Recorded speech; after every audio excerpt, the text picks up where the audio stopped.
all the staff make a very good job. Very perfect. Honestly, perfect. It's a big pleasure to drive on this amazing track also, and all is clear for us. So we will see. It's a long race. We will see. It's a long race, 12 hours. So. Philippe, when are you getting in the car? Philippe, when are you getting in the car? Maybe, if I remember, it will be at 2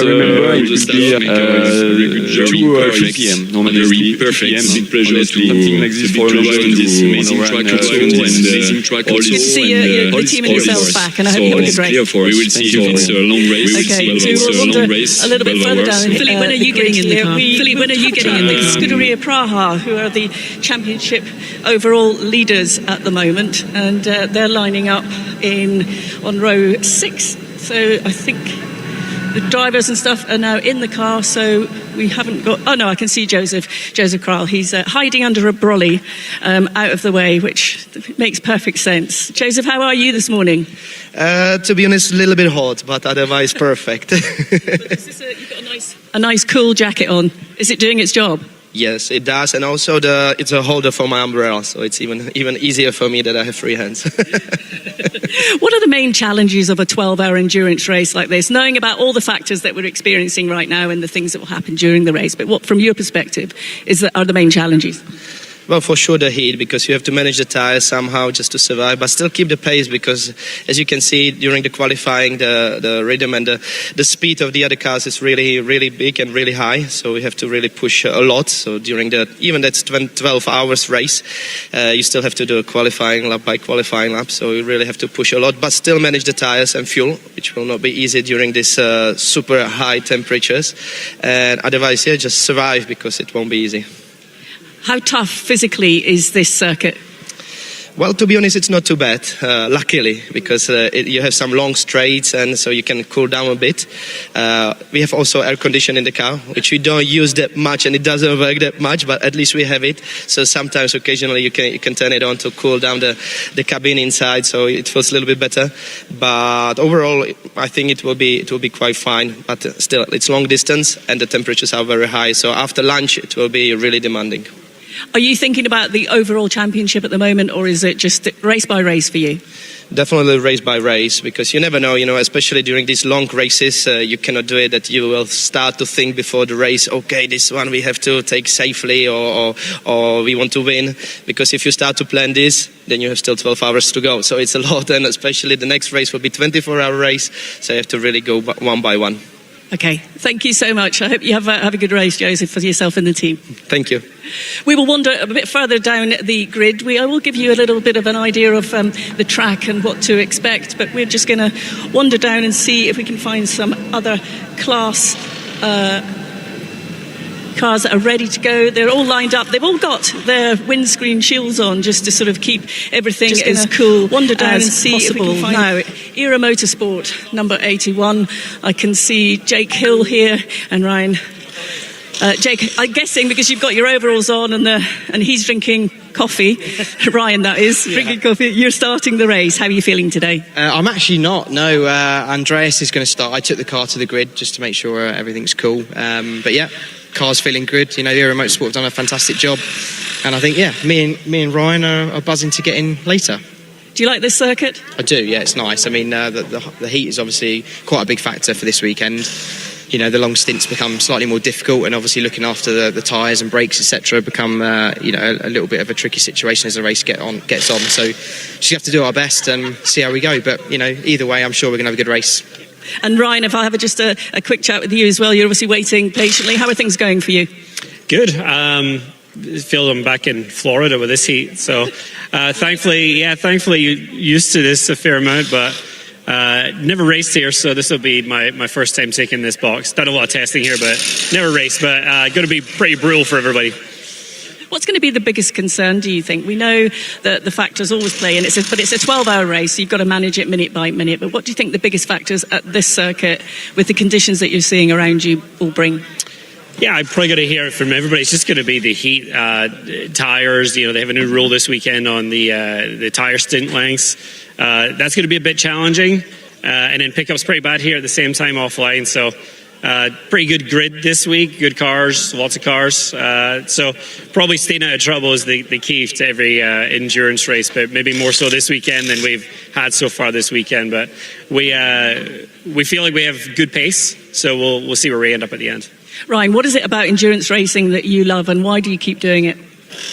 It's because you get to kind of hang out and play with your best friends. These become your family every weekend, and I'm fortunate I get to work with Ira on 2 different programs, but it's I always say the time where I feel like I've kind of lost the flame in the belly a little bit is probably when I need to retire, but the flame's still pretty strong right now.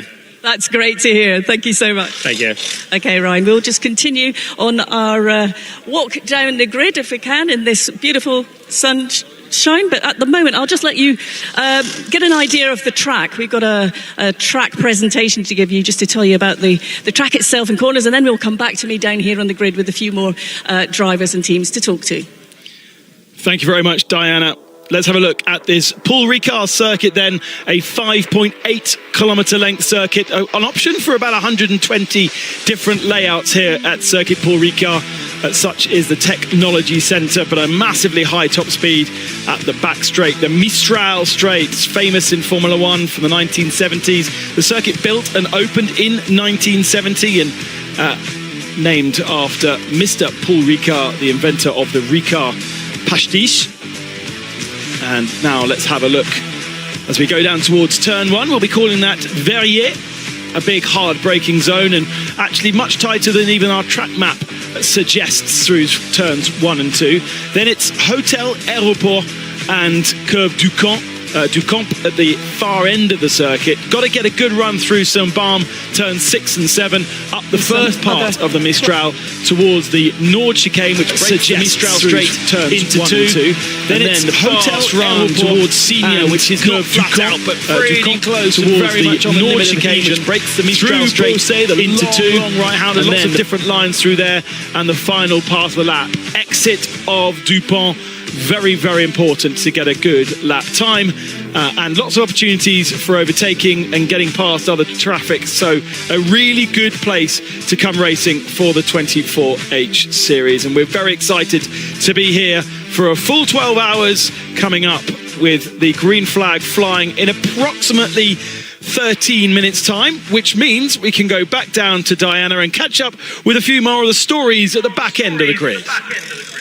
Well, I've only made it halfway down, Ben, but GTX class Paul goes to Graf Racing. And Sebastian, we chatted to you yesterday during qualifying. You're obviously not starting because you've not got your race suit on yet, but how proud are you to be starting this, taking pole position ahead of this 12-hour race?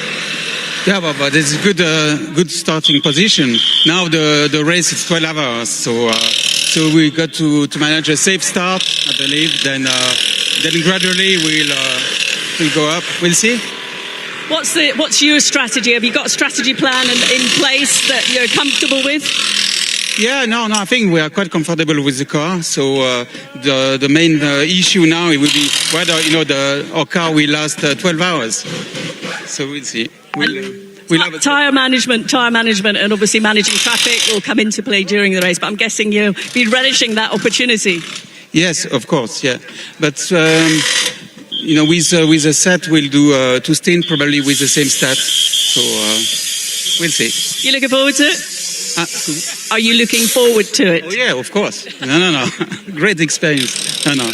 You got a big smile on your face. Well done for the starting position. Have a great race. So teams are now putting tyres onto the car. I was going to make my way a bit further down to the back of the grid, but the buzzers are going, so I think we need to more or less be leaving the grid any second now. But if I can find anyone else on the way down here, we'll have a chat. But the drivers are now giving themselves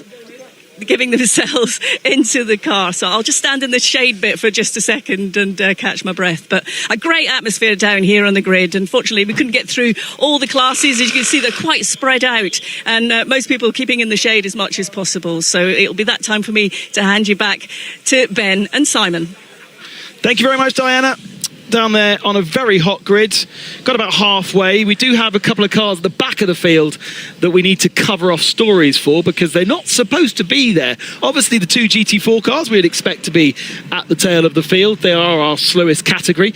But we then, behind them on the tail of the field, have a GT3 Viper Nisa Mercedes. We have a 992 from RP Racing, which is our championship leader, of course, and then the 992 of Red Camels Jordan. So some stories to uncover before we go racing. We are going racing in about 11 minutes time, and an opportunity to welcome a new voice to the commentary box, a voice that may be familiar if you've been following motorsport over the last 20 to 30 years. Simon Hill joins us in the commentary box for the majority of the race. We'll have Joe Bradley joining us in the box and in the pit lane throughout as our super sub, basically. But Simon, welcome to the box. Thank you very much, Ben. Very much looking forward to this. As you've already explained, we've got a superb grid, a very mixed grid in terms of both the quality and quantity of teams and drivers, and going to be such an interesting strategy. As we've heard, and as you mentioned as well, Ben, the temperatures are just increasing as the day goes on.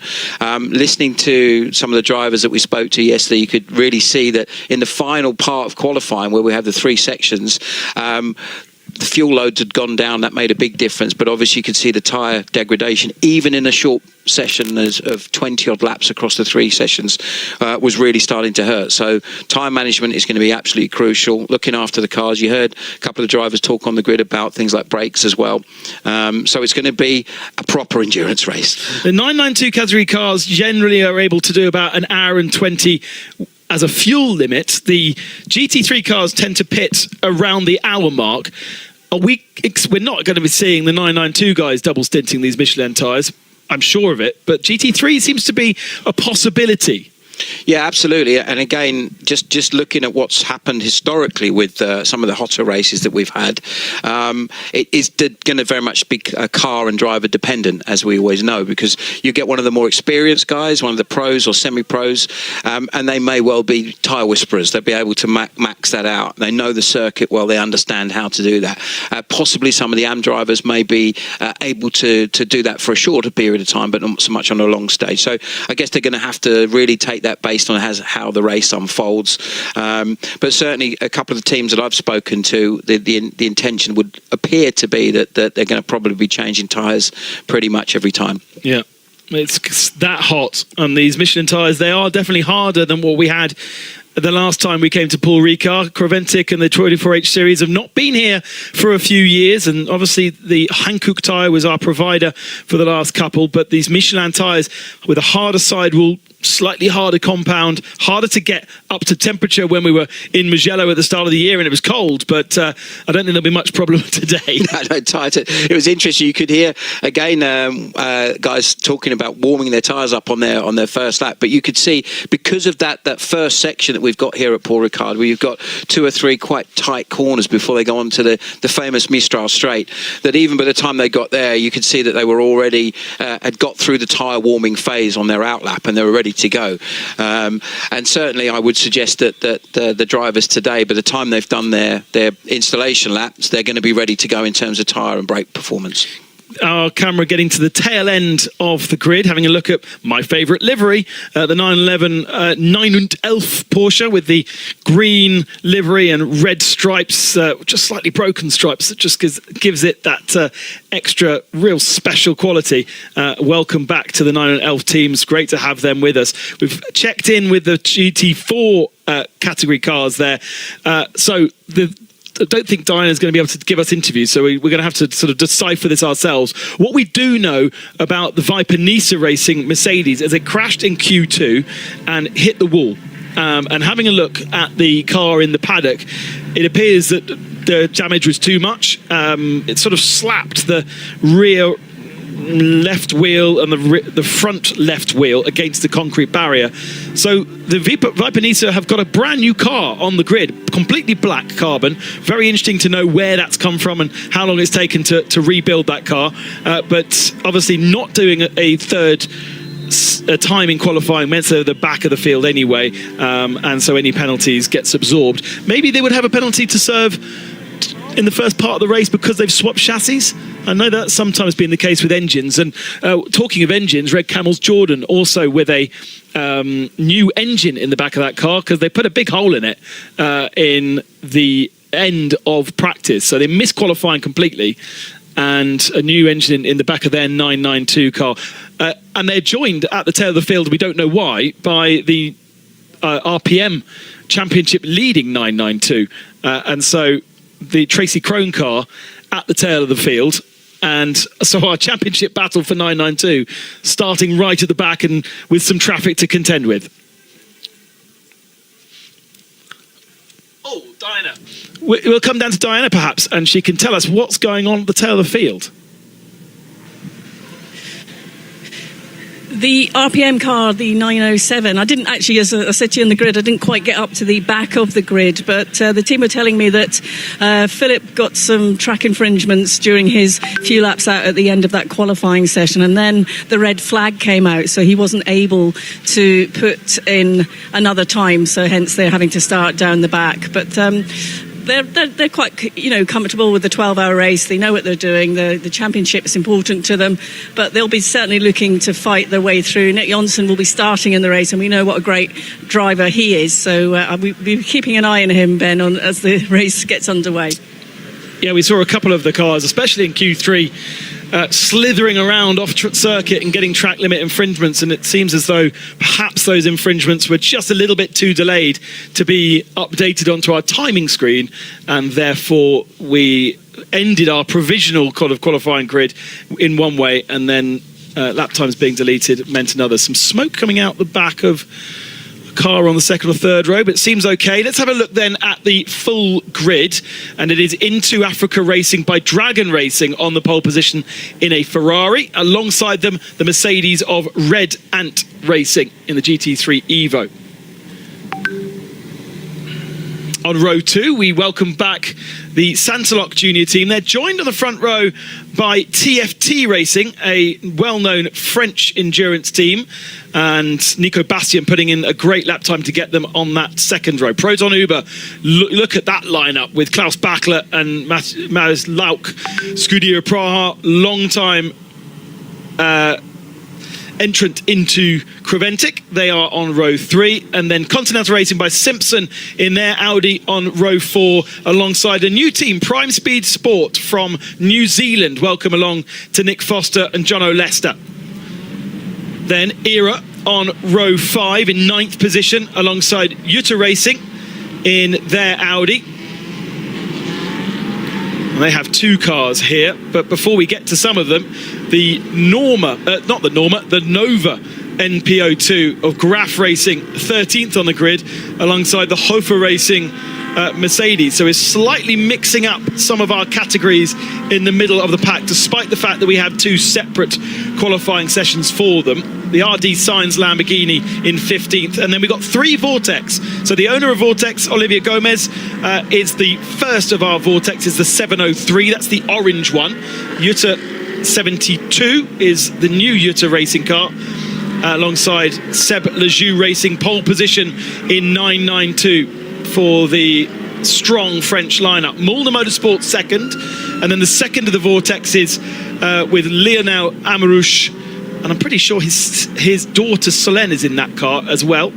Oh, she's in a different car. I'm not sure that's correct. Anyway, Home Guard on row 11, alongside the third of the Vortex is the 702. And that is a red-coloured Vortex. There's 3 Vortexes. Ajith Kumar Racing by Red Ant on 23rd on the grid, shared with the second of our Seb Lejoux Racing Porsches, with Navarro brothers in that car. And then HRT Performance 25th, alongside Lion Speed, Niederhauser, Kolb, and Jose Garcia getting his first taste of the 991 category. 9 Elf, we saw that car. Then the 2 GT4 machines, Mercedes ahead of BMW. Venture once again having somebody to play with, the Verhoeven family in the GT4 car. Then Viper Nisa, we covered off that story, brand new car for them. RPM Racing at the tail of the field, alongside the Red Camels Jordan 9:09, and it's Rick who will start that car and be very aggressive, I imagine, over the first couple of laps to get himself up through the pack. He does not want to be delayed by slower 992 cars. And we've got a real mix of amateur drivers and pro drivers starting. Ajith Kumar will start his 992 in 23rd position, but going off the front of the field, Axel Jeffries is in the Ferrari, Kobe de Bruyke is in the Mercedes, Nico Bastien in the TFT Racing Mercedes, Ella Earhart in the Santalok Audi, Manuel Lauk, Josef Kral, and then if we go a bit further down, Nick Jonsson will start the RPM 992, and Rick Breukers will start the red Camel Jordan. So strong entries at the tail of the field as well. And Patrick Niederhauser, watch out for the Lion Speed Porsche in 26th position, because Niederhauser was a front runner at the Spa 24 Hours last weekend. Very much one of the very best GT3 drivers out there. A lot of cars in front of Nick Jonsson to get through, but it is a 12-hour race, and there will be lots of shuffles of the pack, rolls of the dice, which hopefully, if you play it right, will shuffle you up the pack. We're only going to have a single warm-up lap because, well, we just don't need two to get everything warm. Good to see an electric safety car at the front of the field, the Audi E-tron GT. And coming towards the final tight Virage du Pont to get our 12-hour 24H Series penultimate round here at Paul Ricard underway. The revs begin to rise, the speed begins to build.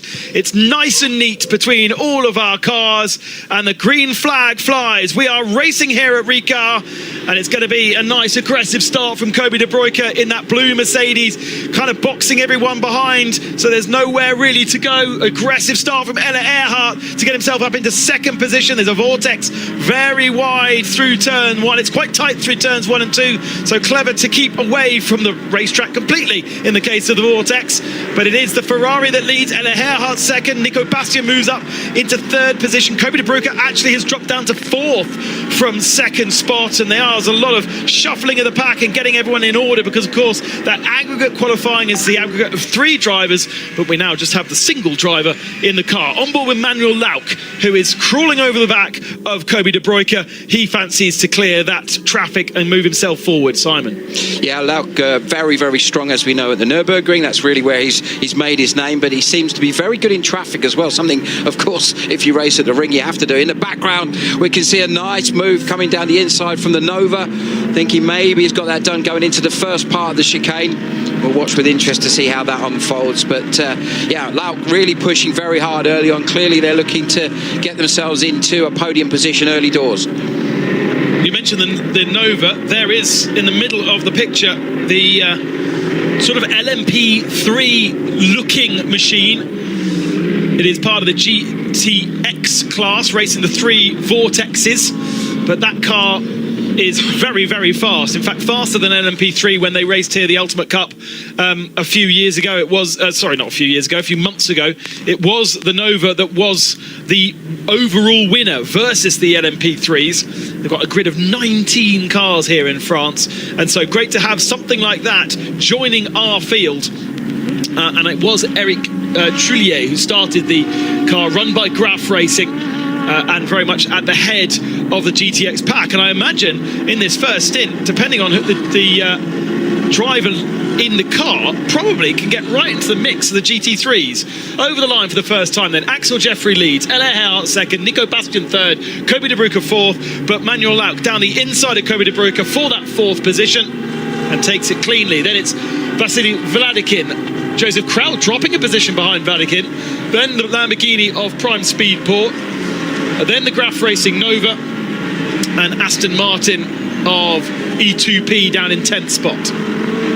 Yeah, already you can see that there's a pace that a lot of the teams are trying to set to just in these very early laps, get themselves into a rhythm, not take too much out of the tyres and brakes as we were discussing earlier. But similarly, it gives you a chance as a driver to see where your race pace is at. We've seen obviously what the single lap pace is like from the individual drivers across the 3 qualifying sessions.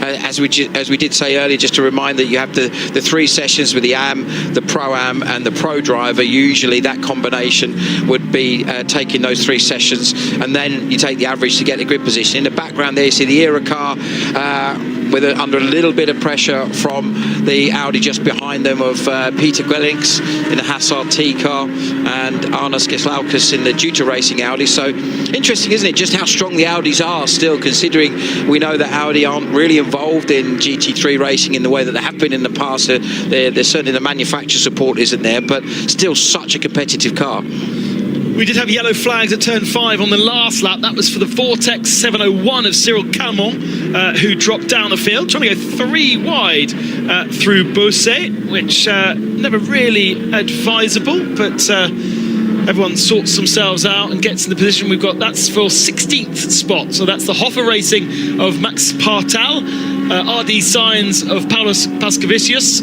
and Magnus Holmgaard in second in 992. Martin Rump in the Mulliner Motorsport Porsche leading 992 at the moment. The Estonian clearing off in the distance whilst he can, whilst the Red Camel and the RPM cars still stuck in the middle of the pack and in traffic. The 888 of Seb Lejeune Racing has Carlos Rivas starting that car, and they've dropped down to 3rd in class, and in fact now 4th because Niederhauser's got ahead.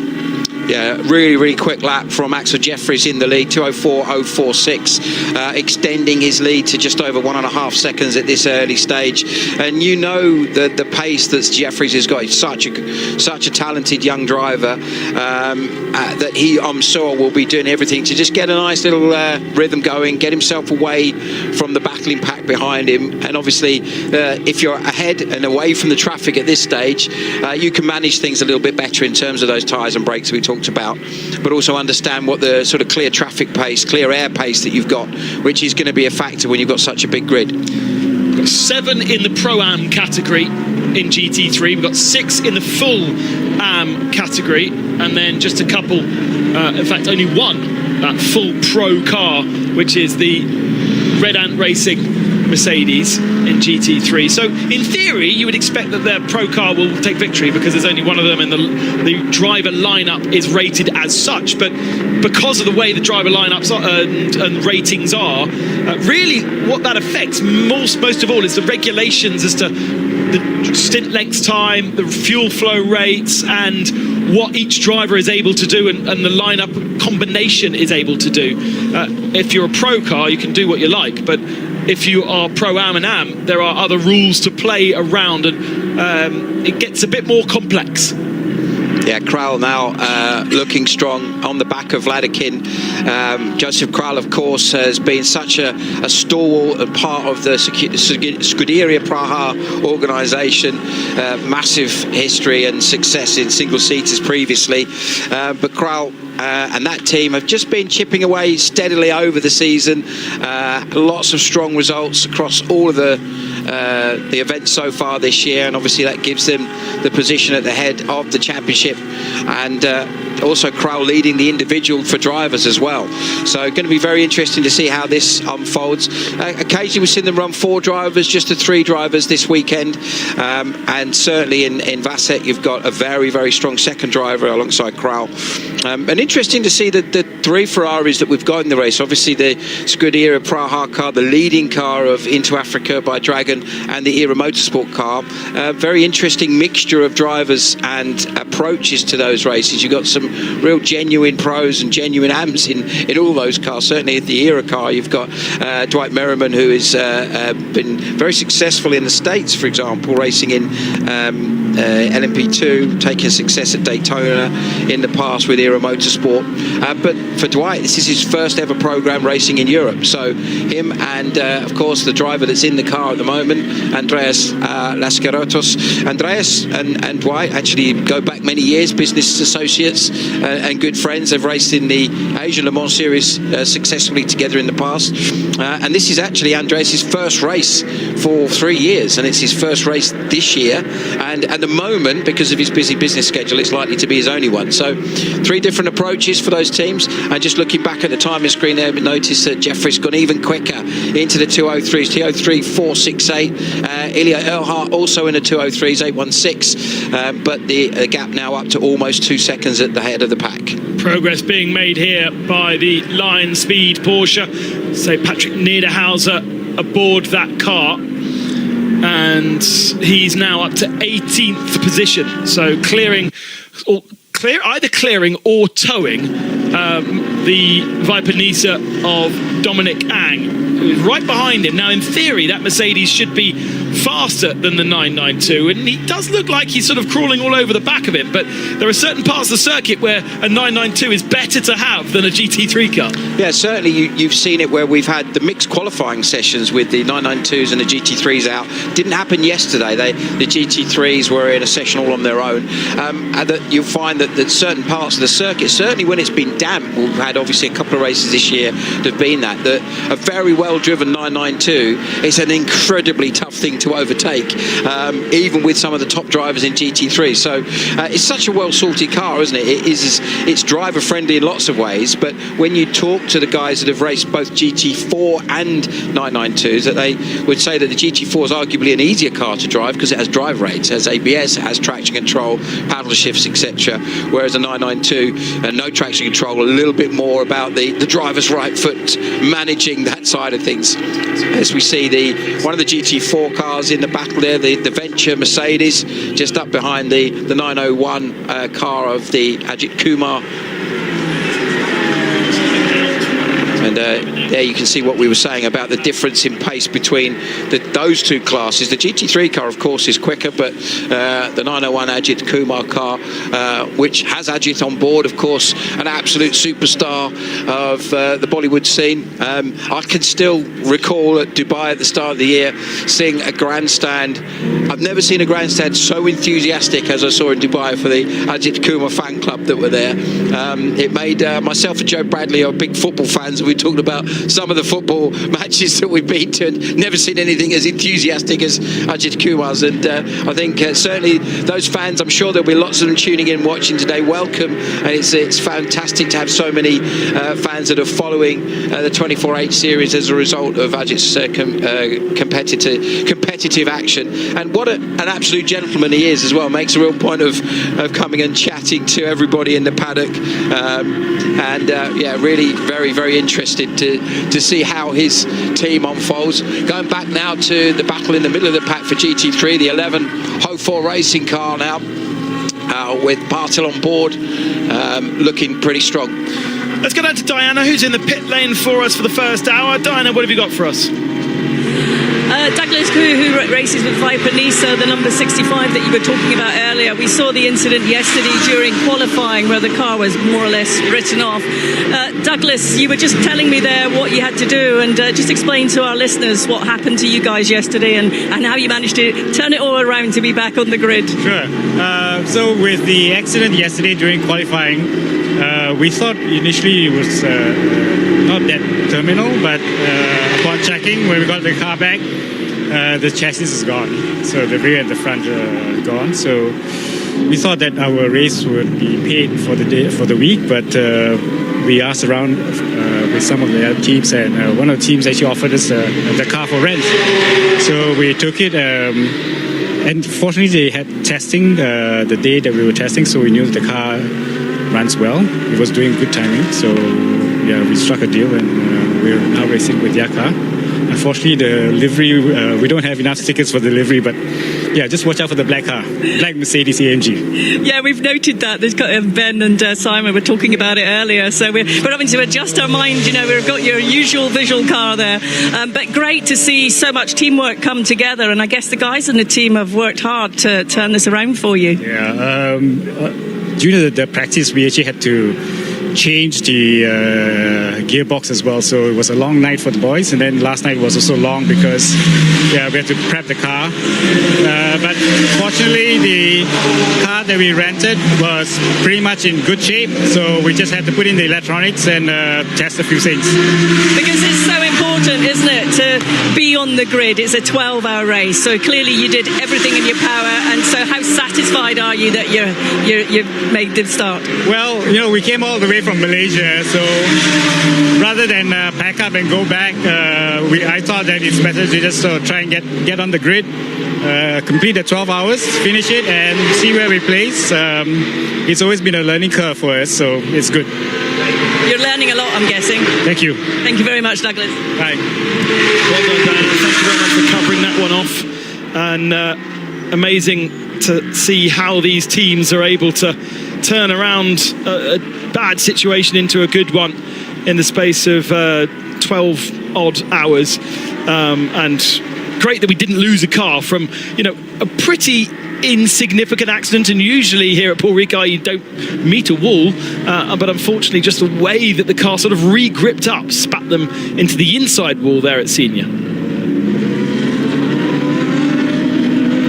Let's have a look at the start replay once again. We've already got a penalty up on the board for the Vortex 703. Keep an eye out for the first of the Vortexes because it goes far left. It's the orange one just at the tail of the shot there. Starts its journey towards the first corner far left. And then look what it does, Simon. It sort of decides to invent a new racetrack. Very interesting. You got to give him 10 out of 10 for finding an extra bit of Paul Ricard that we didn't even know existed. Look at that, straight across the blue section there. These different grip levels that we've got as we go back to look at a view from the Venture 421 car down the inside of your favourite car, the 12H car, and just behind a very fast-starting Red Camels Jordan, which, as we heard, had to start from the back. There is the Viper Nisa car just ahead, and it's very cool, plain black carbon without having the chance to obviously put their stand delivery, but getting tight there. Considering that's an opening lap, that was a pretty feisty few corners from some of those guys. And that 703 Vortex going off track, that's a decision as a driver that you make very early on at the start of the race. I would think so. I mean, it didn't look like he was reacting to someone moving across in front of him. It looks like, well, okay, let's go over here and see what we can achieve. And unfortunately, what seems to have been achieved is a penalty in this instance. As we look at our race leader, Axel Jeffries, in a wonderful rhythm now, up to just over 3 seconds is his gap now. And I would expect to see Jeffries, probably his game plan, or the team's game plan, is to get Jeffries ahead as far as possible, get him into a nice gap. That then allows them to manage their strategy for fuel and tyres. Obviously, we have to allow for the highly likely possibility at some point of a code 60. And of course, the regulations for the 12H series in terms of neutralising the race, different to some other endurance race series that we might be regularly watching where they have a safety car, which obviously closes the pack up. A code 60, as you know, of course, neutralises the race. As the code 60 suggests, they're limited to 60 kilometres, and then you basically hold position, so you don't gain or lose in terms of your track space, which can be a great thing if you're ahead. The great thing about Paul Ricard, though, is if you have an innocuous little spin or run off the circuit here, it's not like Mugello, it's not like Spa, where now it's gravel traps, and it's as soon as a car's in a gravel trap, we need a code 60. Here, they are able to sort of recover themselves without the need of neutralisation. So I imagine that this 12-hour race is going to run relatively uninterrupted, unless there's a car expired on circuit, they actually stopped and needs to be recovered in some way. Any kind of little mistake and spin, and I'm sure we'll see a lot of them. In fact, we saw a Vortex going round at turn 5 there on lap 1. They can recover themselves and we don't have to worry too much. So I don't think we're going to be setting records for the amount of code 60s that we see today. I'd touch wood anyway. Let's hope not. Great battle here for second place that we're starting to see unfold, with Elia Earhart now under pressure from Nico Bastian. The TFT Racing, in fact, both of these teams we haven't seen in the 12H series of late, but superbly successful, of course, across the various different GT programs. And Earhart, of course, the driver driver with a lot of success racing in the ADAC GT series. Nico Bastien we know from various different championships globally. So two very high quality drivers in two very good teams. Yeah, absolutely. And great to welcome both of those teams to us this weekend, and two very, very strong drivers out on track. Diana's in the pits. What have you got for us, Diana? We were talking at the start of the race, obviously, about two teams that are at the back, the RPM team and Red Camel Jordan's. Ivo Breukers is with me now, because we were just talking, Ivo, as to why you were at the back. We know that there was an engine issue yesterday, which meant you qualified at the back, but you guys have worked pretty hard, haven't you, to get that car on the grid? Well, actually, they were quite relaxed to replace the engine. We had an engine issue making us missing the qualifying. But we were quite relaxed to have a good engine, and also we knew that we had a small celebration after the engine change, because our chief mechanic Rob Kurijnen is 25 years racing with us, so we decided to throw a little party, and we had a very good and nice barbecue at the back of the garage, and yeah, we now have the new engine inside. Rick is making good progress. As I'm not mistaken, he's now P3. Car is working fine. The race is long. We look after the drivers. They not get hydrated. Yeah, hydrated. So yeah, but let's see from there. What does the team have to do when you've had to change the engine? You're starting at the back. What's the procedure for you during those first few laps? What's most important? Our procedure in the pit box is telling Rick to be very modest and safe. Because he's always pushing, and we are always with a heartbeat higher than his.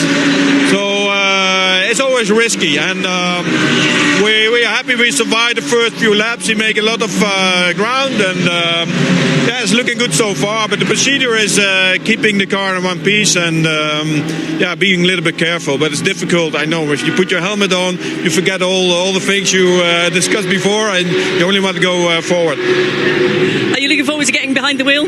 Yes, absolutely. Even though it's quite hot, to be honest, in my laps I felt pretty okay. I don't know if I do a longer stint, but I'm just taking how it comes and see how I get out of the car. Thank you. You're welcome.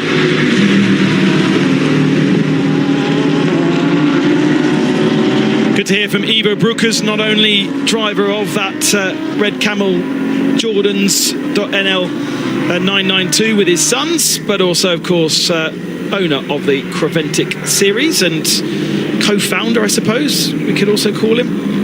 And great to see that the festivities went on long into the night, because, of course, they had to change the engine before they could have their party and barbecue, which has now been done, and now the serious stuff of racing is in their eyes. Although you have to say that in the world of motorsport here in Creventic, it very much is about having fun. Check out those lights; they are disco lights on the front of the.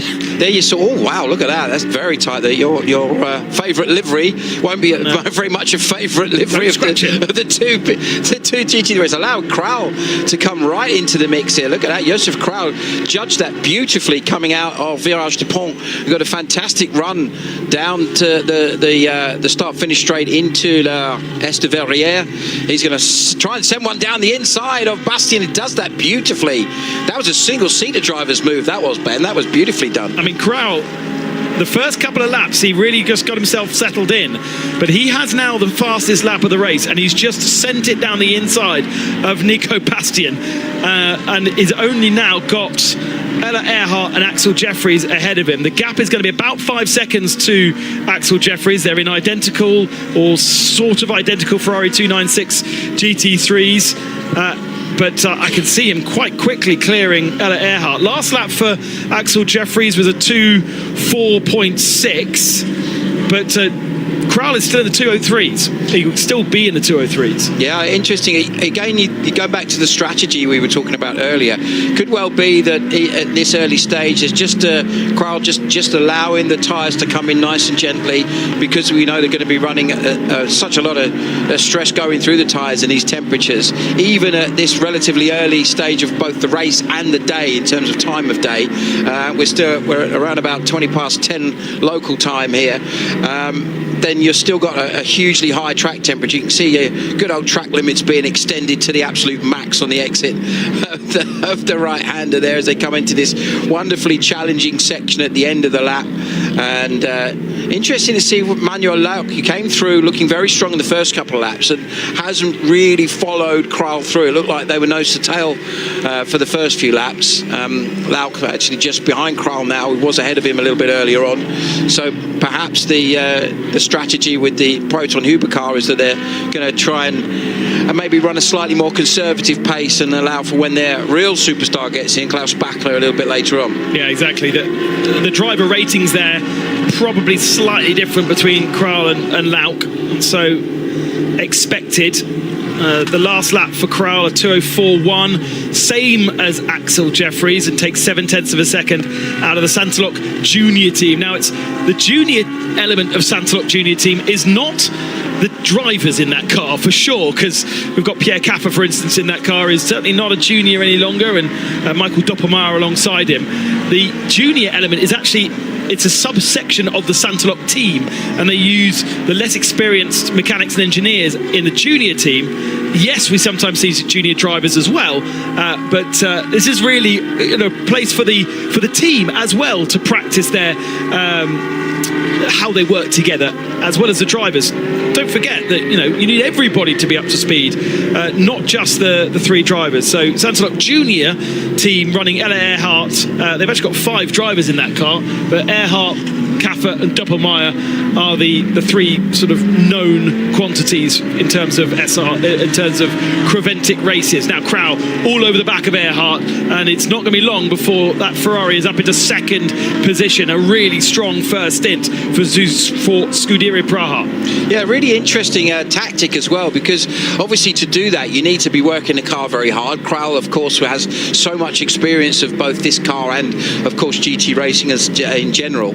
So a really interesting tactic that he's working the car that hard this early on, less than 25 minutes into a very, very long race. But maybe that's their tactic, is that he is their star driver. Obviously Dennis Vasic is pretty quick, but Kral, of course, with the race experience he's had, not just in GTs, but of course as a single-seater driver, came through the ranks in Formula BMW, then up into GP2 as it used to be called back in the day, a race winner in that series, and then into A1GP amongst other things. So Kral, one of the top Czech drivers of his generation, if not arguably the top Czech driver. We have some great drivers coming through that A1GP series, guys like Thomas Enger that are probably the best known of that. So there's a very strong depth of quality of drivers and teams. Of course, we saw teams like ISR that ran in the World Series for many years with the Czech involvement there. So Kral, really probably the best known of that bunch,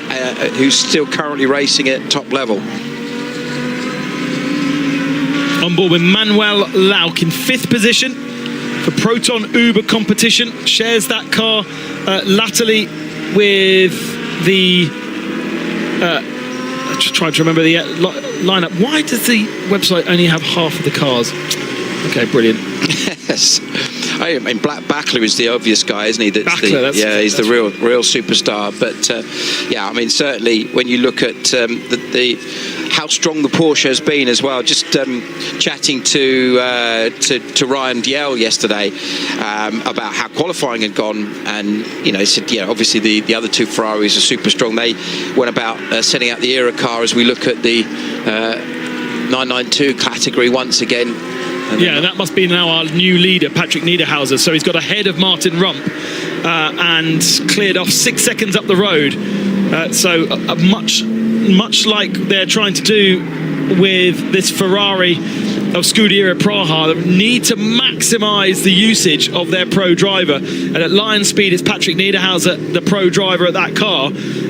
Yes, they still have some pretty good talent in the car with regards to Patrick Kolb, who's a semi-pro, but Jose Garcia, lots of experience in racing, but not very much experience or no experience in 992, and so it's going to be hard work for him. So maximise Niederhauser, get a gap, and then know that gap will reduce once Jose Garcia gets in the car, or in the relation to Scuderia Praha when Miroslav Vibo gets into this car. Oh, that was close. late. A little bit late there from Joseph Kral down the inside of turn 1.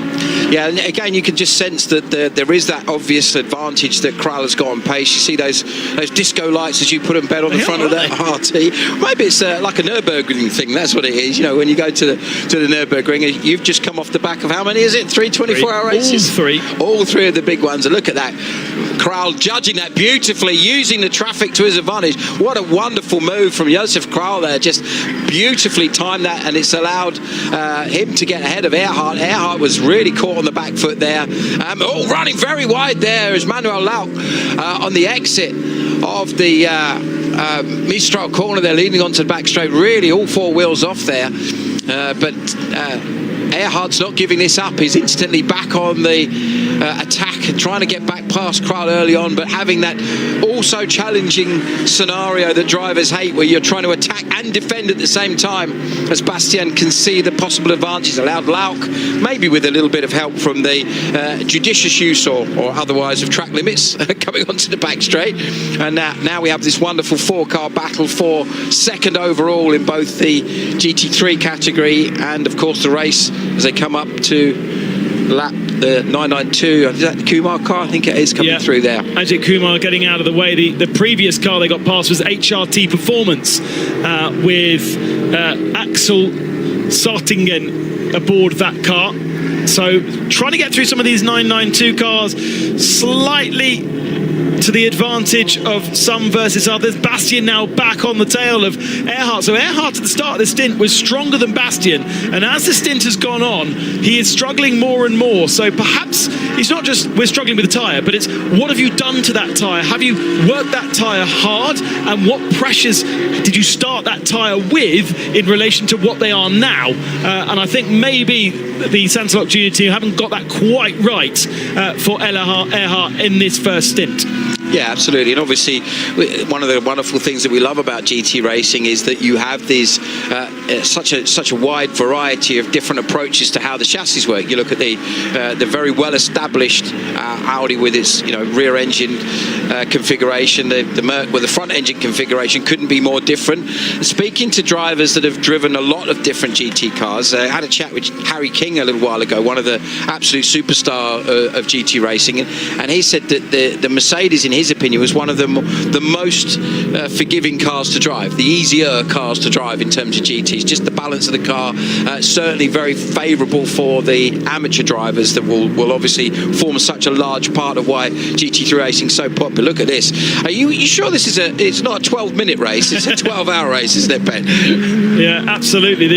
These pro drivers getting their elbows out, and you can understand why, because Nico Bastien is seeing Josef Kral disappear up the road there, and he's stuck behind Earhart. He hasn't managed to find a way through. Earhart is slow at the apex, but at the apex is where you can't overtake, but he's still driving very well, so he's still good through some of the other corners. That's a track limit for Earhart though, because he goes all 4 wheels past the curb. You're allowed to have 2 wheels on the curb, and they're allowed to be the far 2 wheels, but you're not allowed all 4 wheels over the curb, and that at senior is definitely somewhere that race control will be looking out for. Down the inside. There we go. He dives down the inside. Nico Bastien muscles his way through, gets himself up to 3rd position, and actually that's kind of what he needed to do. He needed to get his elbows out because a conventional pass would have been difficult on Earhart. Yeah, great stuff, and really you could see, going back to what we were saying about the Mercedes and the strength of that car, it looks like Lauck has also got down the inside and has got that move done on Earhart as well. So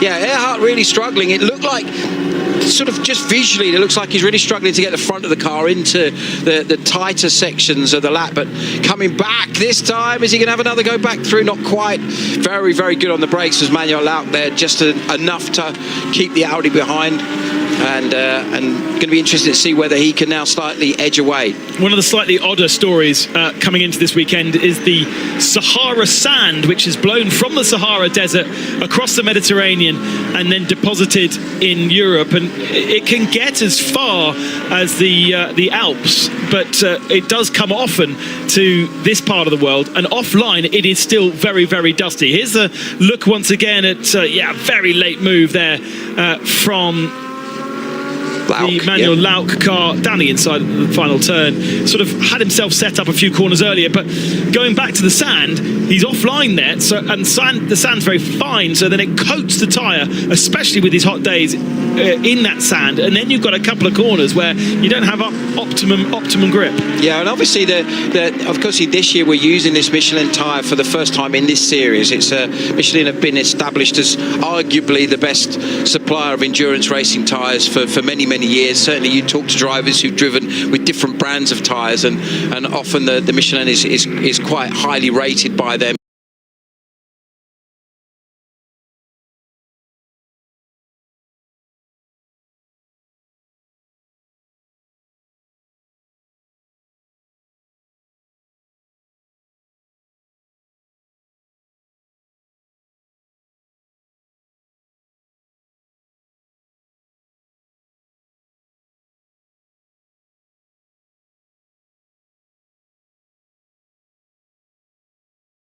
In terms of outright performance and consistency, and so perhaps compared to some of the other brands of tyres that you may have seen in other endurance racing, this tyre is so versatile, for want of a better term, that yes, you're right, it will affect it, but for a relatively short period of time it kind of comes back to its consistency once again fairly quickly. It'll clean itself fairly easily. Some tyre you see that they get a little bit of pickup on there and the characteristic changes completely.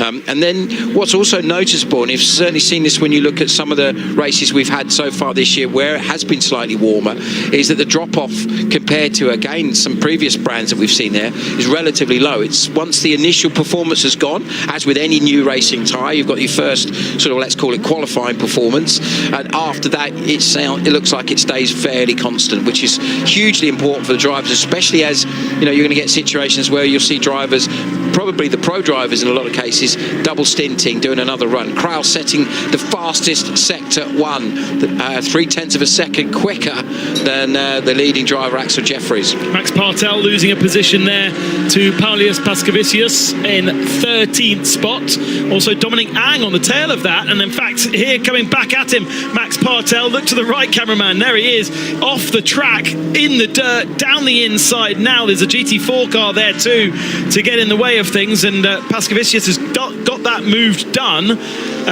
And has Dominic Ang got through? No, he hasn't. So we've got to get used to the Viper Nisa Racing Mercedes being all black for this race, and now dives down the inside. But it's been a good opening stint from the man who crashed the car. Dominic Ang was aboard that car when he put it in the wall, but he's put that behind him and got himself focused, and obviously the car working well. So they're up to 15th spot. They're on the tail of the GT3 category. In fact, they're ahead of Era Motorsport, who is last in GT3 right now, and they're still squabbling, still getting tripped up in traffic as well. And in fact, this is Max Partel coming back at the Mercedes, comes across to make sure there's no Porsche in the way, and there isn't. There's a GT4 Porsche Mercedes behind, and the 992 Porsche of HRT there as well.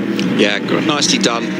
Very neat bit of driving there. And yeah, I mean, you think about it for a second, the work that they've had done. We heard, obviously, Di interviewing the team earlier saying, you know, the work they've had to do overnight, hiring the car from another team and making some of the components moving across to this car to make sure it's absolutely ready. The setup on these cars, you know, it isn't an easy thing to do quickly. Usually it's quite a sort of a progressive thing that they do. So it shows that the car must have already been in a pretty good condition for them to get it as competitive as it clearly is. But fair play to Ang, you know, to have the confidence to jump into an unfamiliar car and be pushing that hard shows you A, how well they must have set the car up, and B, that from a sort of psychological point of view, he's clearly put the incident yesterday behind him, and he's just getting on with it and doing a fabulous job at the same time. It's the benefit of coming to a place like Paul Ricard. There's a big technical centre just to the back of the circuit. There's got lots and lots of teams, lots of manufacturers where Orica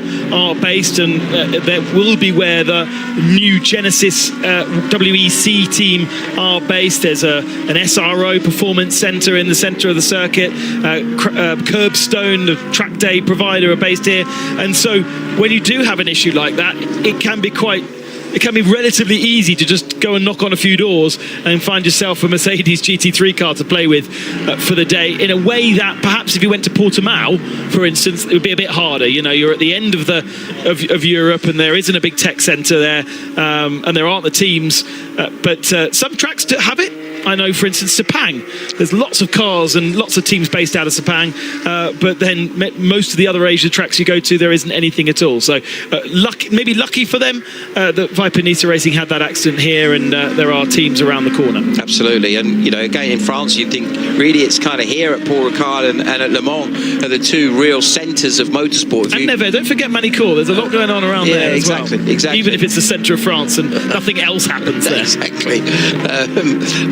Once upon a time when I used to do some racing, we raced for a team called Miguel, who had the very, very well-known in single-seaters. But at the time at Formula Renault, they were manufacturers, and we used to do an awful lot of testing. So I had many a trip down to Manicourt, and probably the most unpleasant part of the trip was we used to go on the hovercraft. For those of you older listeners will remember when, bit of a moment there, Frank, a little bit of a mid-corner oversteer, car snapping out, but nothing too dramatic, didn't catch him out to the point of him running completely off the road. We go back to our race leader, Axel Jeffries. Yeah, I'm not sure that Dominic is happy in that car any longer. We saw a couple of, not wiggles, there was obviously a moment there, but we saw him on the straight almost sort of getting a feel of the front end, seeing if there was something loose on the front of the car, wiggling the steering wheel left to right. And I just wonder whether he feels as though there's something loose, and it probably isn't. It probably is that just the tyres are coming to the end of their decent working life, or they've overheated and ballooned slightly and he hasn't got the grip. But we are now over 40 minutes into this first stint, and we're now starting to get into unknown territory for these tyres in these conditions, because they've obviously been running on these tyres all year and they know what they can do in normal track conditions, normal air conditions. They don't have a clue what they're going to do with 60 degrees track temperature and 35 degrees air. We're not quite there yet, but it won't be long before those are our figures for the track conditions for the tyres to deal with, and then the air conditioning for the driver to deal with. Yeah, absolutely. So just thinking about from a tactics point of view, what we would expect to see for the GT3 cars is probably around about an hour if we run without any Code 60s before we start to see fuel stops. A little bit longer for the GT2 cars, and potentially GT4s will be about the same as GT3s. So with that in mind, we're obviously around about 40 minutes into this first part of the race, as in the early stage of the race. As Ben's explained earlier, a few times this year we've had races, the 12-hour races split across 2 days, so we'd have like 7 and 5 hours on day 1 and day 2. Certainly for Misano and Spa that was the case. Most recently for Mugello and Spa, most recently at Misano we had a straight 12 hours we're having here, and whilst that doesn't technically change the tactics, because it's still the same amount of racing that we do, it certainly gives them a chance to refocus in between and think about how they're going to run the second part of the race, as we take a moment to look at our leader in the GTX class, Trouillet, in that very, very unusual looking Nova. It's so quick yesterday. Really impressed with the level of performance that they had from that car. And you know, looking at him running 13th overall ahead of 3 or 4 of the GT3 cars shows that he's doing a fabulous job, and the car is clearly very strong in these conditions. Ford Coyote V8 in the back of that, producing about 550 brake horsepower, and actually being given 100 extra kilos here to try and bring it closer to the Vortex, because it was so performant when it raced here in Ultimate Cup at the start of the year. As I said, they've 19 in the Ultimate Cup field, and they have their one make race series where 2 drivers share over a 4-hour race. But it was this car that was the ultimate winner over an LMP3 car. So actually ends up being a sort of faster, more performant machine. So then to try and balance it in a Creventic race, a difficult task for those in the technical room, and they are a decent chunk ahead of the Vortex. But actually, I say a decent chunk, only about 16, 17 seconds ahead of Oliver Gomez in the leading Vortex. The other 2 have had issues. The other 2 have spun. So Cyril Calmont and Philippe Bourrel are down in 26th and 28th. We have had a change of pit reporter, and Joe Bradley welcomes us for the first time. He can give us a little bit more detail on the Nova. Yeah, it's a car that's kind of certainly sprung our interest, isn't it? And the Nova that is out there at the moment, Graf Racing is running. It's in the GTX class, it's car 709. It looks like an LMP3 car, and we've been speculating, but this gentleman here, Sebastian Page, is going to perhaps shed more light on it. So, Sebastian, it's very much looks like a Le Mans prototype. I know it's not quite a Le Mans prototype. Could you explain a little bit about the Nova and the car that you've brought here to Paul Ricard? Okay, so yeah, it is quite similar. Step out here because my microphone needs stretching. No, it's quite similar to LMP3. Yeah? It's the main difference. It's the weight of the car. It's lighter than LMP3. It weighs about between 650 and 700 kilo compared to LMP3, which will be doing around 850, something like that, 850. That's a difference. The other difference, it's still a V8 engine, but obviously not the same engine, but still a V8 engine, which is a 4-liter Ford V8 engine, turbocharged. Then the maximum power you can get out of these engines is 450. That's what we are using when we're doing, for example, the Ultimate Cup Series. But now to bring the car to a lower performance, to be able to participate to this championship, then we had to bring down the power of the engine down to 390 for 400 kilo. Then we had to take the upper part of the rear wing also, to take it away, to make the car with a lower downforce. Also all the floppy at the front, we have to take them away. So basically, for example, on this track, the car is probably losing about 6 seconds compared to if we were in a real setup of the car. Yeah. So by my calculation, 6 seconds would have put you at the front of this field. It would put you at the very front ahead of the GT3 cars, I think. Yeah, that was a problem. That would have been a great problem to have. Exactly. Yeah, because I mean, the pro driver on this car, the best lap is probably 157, 158. Oh wow! So that would have been way ahead of the GT3s, yeah. Yeah, I mean, for example, a difference when we're taking Xenia, when we've got the rear wing and everything, then we can nearly take Xenia flat down. Whereas now we've got to completely lift, and weight and all that. So we can see that the car doesn't have the same, downforce. Then there's a big difference in that. We've got obviously 50 brake horsepower less also, but still it's still a very nice car to drive as it is now. That was what I was going to say, Sebastian. Is it still a great car to race? It's a different car, but still pleasant to drive. Yeah. No, we're very enjoying it. Yeah. When you say pleasant to drive, is it easier to drive, or does the lack of downforce make it a little bit tricky? No, because I mean they did a very, very good work on the mechanic setting of the car, because we didn't have the same force. So it's more like driving in a GT, for the downforce, and that's more that kind of feeling. The main difference also compared to a GT between a GT3 or even GT4, so we don't have any ABS on this car. So we've got to be we can lock the wheels in drop front wheels, so we've got to be careful. We've got to use the the aggressive braking, so that's also the big difference. Yeah. Well, what I need you to do is go away and get more of these Novas to come to the 12H series, and maybe 10 cars would be great to see. Yeah, exactly. I mean, this is the idea and the strategy. I mean, we are the first team. We work with Nova, with the manufacturer, to adjust the car, to be able to to have still a good car to drive, but to be able to participate to this event. And I think that all our competitors in other category are today watching us on this race to see what it is, what it feels like.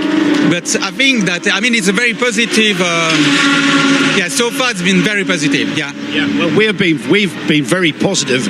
The car looks great. It performs well on the track, even with those differences that you mentioned. And yes, Sebastian, we would like you to bring many cars. So tell your friends and the other car owners, please bring your car to the 24H Series. Thank you for explaining the car, please. And now I think we're clear in our minds just exactly what sort of prototype it is. Sebastian Page, everybody. Thank you. Thanks, Thank you Sebastian. very much. Thank you. Good luck in the race. Great interview there from Joe Bradley. Thank you very much. And Sebastian Page, who we were speculating about how to say his second name yesterday. It's very much Page by the sounds of things. And great to have Graf with us. Obviously, Graf being the team that are running the car, but Nova, the manufacturer of the car, based out of... I can't remember where the Nova is manufactured now, but it obviously is in France. I think it was up near Manicourt, and there it is. And now side by side with the Vortex, in which it shares the category GTX, but amazing the amount of difference that car is to the car in the Ultimate Cup to be able to be competitive and enter here. It's down in Po, sorry, down on the very south coast. Obviously Po with its famous street track, but also has a track in the mountains above the city of Po, where there is a techno park, and possibly where the Nova therefore is built. Nova also shares a relationship with Norma, because the Nova as a company is part owned by the Norma owner's daughter, Camille. So there you go. Norma's not a fantastic name for a car. Lola's much prettier. I might be biased, but Nova's better. Norma's not. So interesting conversation. That car sounds like it must be an absolute weapon when it's in. Yeah, right. Let's call it full mode. As we were hearing there, if you run with the extra section on the wing, if they're allowed to turn the engine back up, a V8 turbo with 450 brake and with that sort of weight, it's just a sensational bit of kit. And yeah, as our friend Joe was asking, let's get a load of these cars here because they're fabulous things, aren't they? They really are. And it just makes what I love about this championship. I think go back to the early days of when we used to call it Creventic, and you'd had the Dubai 24 hours with such a wide variety of everything from the real fast GT3, GT4 cars down to things like Renault Clios and all kinds of different stuff racing. So it's that variety is the spice of life of this wonderful mixture of cars, drivers and teams. And of course, very different sort of mixture, but a mixture nevertheless. Talking of which, we go to our GT4 leader, Matthew George, the stalwarts of the series this year in GT4 Venture Racing. Yeah, and they are well clear of the BMW of Hannover Racing. In fact, they could well be. I think there might have been a problem for Hannover. It could be one for Joe Bradley to go and dig around, because Hannover are at least a lap behind, although they have not registered yet to have been in the pits. So it's just Mark Verhoeven, perhaps either issues on circuit or just not quite with the pace of the other GT4 car, and already a lap back. So I know that Venture were very much looking forward to having a competitor alongside them, but unfortunately for the moment, Hannover not showing the colours that perhaps even Venture would prefer to have. I still think, as Simon, you were saying, there is a very much a market for being able to bring the likes of the Renault Clios and the cheap touring cars. The problem is TCR has kind of moved away from being cheap touring car racing and become quite expensive, especially in the world of endurance. And so we don't see many, if any, and it is still open. We still have the TCX category, we still have a TCR category within that, and it's just that people are not necessarily interested in running in that category. And it has been, the detriment to TCR has been the benefit of 992, because you've seen a lot of teams moving into 992, and they've got a rear-wheel drive car, they've got a reliable Porsche to race instead, and they're much closer to the GT3 category. And I think I would feel uncomfortable if I was in a TCR front-wheel drive, having all these GT3 cars bombarding me the whole time. Yeah, I couldn't agree more. In terms of the way that this series has evolved, it has obviously got higher and higher profile. The quality of the teams, as with all GT racing, seems to be getting stronger and stronger, as with the drivers as well, of course. It is wonderful to see the mixture as well. I mean, looking here, the GT4 version of the BMW, the GT3 version, of course, at the start of the year when we saw the Middle Eastern Championship, which was the Dubai 24 and the Abu Dhabi 6-hour races, which were run sort of the middle of January, early January, and of course dominant performances by WRT BMW with their GT3 car, winning both of those events. So the GT3 version of this car, we haven't seen it as much, certainly in the European series, but we certainly did in the Middle Eastern one. So it'd be great to see BMW a little bit more represented as we see the car that's running second in class, a little bit towards the back, just getting passed by, I think that was the Lambo that was coming through and lapping it at this stage. Now, at the front, just going back to what was happening at the front, Axel Jeffries has sort of re-established a little bit of a gap for Kral now, as we see our leader, Niederhaus, now in the 992 category, sitting there 18th overall, and has done an absolutely outstanding job in that first part of the race. He's got a gap now of just about 16 seconds over there. And down in the pit lane, we've got a little bit more of an update from our friend Joe Bradley. Cars in GT4, there's the Venture Mercedes and there's also the Hermorpha Motorsport BMW. Two cars, one more than we had at Mazzano for round 3. Hermorpha, I've just gone in there expressing my concern as to why the car's dropping back. They're easing themselves into this race. They're just easing themselves in. They haven't had a problem. There aren't any problems. The car hasn't stopped. It's just easing itself into the race. And the team looking very relaxed, very in awe. They're just taking their time. And I suppose with only two cars, they don't need to risk anything. They're just running their own race at their own pace and see where they come out. And I suppose the object of the exercise is to get the car through the 12 hours. And that's what we're seeing at Hermorpha. So no cause for concern in a nutshell. Okay. Well, that's good to know.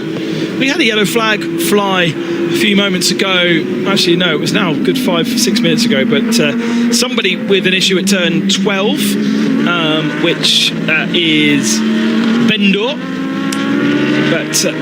But whoever it was carried on again without too much issue. And I've been digging around and I can't find out who it was. So a spin and a continue, and I think that's what we're going to be seeing for the majority of this 12-hour straight-through race. Whilst we get into the nits and gritty and everything starts to slightly settle down, let me just run you through how the different classes work with regards to driver time, because get a pen and paper out and make notes. We have in GT3 we have 3 separate classes. We have the GT Am, the Pro Am, and then the GT category, which is known also as Pro. So we take a quick look at Haas RT making their way up through the field, and they're up now into 11th position, having a nice little battle here with the RD Science Lamborghini. Now in the GT3 Am, if you have a full AM driver lineup, then everything is completely free. But if you do have AM pluses in that car, or indeed semi-pro drivers, you're allowed a semi-pro driver within an AM car. The AM driver must do a 1/12 of the race duration, so must do 1 hour in this 12-hour race. And the semi-pro can do no more than a quarter of the race, so it can do no more than 3 hours. I'd love to give you a working example of that. Let's see if we could do that. So, for instance, in the AM category, let's find an AM car. We have Haas RT. They have a semi-pro. So Jeff Machiels in their semi-pro is a semi-pro driver. He cannot do more than 3 hours. The AM Plus can do whatever. And Peter Huiling, must do 1 hour, and Peter is going to do 1 hour because he's in the car right now.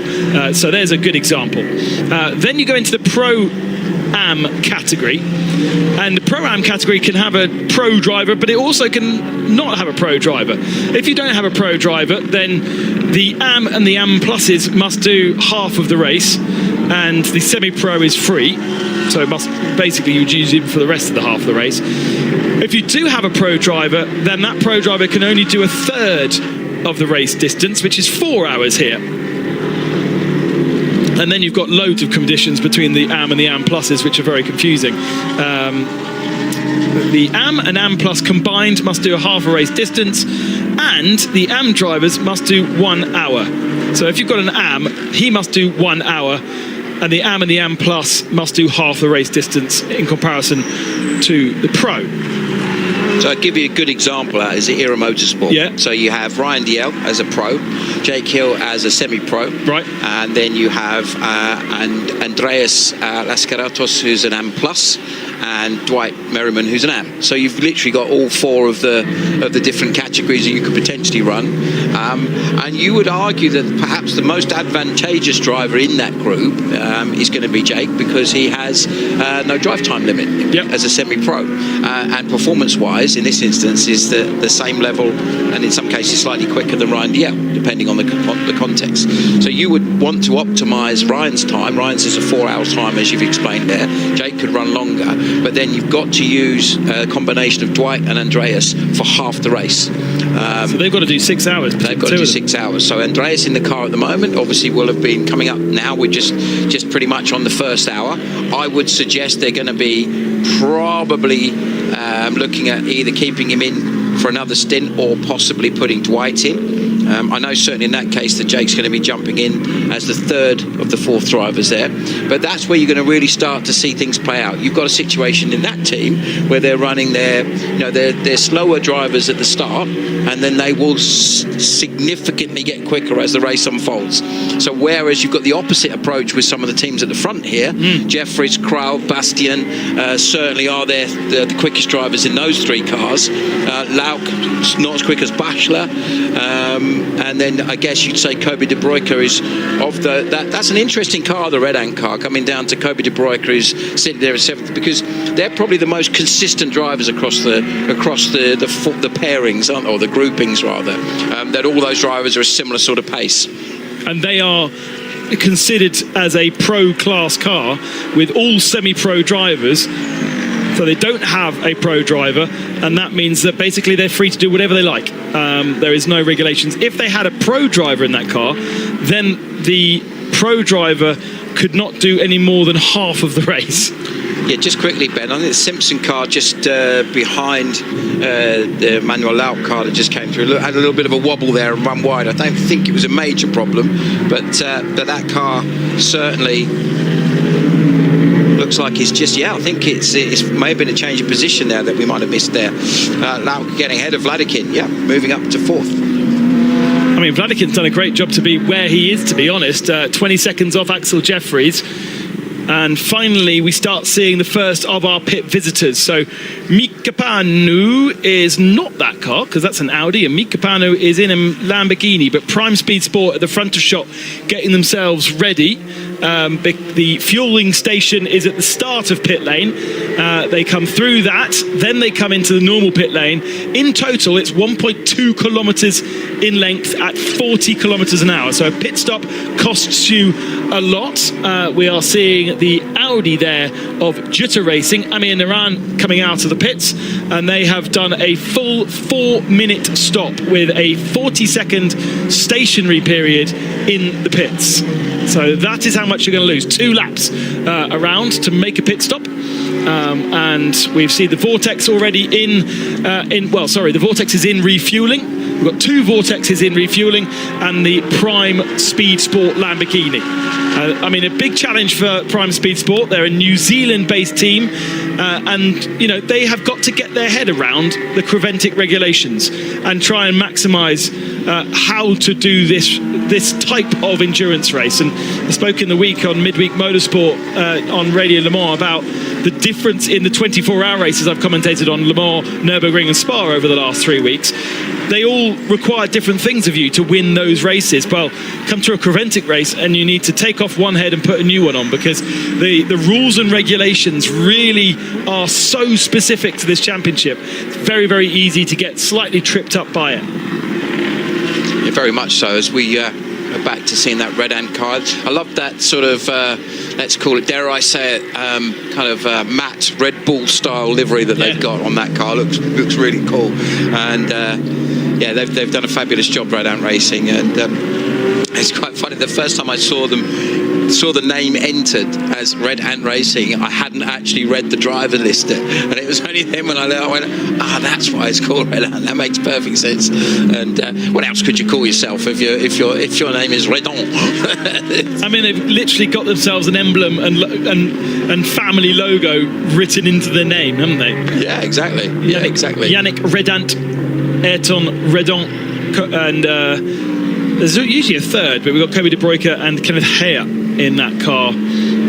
So they've just got the sons in the car today. So all we need now is a British team with, like Terry Caterpillar or something like that. Well, we've got Red Camel. Red Camel, yeah, so exactly. If we had a Red Bull, then that would be great. Yeah, exactly. Yeah, hey, who'd have thought of that? I've never heard of that one before. Where that would come from? But yeah, so we go look at the mid-pack there, starting to get a little bit more spread out, as you'd expect. Our racer, in comes our leader from the GTX class. Sorry, no, that's not. It's a 702 car that's coming in. Burrell, my apologies. Yeah, so all three Vortexes have now either visited the pits or are in the pits, which is a bit of a disappointment in comparison to the fourth of the GTX cars, because you would hope that the Nova would be equal in terms of fuel distance, but unfortunately it's like the Vortexes all need servicing.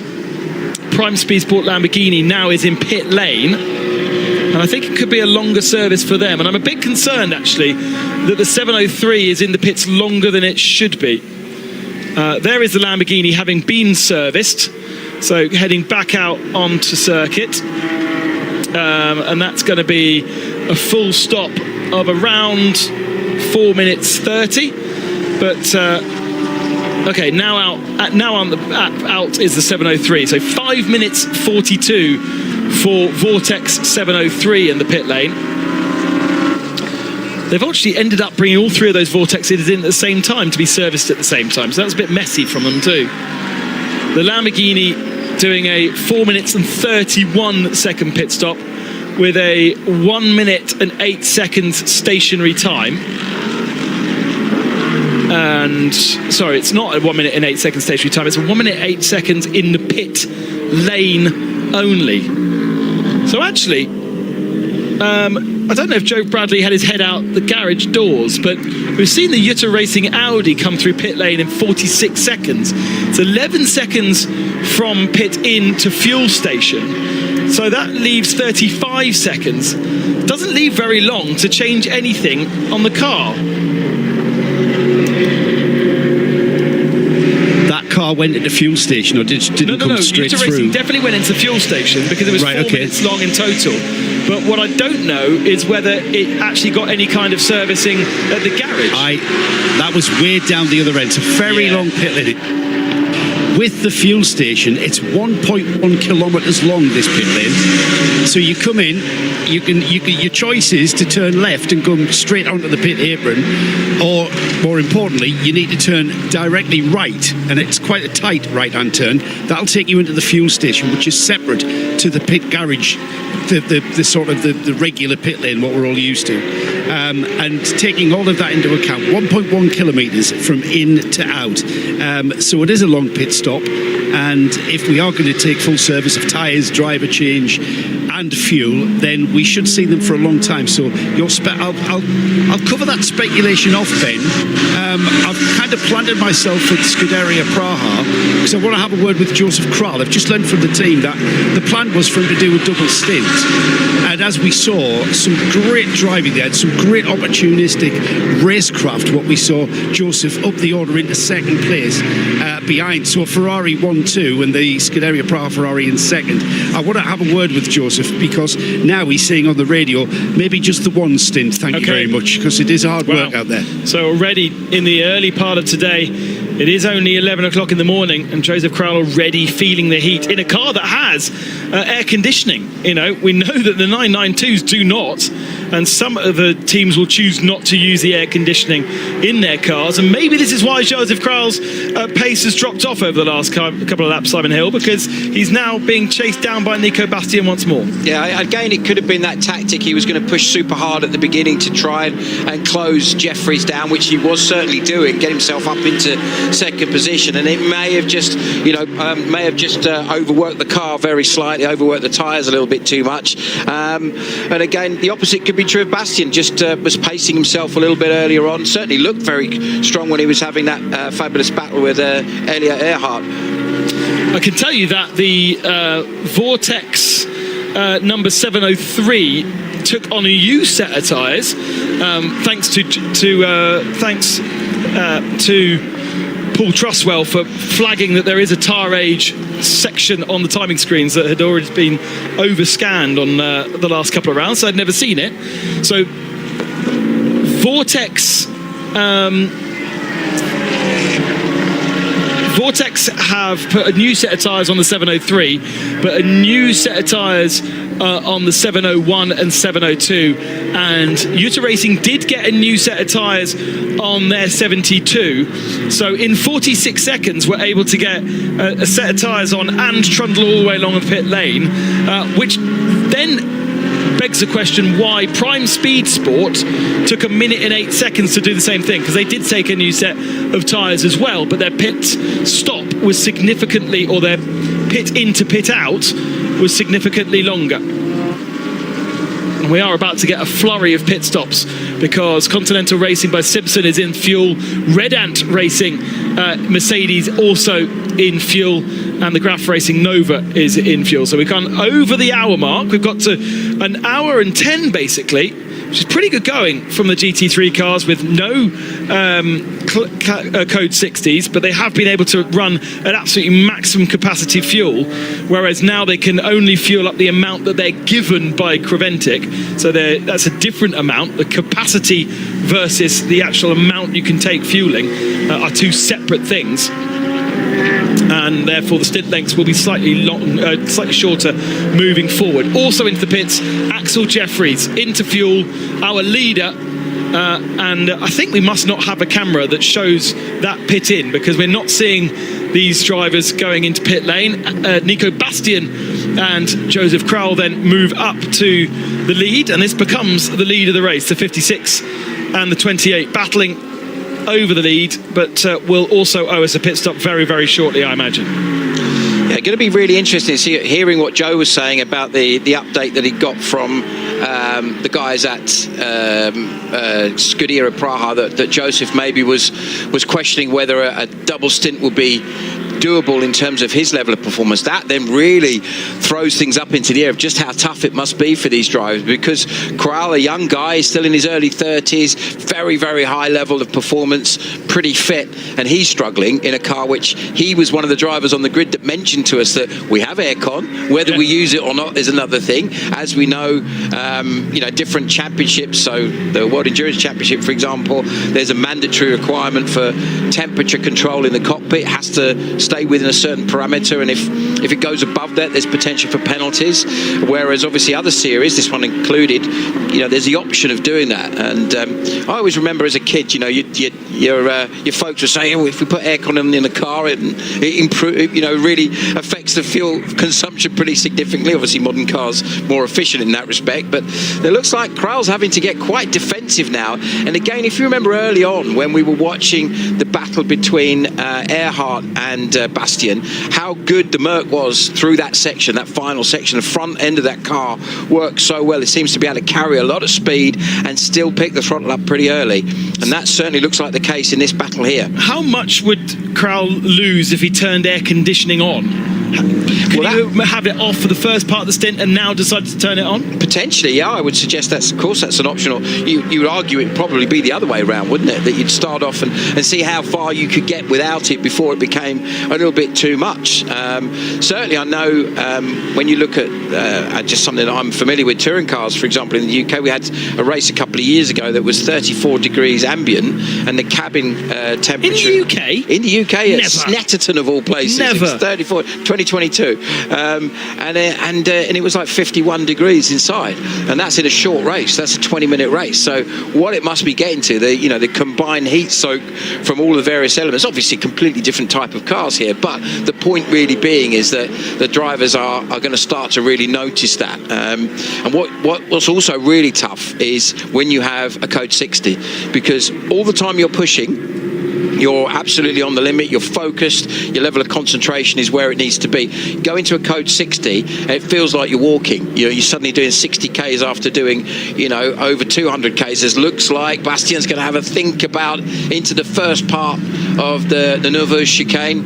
Interestingly, on the circuit map, the exit part is actually referred to as the Montreal chicane. So they've kind of got two parts. I know we get different numbers now. I always get confused with tracks where I've been used to in my youth having just names, and now they've also got numbers as well. It's like, do one or the other. Can we just have numbers or we have names? No, we shouldn't have numbers ever. We should only ever have names. Yeah, well, that is, we've got 12 hours to have that argument, haven't we? So, 11 now. So, but I'm with you. I think names always a little bit more evocative. But we have the opinion of the racing driver, the opinion of the journalist, and the opinion of the mechanic this weekend.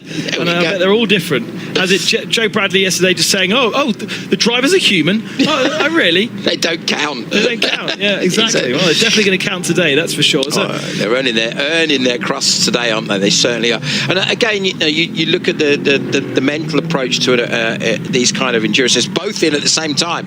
That's interesting. Both those guys diving into the pit lane.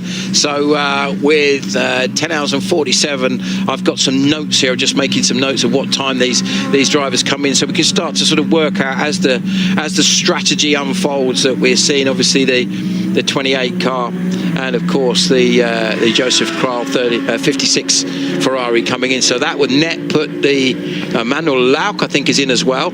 So it looks like the Lamborghini, the Paulius Pascavicius car should potentially inherit the lead on that basis, unless of course he dives into the pits.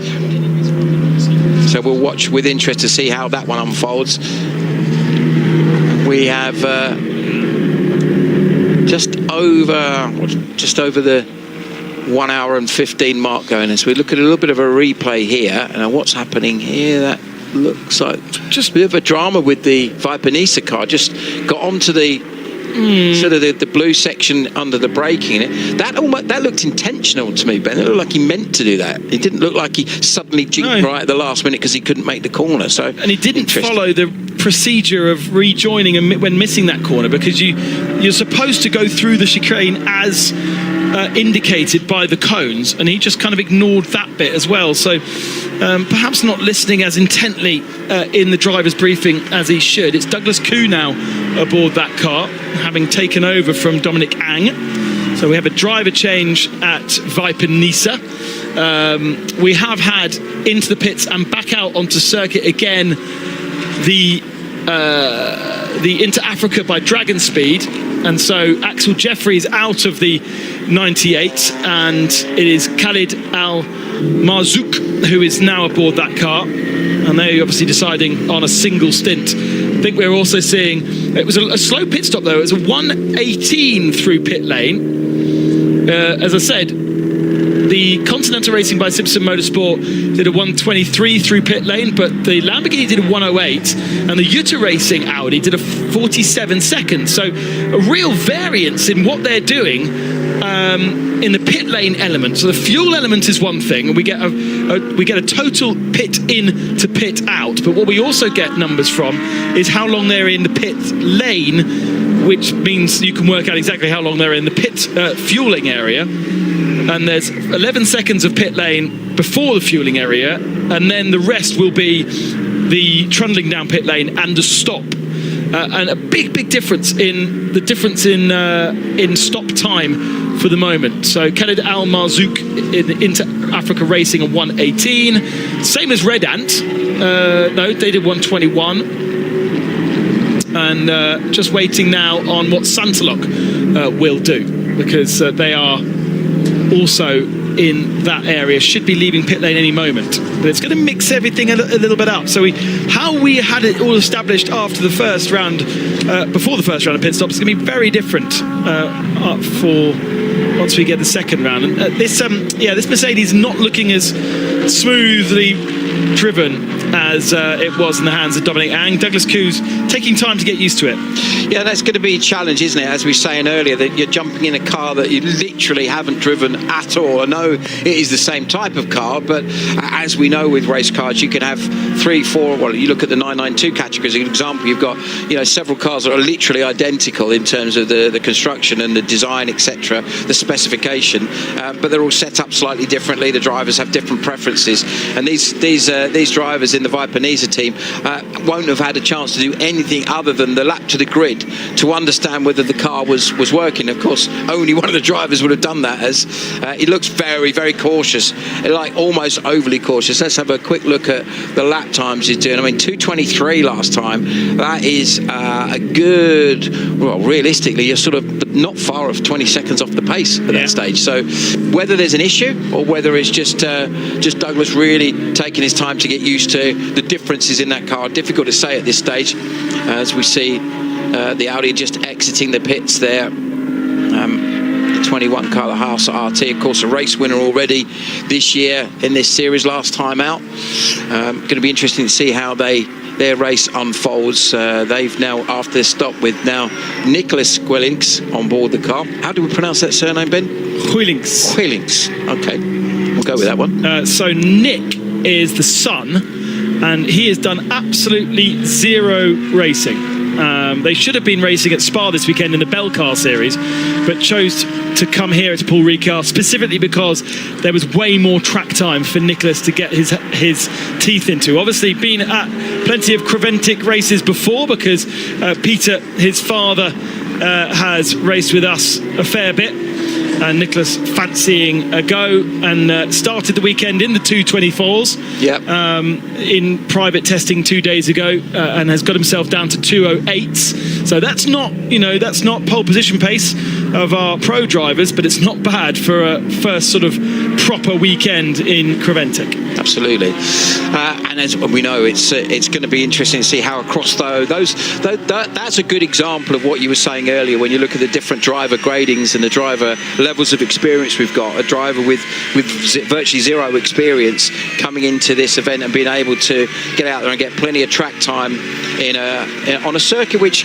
kind of lends itself to having this mixture of drivers, because there's plenty of space here. It's a wide F1 spec circuit. We've heard obviously of the history of this place is quite remarkable, going all the way back to the first Formula One race they had, first Grand Prix in 1971, a dominant win during a dominant year by Sir Jackie Stewart in his magnificent Tyrrell, one of 6 races that we got. And of course was a mainstay of the Formula One calendar right up to 1990. Now, down in the pits, we have our intrepid reporter Joe Bradley, who's catching up with the guys at Red Camel. Yeah, before the Red Camel car is in, and I think it's in fueling now, guys, you'll be able to confirm that. I want to report on Scuderia Praha. Now, the speculation was Joseph Kral, absolutely outstanding drive. Very, very clever and intelligent racecraft, what we saw from Joseph, to get that Ferrari into second place. He was suggesting that he may not do more than one stint. However, by the time we got to the pit stop, his mind had changed and he stayed in the car. That went off smoothly. Fresh set of Michelin tyres onto the Scuderia Praha Ferrari, and it's gone and it's back out. I'll give you guys a shout when I have the Red Camel car here. It's 992 Cup class pit stop time now, and it's going to be a flurry of Porsches into the pits now. Yeah, just waiting on everybody doing their pit stops, and then we'll be able to update you on who took tyres and who changed drivers. But I think the story across the board so far is that nobody's risked a double, even though this is probably the best conditions for a double because it's the coolest part of that we will see all day. I just don't think that has worked out. We've seen a lot of changing of names, but we're not quite there yet with everybody pitting. We still are owed Era Motorsport to come in, and Holmgard Porsche hasn't yet pitted. So a little bit of a difference in strategy in terms of how long people are able to get themselves to the end of their stint. Ajith Kumar also going a bit longer. I was always... I'd say this in no relation to the names that I've just mentioned, but if you don't drive as fast, you don't use as much fuel, so you can go longer. And so we are seeing some of those cars that perhaps were at the tail of the field in their particular category being able to go a bit longer in the stint. And actually getting to 10 hours and 40 minutes remaining for a GT3 car to do an hour and 15, an hour and 20 is not bad at all. Yeah, Lascaretos, who's on board the Era Motorsport now, has just come in on this lap. He, as you said, has just done 10, an hour and 21 minutes. It's pretty impressive, really, isn't it, for a first stint? What's really interesting there is just if you look at the three Ferraris that we have in this race, we have the pole position car, of course, of the Into Africa Dragon Racing car that Axel Jeffrey started. This car we see on screen now, which is the Josef Kral Scuderia Praha car, they've been really, really strong on single lap pace. Lascaretos is the newest driver to Era Motorsport. As we were saying earlier, it's his first race for many a year, and also, of course, first race in this car. So he is obviously still finding his feet, starting to get a little bit quicker as the race has gone on. But quite interestingly, it's almost like they've showed their hand. They've got their superstar guys out there. Era Motorsport have yet to put their two quickest drivers in the car. So it could be a very interesting strategy. I chatted to the team members as Red Camel come in now, having taken Phil now to take tyres. So that's going to be really interesting to see what level of performance they have. Did we see a driver change? Yes. Yeah. So who's getting on board, Joe, from your understanding? Yeah, Fabian Dance, the much taller, skinnier frame than the other drivers, is now on board. Fresh tyres. And just heard from chatting to Evo about Rick kind of proving that we don't really need qualifying. That car, remember, blew an engine. We've had an engine reinstalled, brand new, and they started at the back of the field. And he's made his way through in just one stint up into second place and in contention for the win. I'm not suggesting we don't do qualifying, because I find qualifying very exciting. It gives us something to talk about on the day before race. Just to give the viewers and listeners an idea of the layout in the Paul Ricard pits, very, very distinctive pit here. You've got like little office sections that are at the back of the pit garages, and you have to go up a flight of stairs to get into the office. We might be able to get it. We might be able to see it on the camera, actually. So if I dive into the, I'm just going to, my mic will go. So there's the offices there, and they're all beautifully air conditioned. Whereas the garage area where the mechanics will have to work on the cars if needs be, this is in the heat of the day. However, all the engineers, the drivers, they disappear into those air-conditioned office sections. From my perspective, I've now got to go into that air-conditioned splendour and spend 5 minutes arranging an interview, which is what I'm about to do, because I'm a bit sweaty down here. So give us 5 minutes. I'll go and drag Rick Broikers down into the heat, if he's willing, and give him a chance to cool off in the air conditioning. And then we're going to chat about how he's got that Red Camel car back from the back of the 992 field right into second place, and certainly into contention for the win. It might be, if Joe's really lucky, they might have some grub left over from their little celebratory barbecue that they had. So some cold sausage, you mean? Exactly. Some cold lardy sausage. I'll find out. I'll bring one up for you, Simon. So Kral now tests himself at the front. Interesting there. You look at Kral now, obviously having double stinted. New tyres for Kral there. Three laps it's showing on our tyre age monitor. But looking at the erstwhile leader, the Into Africa's dropped to third. Khaled Al Marzouk now on board that car. His lap times significantly slower. I think he is the going back to what we were saying about the example of Era, where they've not put their quickest drivers in, they've done the opposite there. The 98 car has run with their quickest driver in Axel Jeffries. Now they've got one of the more AM drivers in there, in Khaled Al Marzouk, and he's lapping around about 3 seconds slower than Joseph Kral, also with new tyres on. Vortex missing the braking zone at the Nord chicane, and no harm done there. Let's run through the order then as we see it, and ignore the timing screen on the screen because it is either behind, frozen, or just wrong. But from what we see, Joseph Kral leads by 8.6 seconds, so he has inherited the lead after the Into Africa Racing by Dragon have swapped drivers from Axel Jeffries to Khaled Al Marzouk, and they are now 23 seconds back from Joseph Kral. The big winner in that first round of pit stops has to be E2P Racing. The Aston Martin just 47 seconds in pit in to pit out.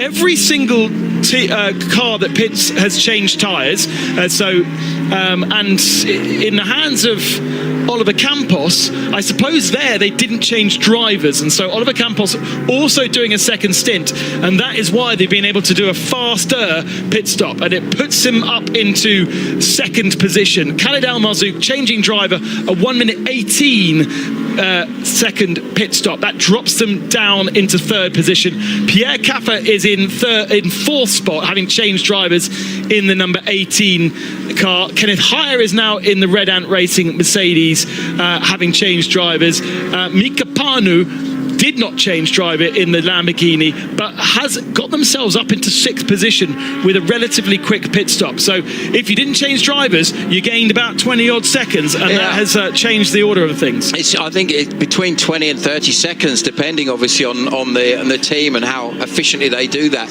But if you look at the pit only element of it, most of the teams, it's anywhere between just over a minute or up to around about 1 minute 40. For example, you look at the change that Era have made, and when Dwight Merriman on board, that was 1 minute 40 for pit only. So they've just gone back out with tyres and driver. So maybe a setup change as well. You look at that, they might have been tweaking something on the car for that to add that extra bit of time on there. Yeah, we saw the 992 category cars doing that because they have a different way of changing the tyres. Sebastian Lejeune, or 150 for instance. So we'll keep deciphering exactly what's changed after the first round of pit stops. Let's go down to Joe Bradley with Rick Breukers. We've just seen the 909 Red Camel Porsche just come into the pits.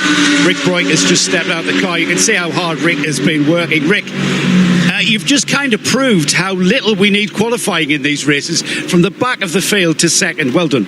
Thank you. Yeah, it was quite a long stint, so we had some time to make up the places. But really happy with the first stint. But it's a long race. Yeah. Any difficulties towards the end of the stint with yourself or the car? Sorry? Was there any difficulties that you encountered out there towards the end of the stint? It's really hot, so physically it's quite challenging because you cannot really cool down.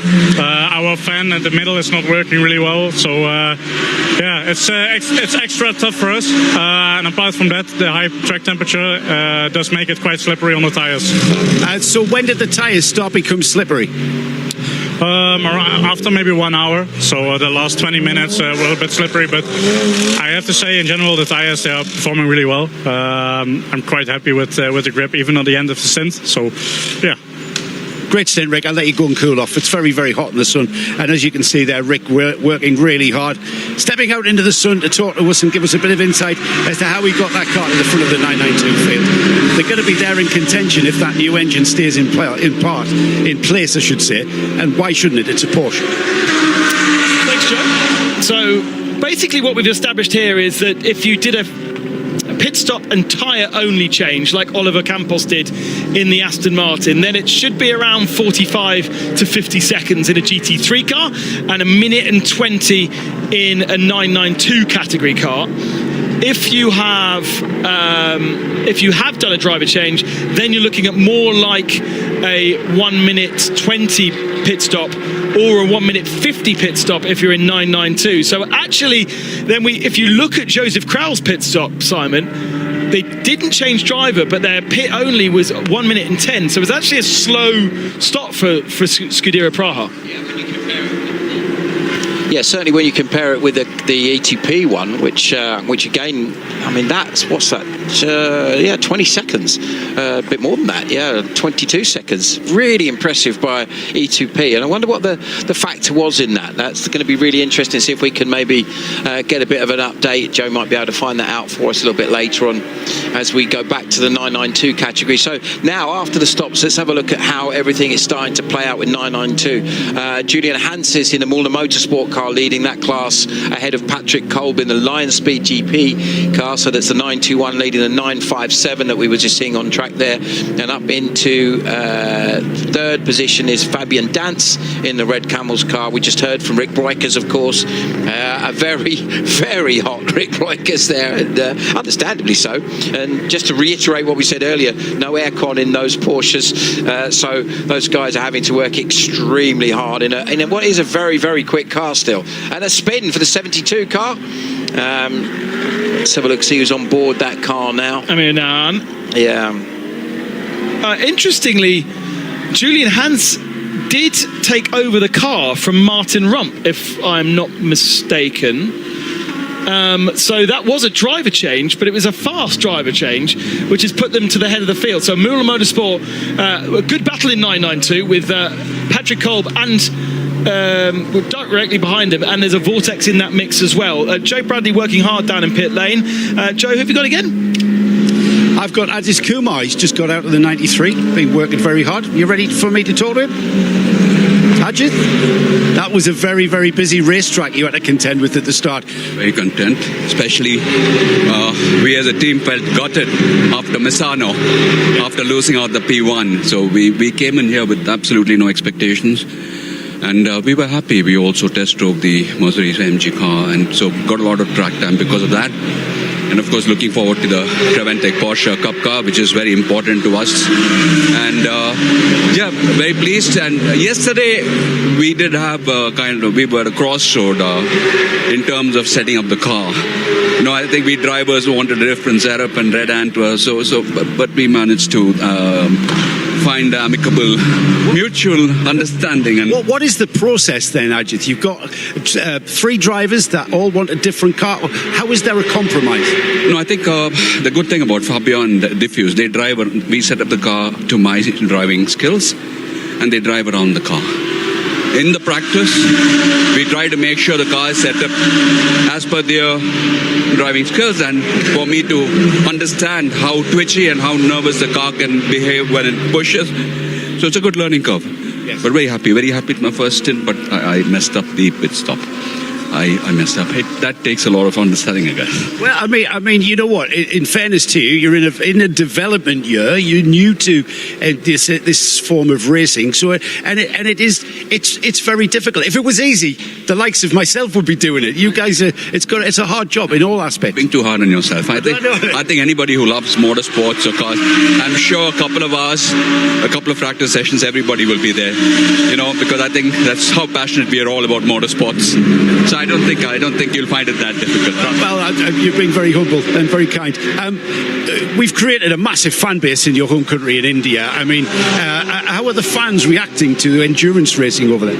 Like I would say, I feel blessed to have such a fan following. I come from a very modest background, a lovely family, parents, siblings, my wife, my children.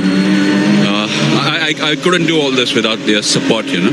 And then the fans who watch my films have started following motorsports, and vice versa. The motorsport fraternity is starting to take an interest in Indian films now, so yes. I'm happy if it's a win-win situation for everybody concerned. But at the end of the day, I just want motorsports to be as popular as cricket back in India. Yeah, that's a big ask. Now then, Brad Pitt has just done an F1 movie. Brad Pitt has just done the F1 movie. Are we going to see Ajith Kumar do a 24H series movie for India, maybe? I guess maybe Fast and Furious, F1, because I normally perform my own stunts in the film. So, right. Yeah, if there's a calling, why not? Yeah, absolutely. Or Fast and Furious sequel or the sequel on F1, yeah, why not? We could call it Red Ant Racing or something. Red Ant Ajith Racing, you know? Absolutely. Yeah, so a lovely collaboration between us. And a special thanks to Red Ant, the crew, Mr. Bert, Mark Goosen. They're such wonderful people. So I guess if I'm performing to a decent level. The credit goes to the boys and the team. I mean, they're so wonderful. I love them and I love you all. Thank you for supporting motorsports. Extremely grateful. Thank you so much. When are you back in the car? When do you go back out? I'll probably know after Fabian is back, because the weather, we want to see how it suits us. Let's go and cool off and recover. Thank you. Great to talk to you as ever. You could see Ajith Kumar's brain starting to melt at the end of that interview. He definitely needed to be released to go and get some water in him. He mentioned the pit stop, 6 minutes 32 in total, unfortunately for the 901. That plays the best in class, which is Holmgaard Motorsport, with a 4 minutes 52. So quite a significant amount of time lost in the 992 category car. So there's a real difference, Simon. That first round of pit stops, everyone took tyres, right?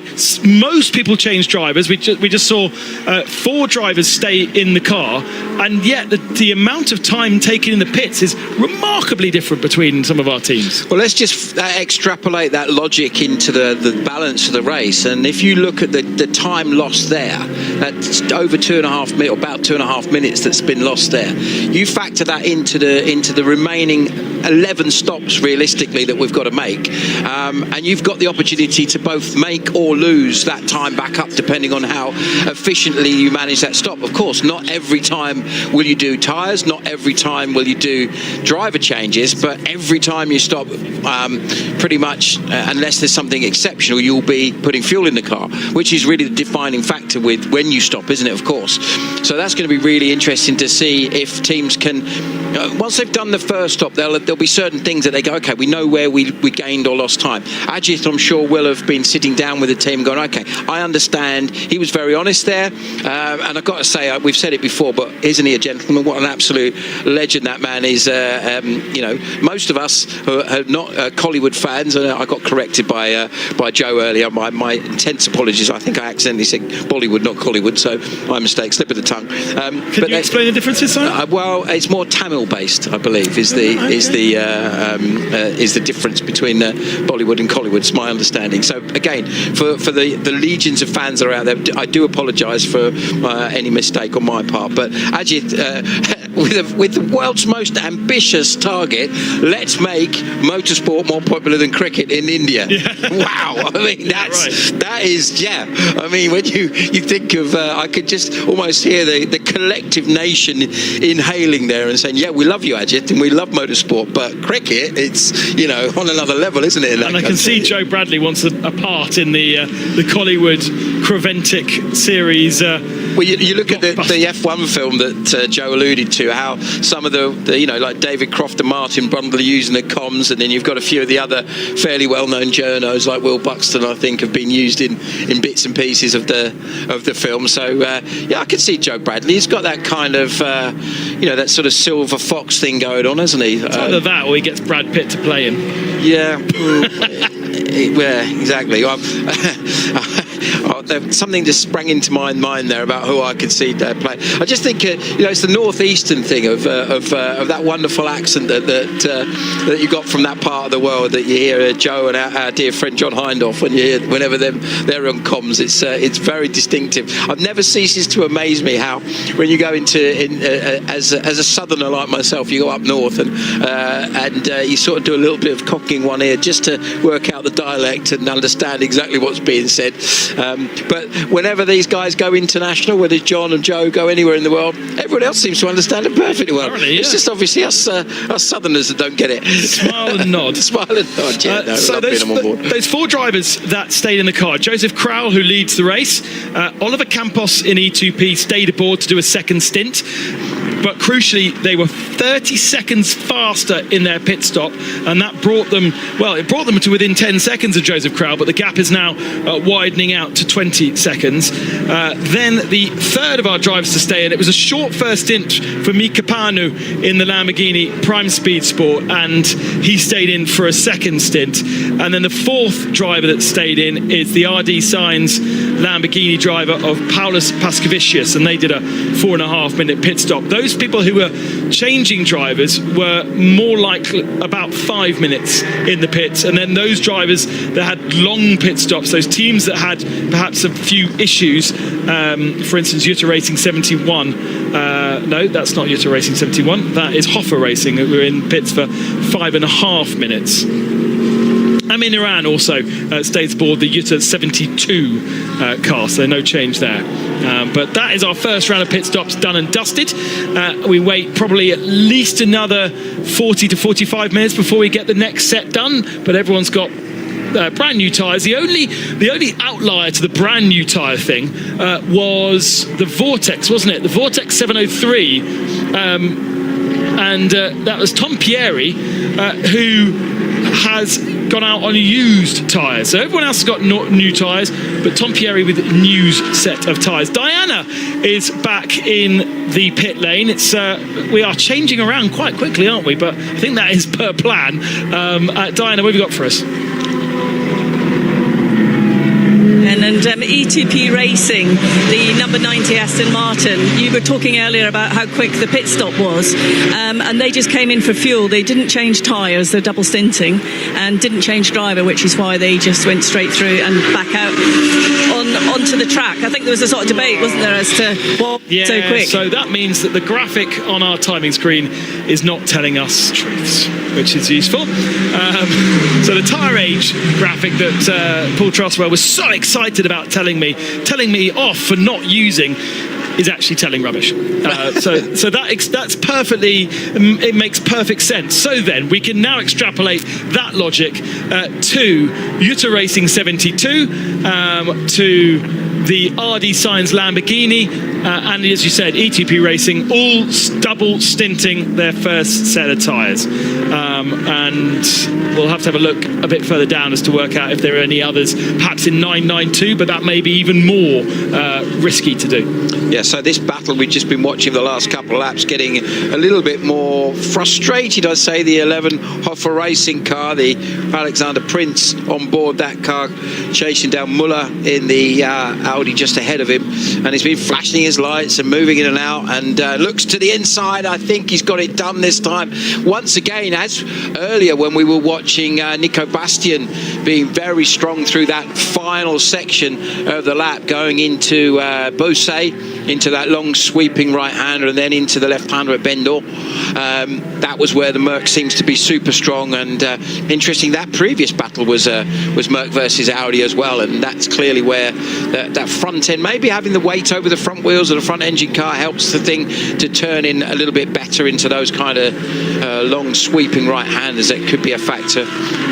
And instantly now you look at the gap that the 11 car has pulled out just in that one couple of corners that he's just dropped him, and he's just increased the gap to nearly 0.8 of a second in just a couple of corners.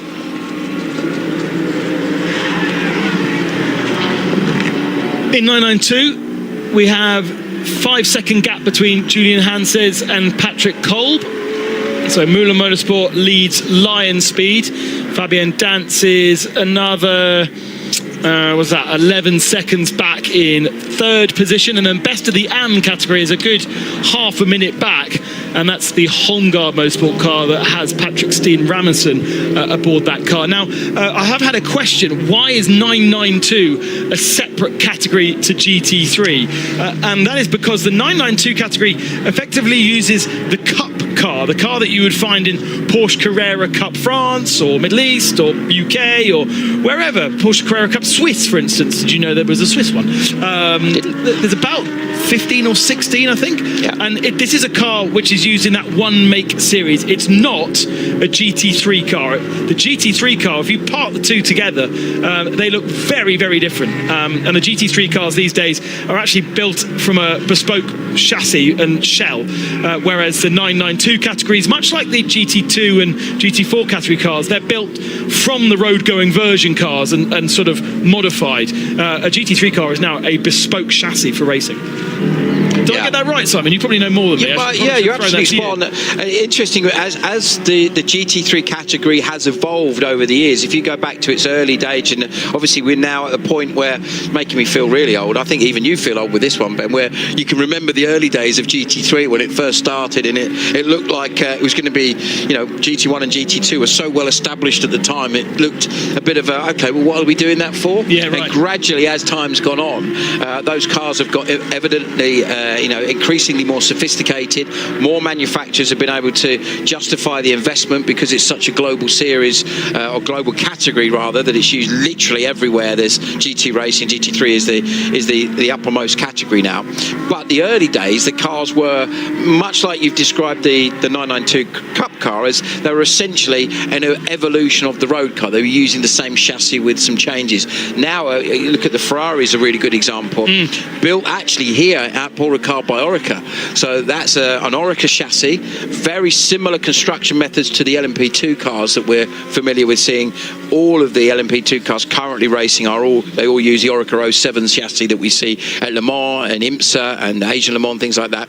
And then effectively a lot of the other manufacturers have now gone that route now. So they're all using essentially a carbon chassis bespoke for GT3 and build a purebred race car, as opposed to the evolution of a very fast road car that was modified. So yeah, we've got that change as we go back to looking at our 992 category, and a fabulous performance by Red Camel so far. Paul Trustwell's strategy clearly working. Simon, it's your first break time, so you can go and get yourself a coffee as we see the 909 getting a big slide on, nearly on the lock stops. Managed just to save that one. That would have caught his attention, wouldn't it? But there's a good example of what we were saying earlier, that these cars don't have any traction control, the 992s that is. The GT3 and GT4 cars do have traction systems, very adjustable. When you talk to the drivers who utilise the traction control, the obvious is that, it helps to improve the traction. That improves the tyre wear, which is quite significant. But the other key thing is, as the race evolves, and certainly where you've got mixed conditions, there's so many different settings on the traction control and on the ABS that the drivers will change that as the tyre life changes as well. So you may have a little bit more assistance or a little bit less assistance depending on where you are in the stint.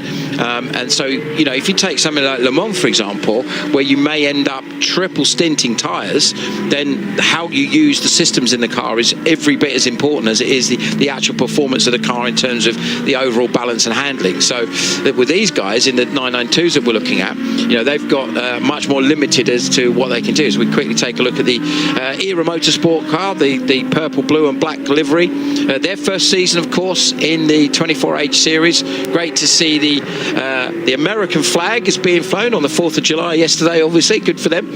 Dwight Merriman, a very proud American driver there. A former winner, of course, in class, in the LMP2 class we were talking about, in the Daytona 24 Hours, and has moved across to racing in Europe for the first time in his career, so he's learning all of the circuits. And it was really interesting. You heard Brian DL talking on the grid. He said, never raced a Paul Ricard before. You think of all the racing that Ryan's done. He's been racing for many years. I remember Brian racing in Formula Renault single-seaters in year 2000 with his brother John, and racing against some guy called Kimi Räikkönen. Whatever happened to him? We need a crowbar, but Simon, you are over your stint length. I've run out of drive time. Talk time. Bradley's turn, so I will go and grab a coffee and then catch up with the racing later, folks. We'll welcome Simon back in post-lunchtime, because it's coming up to midday here local time, and we've got our lunch stints to get through. So Joe Bradley joins us in the commentary box in just a few moments' time. Just to have a look at that double stinting of the E2P Aston Martin. Average stint time, average lap time in the first stint for Oliver Campos was a 2:05.4 in his first stint. His second stint so far is 16 laps in, and he's on a 2:07. So he's losing chunks of time to Joseph Crowell. He's going to be caught by Pierre Caffer pretty quickly. And so Diana's reasoning is absolutely correct. That they're double stinting that tyre, and the performance is really dropping off by about a second and a half. So that tells me, if you look, for instance, at Joseph Kral, who's able to pretty much equal his average lap time from the first stint to the second stint, because also we haven't had very many yellow flags,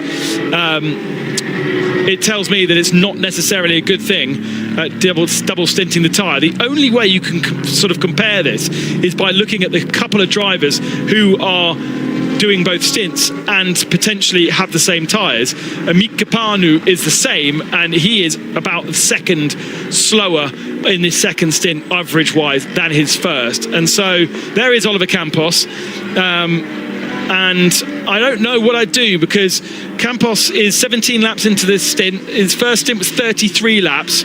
So he's possibly able to go another 10, 15 laps. But if you're losing over a second per lap because you're on a old set of tyres, you surely just call it and come in and get yourself on an offset strategy or something. Joe Bradley is the man to ask that question. Well, we've heard that by the end of the stint that the tyres were a little bit slippery, let's say. So you are risking, you're risking, certainly in these weather conditions, you're risking the driver fitness coming into play. You know, I saw a lot of really overheated drivers, very athletic drivers, very young and athletic drivers. We saw, you were spot on with Ajith Kumar. I saw exactly how heated he was becoming. And that guy is Indian, remember? Yeah, so these temperatures are quite temperate. This is an Indian spring, isn't it? And Ajith, you've got your fireproof underwear on, you've then got a 2 or 3 layer Normex suit on, and that heat build-up just generates, and it builds up and it builds up and it builds up. And when I asked him to the front of the garage, which is very, very hot, and when you come out of the garage, there's a little bit of airflow in the garage, but then you bring him to the door to do the interview, and you can just feel that wall of heat as you step outside. And yeah, you're risking your driver. It's a bit of a risk, but you know what? You don't win anything by not taking risks, do you, in this game? I just don't think it's working out. I mean, just looking at the average lap times, it just doesn't seem to be working in their favour. And just so you're aware, Joe, so he's about 2 seconds off, is he? You can ignore this, even though Paul Truswell was very... Yeah, he was pushing it. Yeah, so the tyre age... Rubbish. Is it? Yeah. Because it implied that everybody had changed their tyres after the first stint, which we kind of guessed. It's the tyre age in the stint or something, it's the tyre age of the stint rather than the tyre age overall. So it's not... All right, so it's being reset every time so you go if the tyres stay on the car, that doesn't gauge the tyres staying out there? Logically it should, but right, okay. Yeah. All right. So he's 2 seconds off the leader, Kral, at the moment, who also, in fairness to Joseph, he was a superstar back in the day. Remember in the days of Formula BMW and Formula 3? Absolutely. He was destined for big things, and GB2 is where he competed as well. So we know we've got a superstar in the Scuderia Praha car that leads, and he is leading last time through 2 seconds quicker. The Sonderlock car, we don't need to tell everybody who Pierre Caffer is, Le Mans winner, former Works Audi driver. He's 2 seconds a lot quicker, and Campos is falling back towards him, isn't he? But Campos is on a set of tyres that has done all of the laps. So we are on lap 51. Yeah, and I forgot to mention Kral changed tyres. Yeah, exactly. Kral changed tyres, Caffer changed tyres. Pretty much everyone changed tyres, as I say, apart from the Lamborghini of RD Sainz and the Lamborghini of... Prime. No, I think the Lamborghini Prime Speed Sport did change tyres. They did change tyres, yes. They did change tyres. Utah Racing 72 did not either. What we don't know is what happened in 992, because the pit stop time there suggests that they did. Muller Motorsport did a 119 versus a 150 for Lion Speed. So was that just a really slow pit stop? Sébastien Lejoux also with a 150 in their pit stop, and you could do a 120. So there's obviously something going on there, which unfortunately do you not think though it's averaging out 30 seconds? Yeah. These over-timed pit stops are about 30 seconds over. So there's some sort of regular process that's happening there in comparison to other cars. Yeah. I don't know what that is. It's, but we don't know what it is. Something to find out, because when you go to the teams, you go, anything to report from that pit stop? They go, no, everything was fine. Everything was fine. Everything is fine in their world because they're doing whatever they plan to do. It's just in comparison to other teams, which to a point they are paying attention to the other teams, but not under a microscope. They're too busy for that. No, and don't forget that Patrick Niederhauser in that Lion Speed Porsche had moved himself up to well ahead of the rest of the field and leading 992. So the fact that then the pit stop's half a minute slower than the competitors around them completely nullifies everything he's done, because you can gain a 1 second a lap across a 30 lap stint, which is across an hour, and you have a 30-second advantage. One pit stop, 30 seconds slower, boom, all goes. So it's a huge amount of effort. So the simple mission task for Diana is to find out, is to maybe pop along to Sebelju Racing and ask them, we've calculated their pit stop to be 30 seconds slower than the cars around them in the 992 class. Well, Lion Speed or Sebelju, yeah. Lion Speed, but Sebelju, because they were at the front of the field. As well, yeah. Lion Speed have maintained their second place. Yeah, but they lost a huge amount. But they lost a chunk of time, yeah. So maybe one of those teams can answer that question. Maybe. well, they will be able to answer that question. Whether they'll relay that to us is another matter. You know, the teams don't have to tell us. It's a very friendly pit lane, this one, in the 24H series, and teams are open. It's not, you know, we're not back at Le Mans with security on the gates. The teams are open, but again, tactically, you don't want to give too much away. Curious to see how long these stints will be. Pierre Caffer now right on the tail of Oliver Campos for second position this. And I'm not sure it'll be too hard for Caffer to get past. Remember, Caffer in a car that has 5 drivers listed alongside it. Whether we will see all 5 drivers remains to be seen, but there's a lot of driving, a lot of shared driving to be done. Caffer looks to the inside around the tail end of the circuit, can't find a way through there, but it's going to be done easily on the Mistral here, and they catch the BMW just on the exit of the turn. Actually still not managed to make this one stick, and that has compromised Caffer's early pace, but Caffer about equal to Josef Kraull in terms of pace, and now slides his way through, so as expected. There is a collision penalty for the 93, 20-second penalty for causing collision. So that's Red Ant Racing's Mercedes. And Pierre Caffer got a little bit too close to the tail of that Aston Martin. I would say that he was almost tripped up by the Aston Martin. The apex speed of the Aston was way down on the apex speed of the Audi, and it's not like you're driving to the shops when you're out racing a car. You can't just deviate mid-corner. Caffer has made it past the Aston, but it was a very tricky and very dicey situation. Right, Diana's down in pit lane for the next couple of hours. Diana, what have you got for us? You were just talking about Sebelju Racing, the 888 Porsche 911 GT3. That did have a slight delay because they changed the front splitter when the car came in. So that will be the reason why you've seen that reduced time on there. But they were quite confident they got it done very quickly and back out. Thanks very much, Diana. Well, that sorts that one out.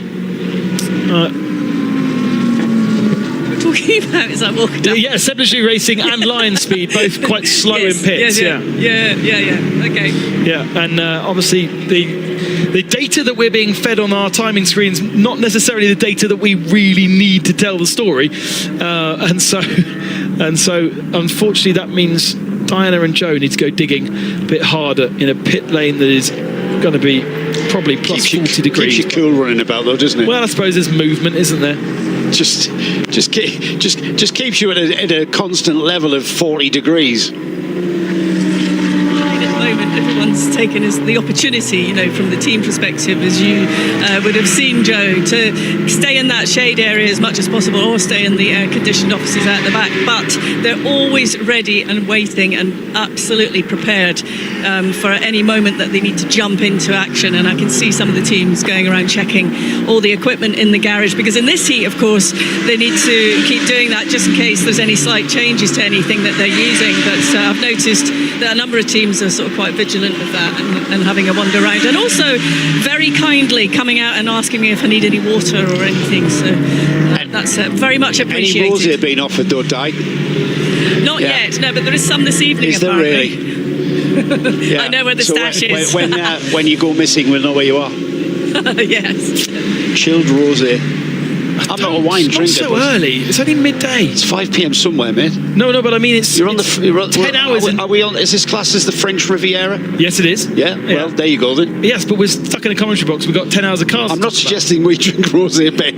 That would go horribly wrong. You say that though, but whilst you're here, Joe, we do like a deviated story. The early days of the Spa Grand Prix track commentators I used to visit as a kid. For the Grand Prix, they used to speaker box, the commentary box used to be above a catering area, and so they would get a bottle of red wine and the starters from the hospitality pre-race, and they would all be sitting cheersing for a good health through a good race just before the start of the race with a nice bottle of red. Yeah. By lap 20, they were asleep, were they? Well, I mean, I know that. What sort of era are you talking about there? Oh, that's 2000s. Oh, really? Right, yeah. Right. Not going back to the 80s. No, I mean, going back to my father who commentated at Le Mans, he took over commentating at Le Mans from his uncle because his uncle became too drunk in the evenings after having a nice evening meal with the ACO. Right. So your dad would step in and... My dad would step in and do the night. Right, okay. Yeah. And then in the morning, depending on the hangover situation... Yeah, really? Is that right? That's brilliant. Take back over again. But only during COVID did I have a couple of whiskies during commentary in my pants. I'm not sure I could do that. Joseph Kral is being very impressive this weekend. Oh, why is he coming into the pits now? He's done... it's just gone off the screen there. No, it's slightly short, isn't it? 21 laps. Did 35 laps in the first stint, which was a good stretch, wasn't it? 1 lap more than the E2P car. Is that the E2P car, Pierre Caffe? Well, E2P, that's so Campos. So our first two cars, I don't know what's going on there. All right. Our first two cars have come into the pits. Now, Campos has got a crappy set of old tyres on there, so that's my excuse. Bring him in early to change the tyres. Is Joseph Kral literally saying, I can't go any longer, I'm knackered? Oh, that's an interesting one. Yeah, Diana, are you with Joseph Kral's team now? It's good area. Right. I was just waiting for the appropriate moment to let you know that the team are ready to receive Joseph. They're on the pit apron, and Dennis Wezek is going to take over from Joseph. So I will grab Joseph as soon as I can once he gets out of the car. But the team are all here ready and waiting with tyres and everything else that they need for this pit stop, which I'm sure will be very slick as normal. The thing is, the interesting thing for you, Diana, is that when I was down there for their first pit stop, Joseph had done 35 laps, and they were talking. Joseph was saying that he was going to get out of the car. By the time the car then came in, he changed his mind, or someone in the team. It had been Joseph's call, but he changed his mind and he stayed out for that second stint. And he was dubious about staying in the car. So, like Ben speculates, has that pit stop come early because of driver limitation rather than tyre limitation or fuel limitation? Is what the normal circumstances are. So that's a question I suppose you could ask the team. Don't, and I'll be back to you. We'll give you a shout when that car is with you. And Oliver Campos, a very similar situation. E2P coming in on the same lap. I wonder whether Campos, they're doing that more because the tyres are dead and the pace was bad. But Campos is also double stinting. So we are seeing even RD Sainz, Paulos Pascovicius is now in pits, and he was another of our driver double stinting. Amir Naran, we're watching in the 72. He's jumped out of this Audi and handed over to another driver, and he was another driver who double stinted. So there seems to be a common theme here. If you try to do double stinting, your human has given up. And I know that's upsetting for an engineer sitting alongside me in Joe Bradley, but it's not the tyre, it's not the fuel, it's the human. Yeah, and again, when you are engineering the race strategy in a race, in any kind of endurance race, that strategy is very fluid. You have to react to the elements, and one of those elements in this case may be the human element. Let's see how long these pit stops are. We're looking inside the Jutta Racing box that have got 2 Audis being run, a 71, which is the normal coloured car that we've seen often, and then the 72. And waiting to perhaps for the cameraman to turn around and show us other pit stops. I don't know, but Diana, I think, is watching a pit stop. Yeah, the E2P Racing Aston Martin Vantage GT3 came in. That had a driver change and tyres. Pablo Boguera has just jumped in behind the wheel on that one, and as we chatted about, the Scuderia Praha Ferrari 296 GT3 car is also in the pit lane. They're just in the process of doing the pit stop now, change tyres and change driver, just strapping him in. So I will go and find Joseph in just a few minutes and come back to you and see what he's got to say about that start of the race. Well, what we need to see now is how quickly teams that don't have a driver double stinting come in and have a comparison to see the difference between drivers that were in for 2 stints versus drivers that were in for 1. Paulo Boguera. Do you know what happens when I hear the name Paulo Boguera? Go on. I'm the singer, the swingers, all the jungle VIP. The Jungle Book. Oh, Boguera. I'm sorry, Paolo. I know you're in the car, so you're not listening, but he's not going to get that. Especially when he's hot and not bothered. And not bothered. He just looks at me. Start bringing in Disney musicals. That's weird. I just sung on air. Not the first. It's going to be a long day for everybody. Just under 10 hours remaining. We've had 2 hours and blistering pace, I've got to say. We've had some great racing, and already the race beginning to shape up as a battle.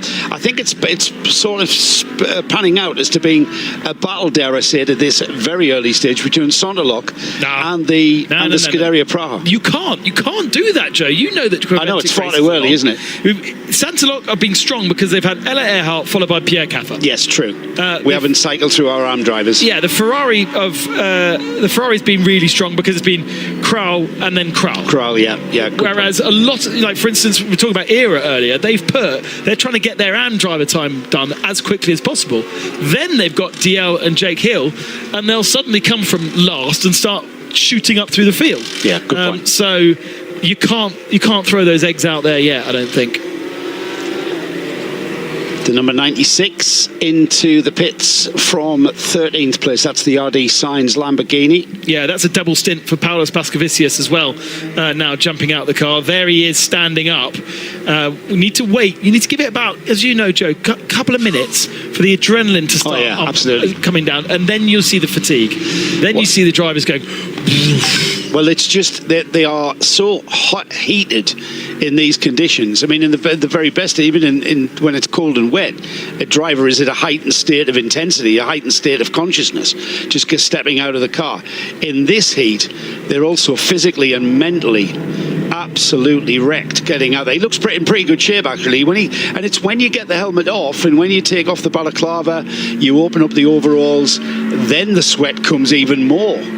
As you begin that cooling down process, then the body reacts by sweating even more, and that's when you've got to be very careful. So yeah, I mean, out of respect, I've learned over the many years I've been doing this, you kind of give them a little bit decompression time, unless of course the context is that I want to get in like the Daily Mail and get that controversial comment, and you know, because there might have been an incident, you want to get the emotion, etc. But that's very, very rare. Usually it's been respectful and letting the driver decompress. Last weekend at Spa-Francorchamps, there were 2 pit lane interviews done where the driver passed out after the interview, and there were 2 drivers that did not make it to the press conference at the end of the race because they were too overheated, not dehydrated, but overheated. Yeah. And the moving in the car with the air passing through them because there are air vents passing over, fine.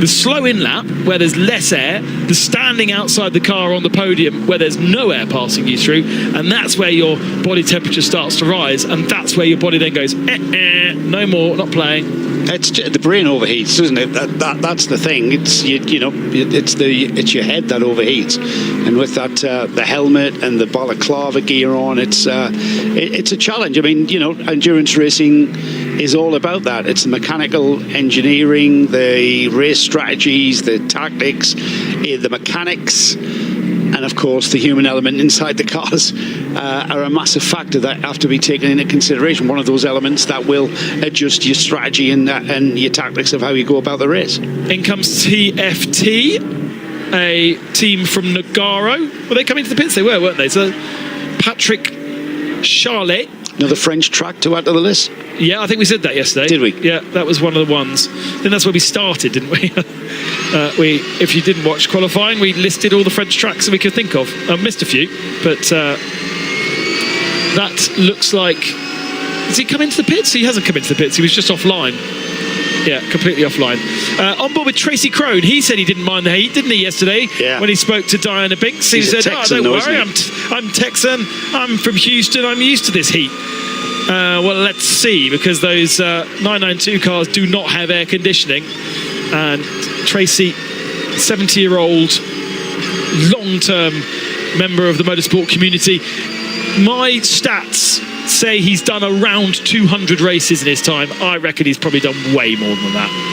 I know that relationship with his driver coach and mentor, Nick Johnson, has been going for 25 years. What a team! Well, I mean, what a team setup to have that relationship that extends across the. You know each other's. You know how each other's going to think. You know when each other are asleep. You'll be able to sense it.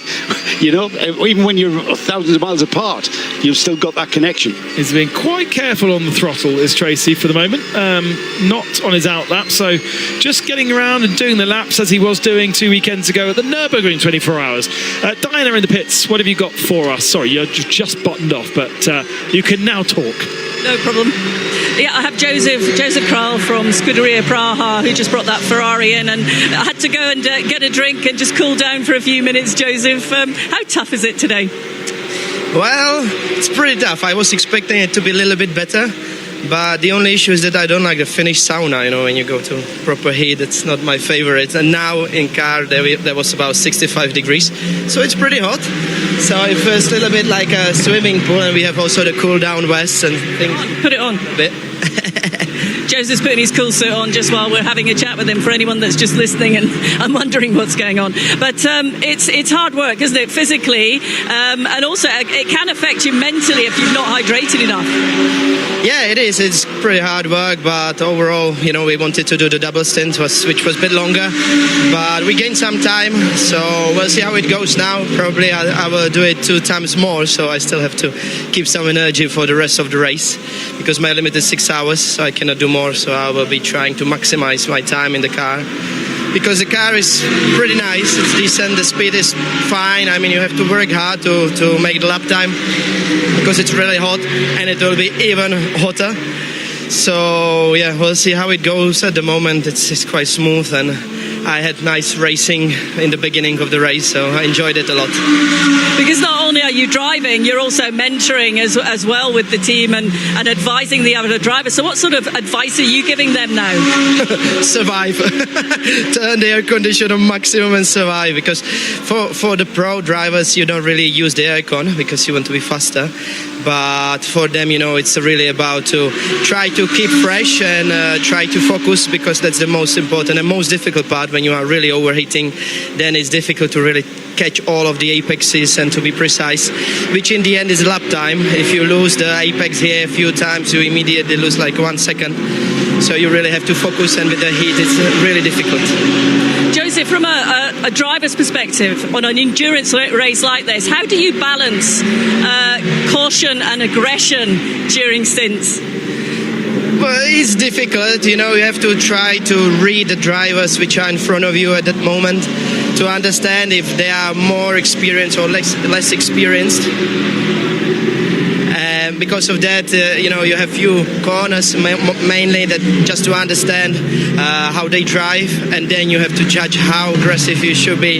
Of course, you have to sometimes take some risk not to lose that much time, but because it's the beginning of the race, you don't want to take that much risk to lose the car or crash or something.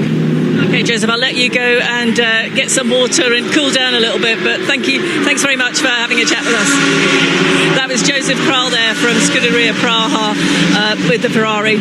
Yeah, I think in case you didn't hear all of that, we did lose a little bit of sound inside the garage, but we were just talking about how he balances aggression and caution during a 24-hour race. So it was really interesting to know from an experienced professional like him how they balance and read the race as they're doing it. But he also is mentoring the other drivers within the team as well as driving himself. So he's very much involved in the strategy. So he's perfectly placed to give advice to the other drivers to what to expect. But he said it was incredibly hot inside, which is why they put a cool suit on him in the middle of that interview, but he very graciously carried on chatting to us. So it's about keeping hydrated as much as possible and managing the situation, because the car does get incredibly hot inside and it's probably going to get even hotter. So they're just working their strategy as they go along, but he said he really enjoyed that first stint.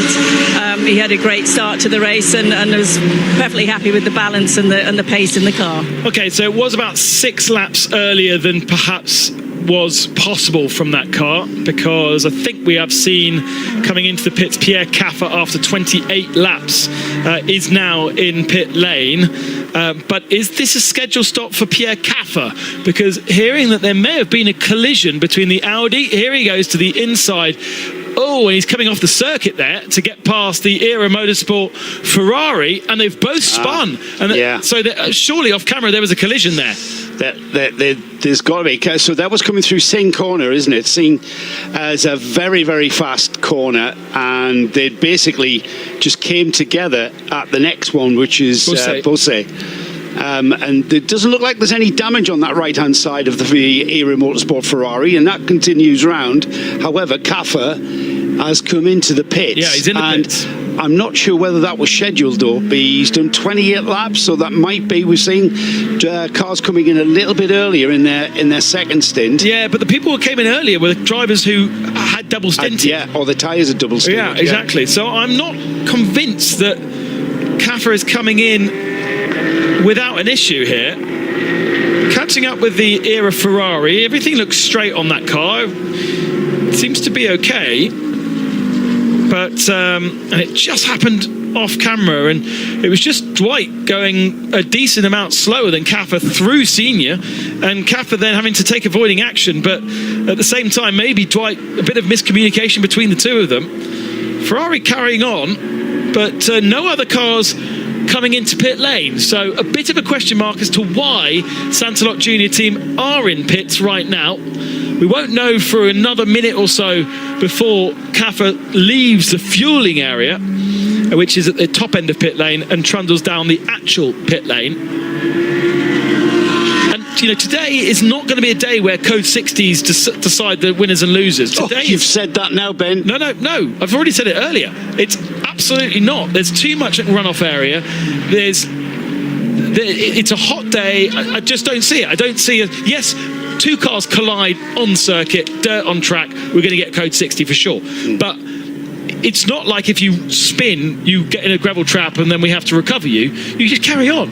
And so the wins and the losses are going to be done on track in the pits, particularly, but also in the performances. It's going to be a real pure performance-based race, this one. Yeah, it's going to be great. I mean, I know that my favourite saying is endurance races are won on the pit wall, or these days, indeed, won at the back of the pit garage. But you know what I mean. It's all about the team effort and the strategies and the tactics of how you run the fuel stifts and the fuel windows and how you bring that down and back time towards the checkered flag, and how you use, indeed, the Code 60s and the delays to the race and how you play that in. When it comes down to just full green racing, then we are dealing with just the pace of the car and the drivers, aren't we? And it's and I totally agree with what you say, Ben. There's a purity to that. there's a purity of race driving to that. It's a little bit different to race strategy purity, as we've got the Sonderlock car now made its way out of fueling and onto pit apron. Looks like shiny new Pierre boots. Caffer is going to stay in though, Ben.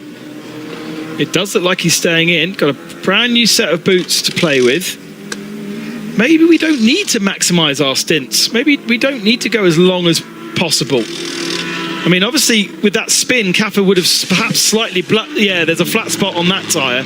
So this is... I think this is off schedule with a flat spot. And remember, off track is that blue stripe that you see is that very harsh grade of tarmac that's deliberately put out there, where if you go really way off, the striping becomes red, and that literally tears your tyres to bits. If you rub your foot across that with a pair of soft-soled training shoes on, then it really does wreck the sole of your trainers. And they've just been given a penalty for that collision, 20-second penalty for Pierre Caffer, and of course not being able to serve it because it's coming just after they've made their pit stop. So the next pit stop, they've got 3 hours to serve it, so no problem at all, but their next pit stop will be particularly long, much like it is for Red Ant Racing now, who are in pits and also serving their penalty. But now Caffer's off sequence from the usual what we would expect a stint to be. We'd expect a stint to get to 30, so we are now, I would say, expecting our leading cars to soon come into the pits, but a slightly earlier stop for Caffer, and Caffer going for the double. So Pierre Caffer resumes, gets straight back on it, gets those tyres scrubbed in. Brand new Michelins we saw going on to the 18 Audi.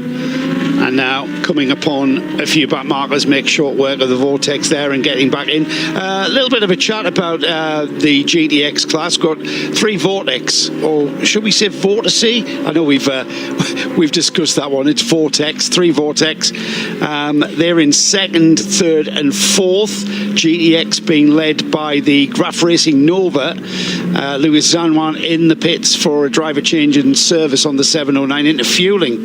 In fact, it says on my screen the Pierre Caffer car just going ahead of it as the Graf Nova leading GTX comes in. They're in 10th overall, then in 2nd in GTX, quite a way back behind the little prototype.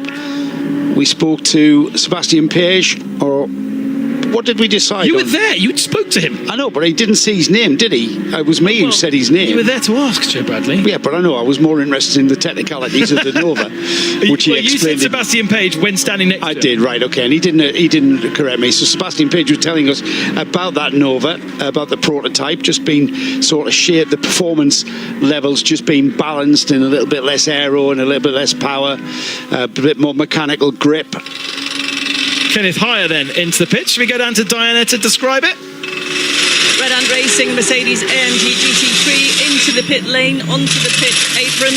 The team are struggling just slightly with the front right tyre to get that off, just to get it No, that's okay, that's all good. Sorry, my apologies, I thought they were having a little issue there. Change tyres, Yannick Redon is in behind the wheel now, so driver change here, taking over from Kenneth.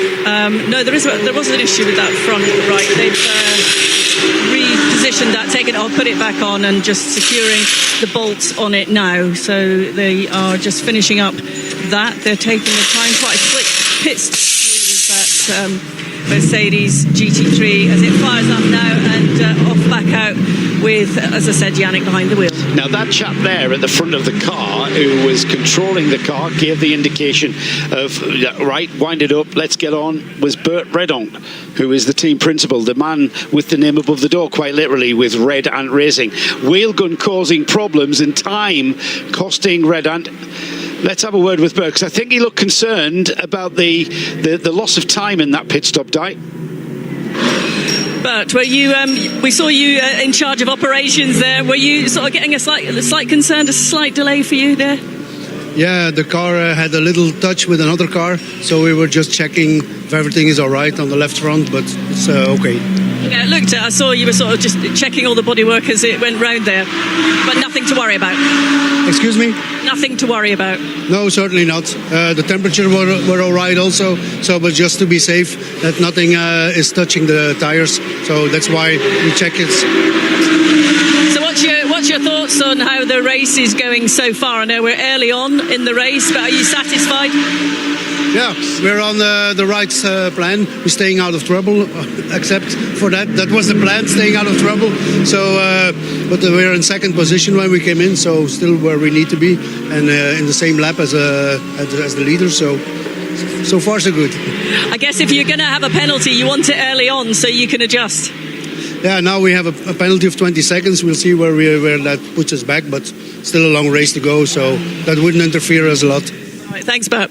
No problem. Penalty served then for Red Ant. So one more penalty waiting to be served by Pierre Caffer at the end of this next stint, and comes out the pits and drops down to 8th position, which leaves Into Africa Racing by Dragon Racing at the head of the field, as they were at the start of the race with Axel Jeffries aboard. It's Khalid Al Marzouk who is aboard that car. His average lap time over across this stint has been a 2:07.4.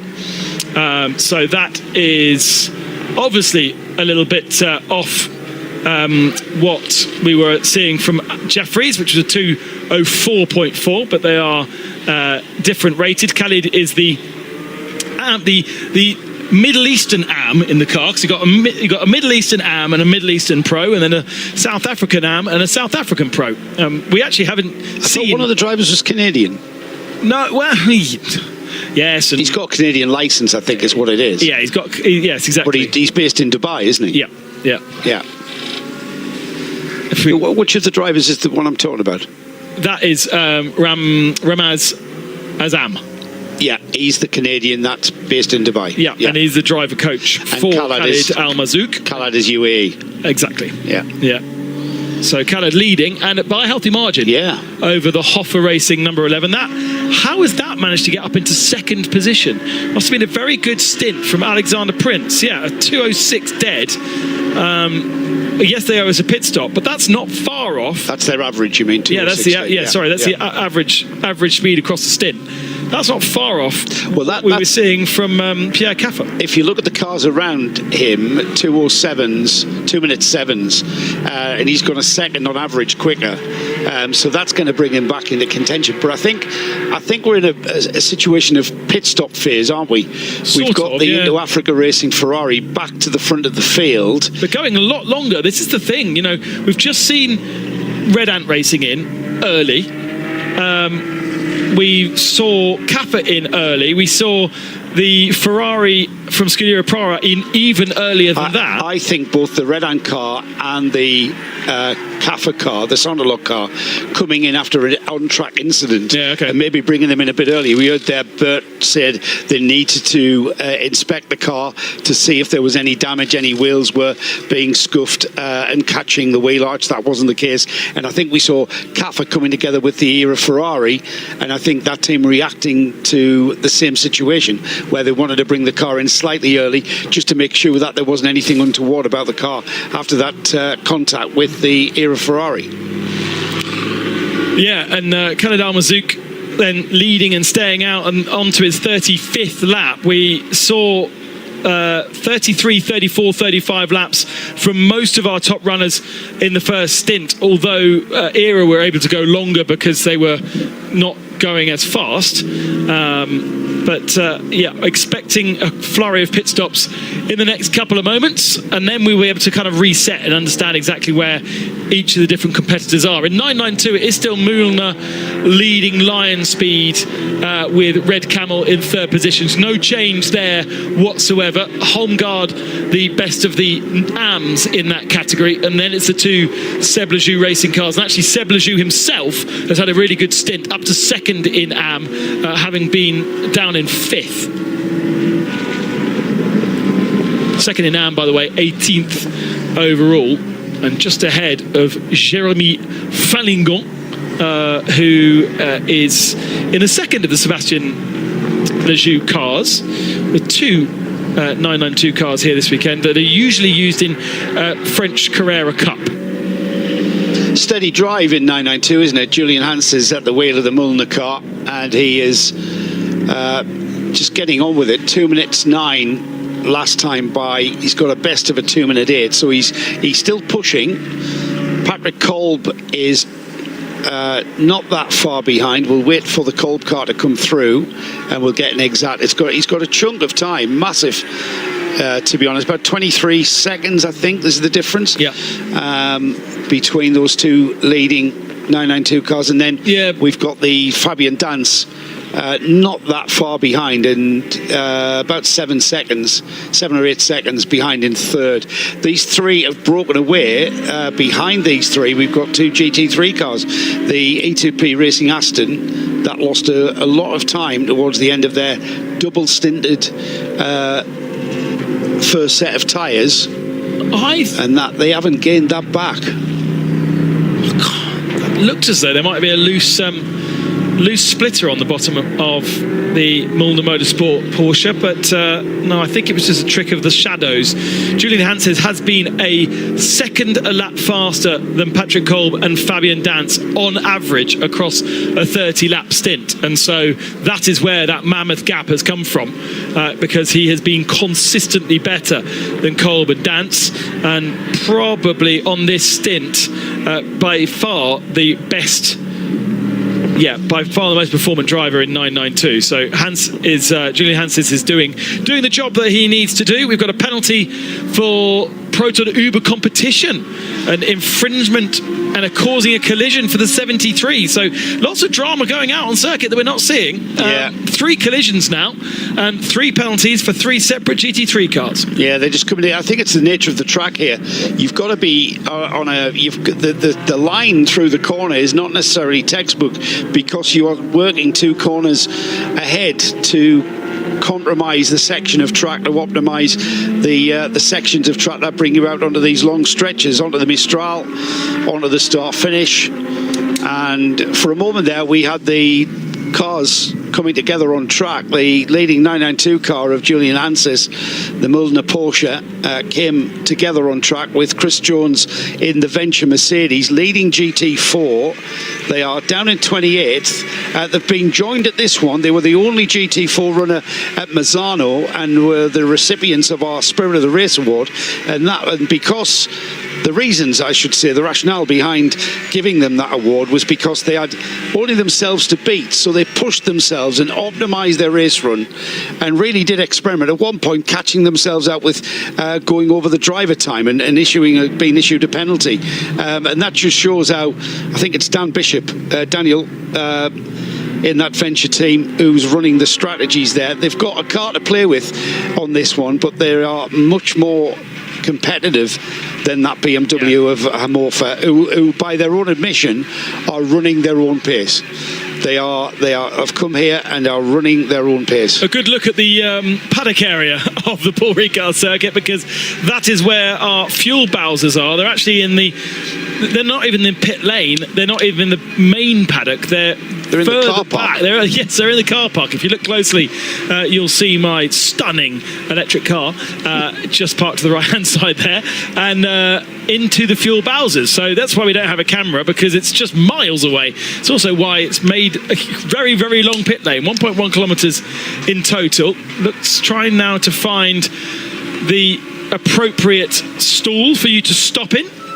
It's not a rushed process, is it? Like, what we see in some pit lanes. By putting the fueling station out of the way, enables the likes of ourselves to wear shirt and shorts rather than 3 layers of Nomex, which I'm all for. Yeah, absolutely. Especially in 32-degree heat. Interestingly, when I first went down to the pits, which was about 10:30 a.m. this morning, I asked the tyre engineer what the track temperature was. The ambient was 32, the track temperature was 38. But what happens as the day goes on and the sun gets higher in the sky, the track temperature gets much, much hotter than the ambient. And I would think we're probably into the mid-40s now. and we're probably going to see towards 50 plus degree track temperature, which is what we saw yesterday. The dark grey of the tarmac at any racetrack soaks up that sunshine and just builds the heat into the surface. And we're not at the height of tyre usage here. We're not at the height of abusing our tyres over the course of a stint. As we see the tyres come off the Hofer car that has come into the pits. Alexander Prince came in from second place, has dropped down to 10th place, but he will continue to drop. The cars behind him are the Jutta car, Tim Muller of Bugatti Shoes in the 71 into the pits as well, and Jörg Dresshoff in the Proton Huber competition Porsche in from 12th place now. So these cars now going through what we said was a pit stop phase. Little tiniest bit of damage on the front end. They've had a little bit of contact somewhere, and high up on the bonnet though, isn't it? No, it's more the radiator fins. Right. What do we call those? The grill, lines. The grill. The grill. Yes. Yes. Of course, the grill.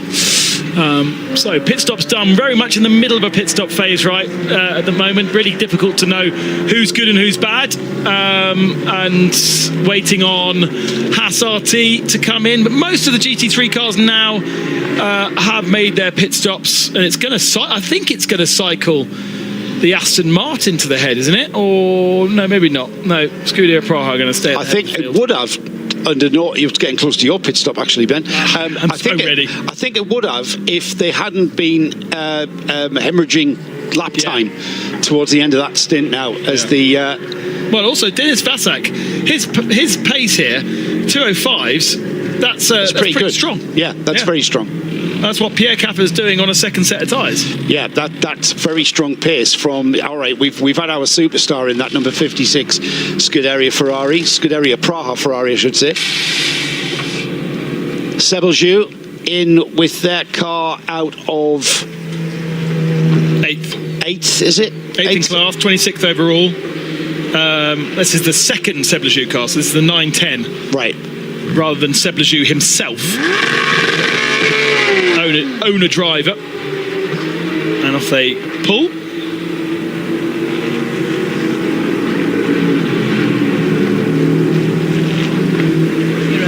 Porsche 911 GT3 992. It was Pierre Arnaud Navarro that I saw jumping back in, but that was a clean pit stop by the team with tyre change as well. Pierre Arnaud Navarro. As it's a French name, you pronounce only about half of the letters in it. And straight to the penalty box for Proton Uber competition. Jörg Dresshoff having to take that 20-second pit stop. We welcome back into the box Simon Hill to take you through the next couple of hours. I'm going to go and have my pit stop now and hand back over to Joe Bradley. Did you learn anything, Simon, whilst you're out there? I learned that it's I nearly swore then, very hot outside. I don't envy you and Di out there. It's blisteringly hot. According to my phone, which is not very accurate, I don't think, but it's a guide, it's 32 degrees at the moment. You've just missed it. I was just saying it was 32. Sorry, press the button. It's 32 degrees. I spoke to a tyre guy when I first went out there, and it was 38 degrees track temperature. But I think that's going to build. You know how the track temperature builds away from ambient? It's heat soak as well, isn't it? Obviously, it just retains that heat. So, interesting there, penalty for the Proton guys. So, we'll see how that affects things overall. Now, we're starting to scroll through this very interesting mix, as we always get in the 24H series, of have we seen early on some of the teams with their best, quickest drivers out, and some of the guys who've had their AM drivers who are obviously not at the same pace. Now that's over the next sort of hour or so as we get into hours 2 and 3. That tends to average itself out a bit more, Joe, doesn't it? In terms of you will almost always have had a mixture of your quickest and your less quick drivers, I would suggest. Yeah, I kind of pulled the trigger a bit early and said I think this race is developing into a race between, I'm not going to mention who, but it was I chose the Scuderia Praha Ferrari and the Sonderlock Audi, and then Ben said, but we haven't seen the AM drivers in those cars. Dennis Vasek is really impressing us in that Ferrari. 2 minutes 5s, 2 minutes 6s. Joseph Kral's best was only 2 minutes 3, so that he's keeping the pressure on everyone else in the Scuderia Praha car. The rest of the cars behind them coming through, and this is where Ben suggested that the ERA car, the ERA Ferrari, we're seeing their AM drivers being cycled through first. Yeah. We're going to leave the hotshots, Ryan DL and Jake Hill, in for later. We'll see that car coming through the field. Definitely, that's I think exactly what we were saying. Isn't this strategy is an interesting one? They also, if you remember, the ERA car. They ran the longest on the first stint, and one thing I did learn is just from talking to one of the guys at ERA was that there was a lot of lift and coast going on with Andreas on board the car in the first session to eke out the fuel mileage in that first one. So clearly what they've done is, okay, our strategy is we're going to put in our AM drivers at the beginning, get them to drive as quickly as they can, but also conservatively, look after everything that you need to look after. Then it gives our pros the chance to have the best possible chance of maximising the car when it matters. Plus also, you made a really good point there, the track's evolving, it's getting hotter, it's getting, the circuit grip level will change. We saw yesterday in qualifying the amount of spins and moments that people are having, partly because obviously in quali you're pushing hard, so you're taking risks that you wouldn't necessarily take. You're running a lighter fuel load relative to the race, you're optimising the setup, but also, the general feel. We heard a few of the interviews with drivers yesterday, the guys that you spoke to, Joe and Di spoke to, saying the track's just so slick. It's got so hot, it's so slick. As we see the RPM competition car, Crone Racing, that colours to me. That I can just close my eyes and see a Ferrari 430 or something like that back at Le Mans. That green, the Crone green is it's. I mean, it was Tracy Crone's choice of shade of green that he came upon 20 years ago. Oh, and some I'd say. And some, I mean, Nick Johnson and Tracy have been together as a partnership. Yeah, for so long now, over 25 years. Well, it's interesting because you hear Nick being interviewed now, and he's got that sort of Swede/American accent, which is quite funny. There's something about the Scandinavian or Nordic drivers that when they pick an accent up, it's a bit like you and I as football fans will get the sort of Ole Gunnar Solskjaer, Julio Jodio on the Fast Show. Exactly. But I was thinking of Solskjaer, that sort of Norwegian Manc accent that he's got. It's hysterical. Or the other one, Jan Molby was another one like that. It was very much like that. There's probably people at home listening to this going, no clue what we're talking about. What the hell are you on about? We're talking about 80s and 90s footballers from Scandinavia. And Heindorf will appreciate this when he hears this. Paul Trustwell will be saying, what are they talking about? Because he obviously doesn't know anything about football. Do you know, one of the things I think is fascinating about sport generally is that I've got a lot of mates that are absolutely so passionate about football, rugby, cricket, all the ball sports that a lot of Brits are. And racing's a sort of kind of all right. They don't mind it, but they're not into it. And conversely, I've got a lot of racing mates, and they go, "Oh, football's rubbish. I can't stand it. They're not interested at all." But when you go to Europe, the French, Italian, Germans, they seem to be much more into their football and things like that. Yeah. So I can't understand why anyone doesn't like any kind of live sport. I'll watch Tiddlywinks. And just remember, as you found out when you were talking to our friend Ajith, this is going to take over from cricket in India at some point. That's the plan. You saw my reaction. Let's head down to the pits. Di, who have you got for us? The GT4 class venture team, the number 421, Christopher Jones just jumped out of that car, and it's Matt George, that's the semi-pro driver, getting in behind the wheel there. The team are just obviously checking out the car. Looks in good condition. They've just changed all of the tyres as Chris looks quite wearily walking away from that car, but another, as we expect from this team, perfectly executed pit stop here. They're just about to drop the Mercedes AMG back down on the pit apron, which they're doing now, and that car rejoins. Thank you, Di. You mentioned, Simon, about Ajith Kumar, and of course need to mention our live partner over in India, and that is IBC Tamil Sports. They've got a huge audience. Hello, India, and hello everyone at IBC Tamil Sports. It's great to have you along. Yeah, I'm keen to see motorsport overtake cricket in India. I'm thinking it's a very ambitious That's got to be the most ambitious plan of all time, isn't it? I'm all for it. I'm interested to know, and you didn't see it, when Ajith and I were talking about our 24H series, the movie. Yeah. You said, I've got an idea who's going to play Bradley. Were you thinking Tim Healy or what? Well, for the accent? Yeah, it was Tim. I was going to go with, oh God, I forgot his name now. The big lad who played... who ended up being a singer, who was in it, who played Oz in it. What's his name? You mean Jimmy Nail? Yeah, Jimmy Nail. He's too ugly, mate. He's not dashingly good looking like yourself. He's not pretty enough. Go back to the racing action. Kaffer has just set his and the car's fastest lap of the race, 2:03.606, which is only less than 0.2 slower than the fastest lap set by Joseph Kral earlier on, as we look at the Lejeune car in the pit lane. And that gap now has come down quite a little bit. So Kaffer is at the moment just over a second a lap quicker than Denis Vasek, who's in the lead. Scuderia Praha has some new Michelin boots go on that Porsche. Let's head down to Dai. You with Shebelju? I am, yes. The 992 class, the Sebelju Racing number 888 just came in. Quick pit stop with that, guys. They're just checking the front. No, there's no issue there. They were just putting the tape on the front of the bonnet, making sure that was on. It seemed like it was lifting off slightly, but a driver change there. Unfortunately, I didn't see who jumped in, and a change of tyres for that team. Thank you, Di. We talked about track temperature, Simon, and the way that the track temperature will begin to increase.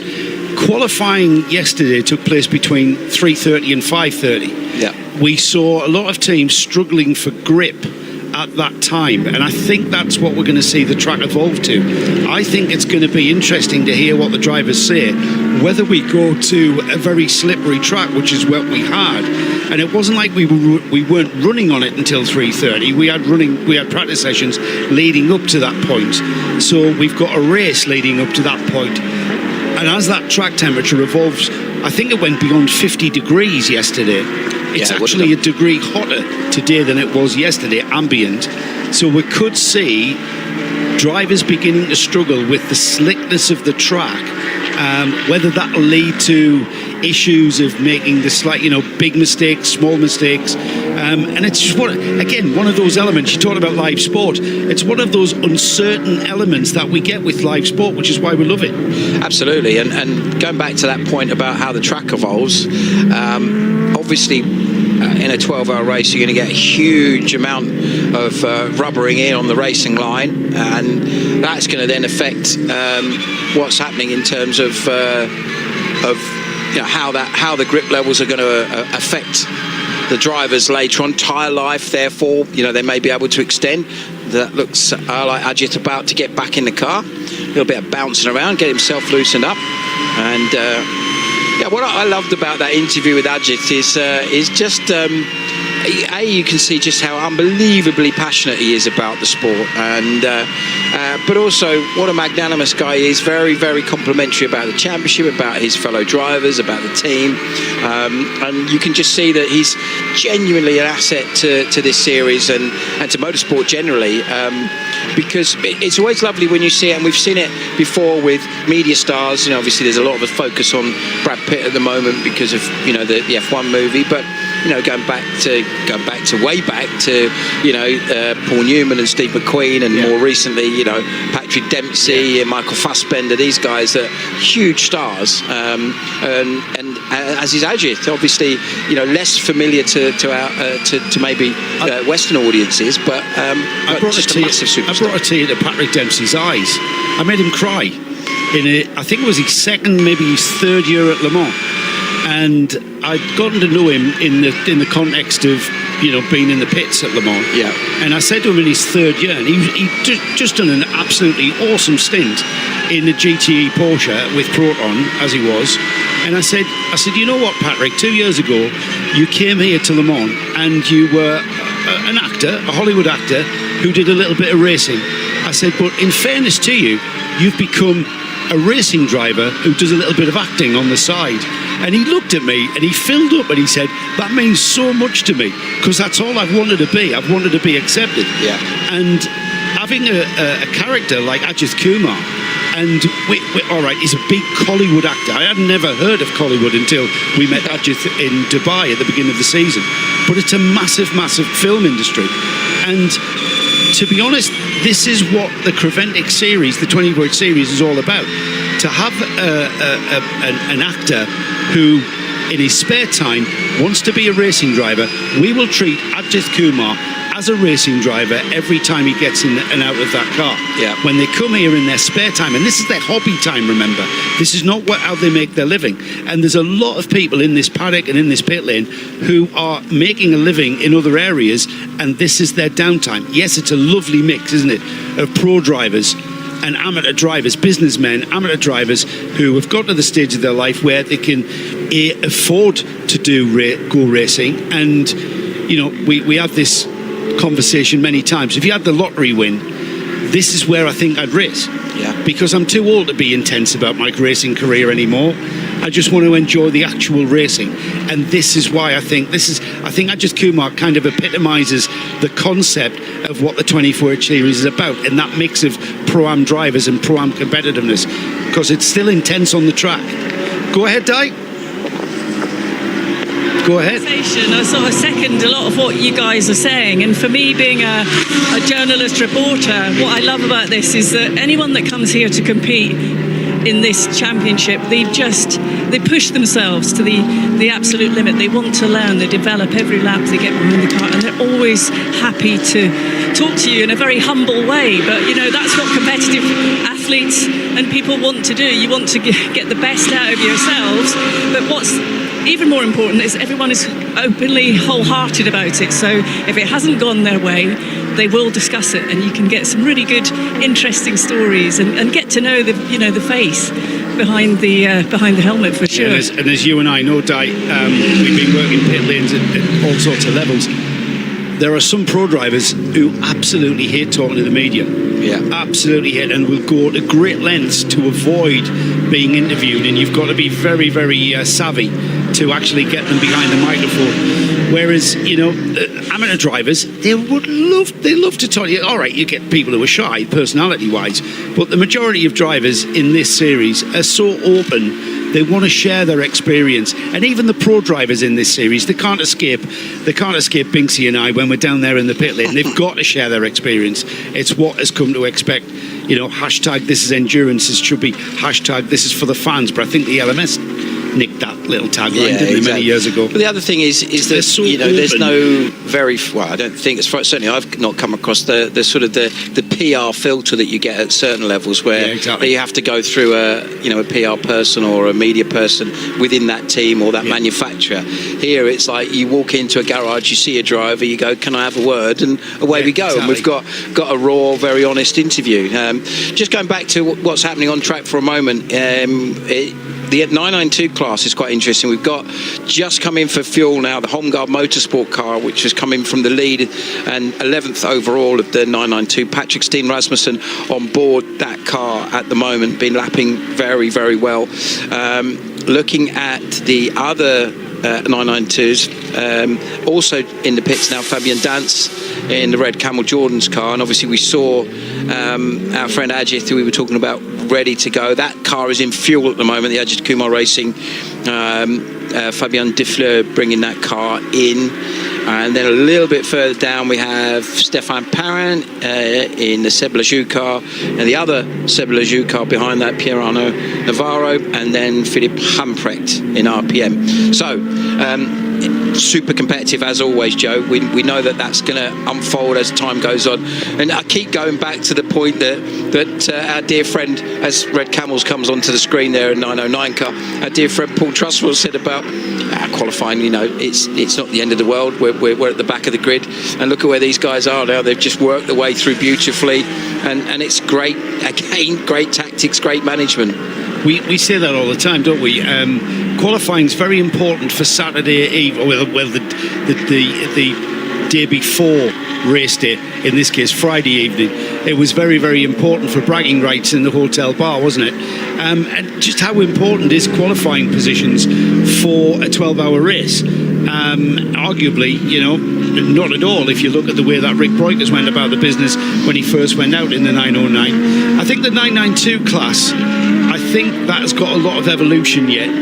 And the way that there's very little differences between, even in that car, the 909, Red Camel's car. Luke Breukers at the wheel of that car now, very, very much on the same pace as Fabian Dance, as Rick even. He's even catching his brother Rick, who we know. I mean, former Daytona 24-hour in the GTD class, Sebring winner. He's got several watches. We know how quick Rick is, and Luke Breukers is catching him, if not on a par. Sometimes in certain aspects and context of a 12-hour race, he's very much on Rick's pace.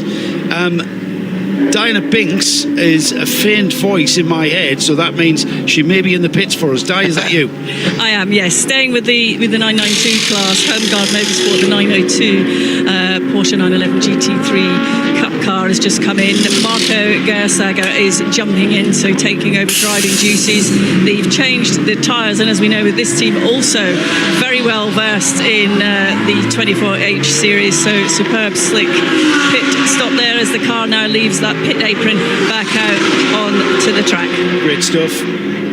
We are ebbing and flowing with regards to the race order, and certainly that's what we're seeing with regards to the 992 class. I think what we're going to see, Simon, is Marco Gersager has just taken over the Homeguard Porsche, showing in the lead, but that's going to slot back down. That's going to take us back to the Mulliner Motorsport Porsche. Valters Vidris at the wheel of the number 921 now in 18th place overall, leading 992, and it's going to be Luke Breukers who is going to come through in second place now, with the Mulliner car just moving ahead. It's about to move ahead next time by and into the lead of 992 as Marco Gersager gets up to racing speed on his outlap in that car. So we're looking at the battle that we were just looking at there, the Era Motorsport car, the 81 car closing up on the TFT Racing car, Jordan Boissin, Jake Hill in the 81 car just set his, and the car's fast lap. Looks like a move on the cards here, Joe. Yeah, looking like he's Jake now with the bit between his teeth. Jake onto the back end of Jordan Boisson in the TFT Racing Mercedes, just lining him up there. Jake, of course, our current British Touring Car champion, getting very close. Almost a bit of touring car tactics coming in there, Simon, from the youngster. I say youngster, he's still a youngster to me. He's not, is he? He's a father of children as he makes that move around the outside of Singh. Now, that was a very British Touring Car move there. Yeah, that was a good move, like that. Clearly the car's starting to get stronger as the race goes on. It goes back to what we were saying. Now they've got Jake and Ryan are the two quicker drivers in that car. Look at how good the Merc is, though, in the tight stuff. That's where, as we've seen earlier on, when Elia Earhart was in that car, and obviously the other Merc that we saw, the other Mercs that we've seen, have been very good through the twisty section, where the engine over the front wheels really helps the turn in, gives it really good front end grip. But overall, I think he lost time there, though, didn't he? He did, yeah. He probably took a textbook line through that final section through Bendor and Dulac and Dupont. Whereas Jake took the faster line clearly because he's been able to move away, and Boisson now having to get into trying to get back underneath the rear wing of that Era Motorsport Ferrari now. I think you could see just eking away, Jake. Yeah, through the quicker section, through the Est de Verrières, the first two left-right section. That's where I think the aero on the Ferrari is very, very good, and that certainly looks. As he gets past one of the laps. It was a great move, though. You saw him lining up down towards, coming out the Nord chicane, and Jake Hill goes to the left. Boisson defending very, very viciously, quite. But it's a very fast corner there. And Jake not having none of it and going round the outside and seeing quite a brave move there because he was offline, Simon, and probably on some very, very dirty track. Yeah, but again, I think that's where the aero advantage of the Ferrari is noticeable. But also, you can see what he did there in that move is he just gave himself enough room that he wasn't going to chop the nose off of the Merc, and he wasn't going to risk the Merc washing out and understeering into him. Gave himself a bit of racing room, as it were. were. So, yeah, that was how we do it. Now watch to see what lap times was. The lap before was a 2:05.168, which was the quickest that the car has done so far. Still not in the same ballpark as the other two Ferraris in terms of lap times wise when they've got their quickest drivers in there, as of course we've seen earlier on with Axel Jeffries, sorry, I had the brain went for a moment. Axel Jeffries in the Into Africa car, and of course Joseph Kral in the Scuderia Praha car. But yeah, it's going to be interesting to see now, as I wonder if they're going to double stint with ERA now. That would make sense because they've obviously had the AM and the AM Plus drivers in the car for a while now. They're semi-pro in Jake and they're pro in Ryan. Will jump in the car as that evolves, as we look at the GTX class cars being done. The 701 of Philippe Bonnell in the car at the moment. Big test for Jake now coming up. The car ahead of him, Simon, little frog in the throat there, is Klaus Bachler in the Proton Huber Porsche. So he's got a good base to base his pace on. Yeah, chasing that car down, that's going to be a big ask. That combination of car and driver is so quick. Bachler is arguably one of the probably the top 3 or 4 drivers in terms of absolute ability. Yeah, absolutely. Current world endurance champion in a GT3 class, of course. But it'd be a bit I mean, Jake is undoubtedly on an upward motion in sports car racing. He's established himself as being a superstar in British touring cars, winning the championship, of course, in 24. This is going to be a big test for him now, and a nice comparison for him to see what he needs to do to bring that Proton Huber car back. Yeah, work going on in that Vortex, isn't it? Yeah, that looks to me like an electronics of some sort. They're under the dash there, panels being removed, which would suggest that there's something in there that's not doing what it needs to be doing.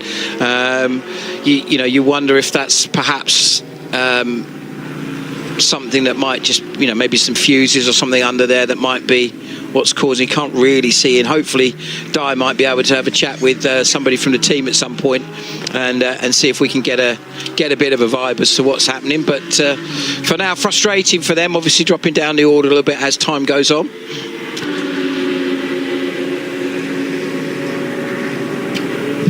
Yeah, it does look a bit concerning, doesn't it? It's costing them a bit of time. Remember, it's the battle of the Vortex for second, third and fourth. We've got a change of lead as the number 703. What number is that one we were talking about? 701. 701. So the 701 is in fourth in GTX, and right down the bottom of the field there, Philippe Bonnell is the driver that brought that in. The change for GTX lead has gone to the 703. That's the Arnaud Gomez car, or Gomez car is French. The Vortex moving into the front.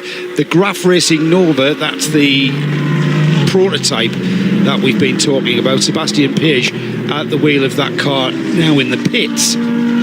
So whether we see that change, because the Graf Racing Nova was way ahead of all of the Vortex cars, and I'm wondering how long has he been in the pits? No, he's only been in the pits for 5 minutes, so he's on time.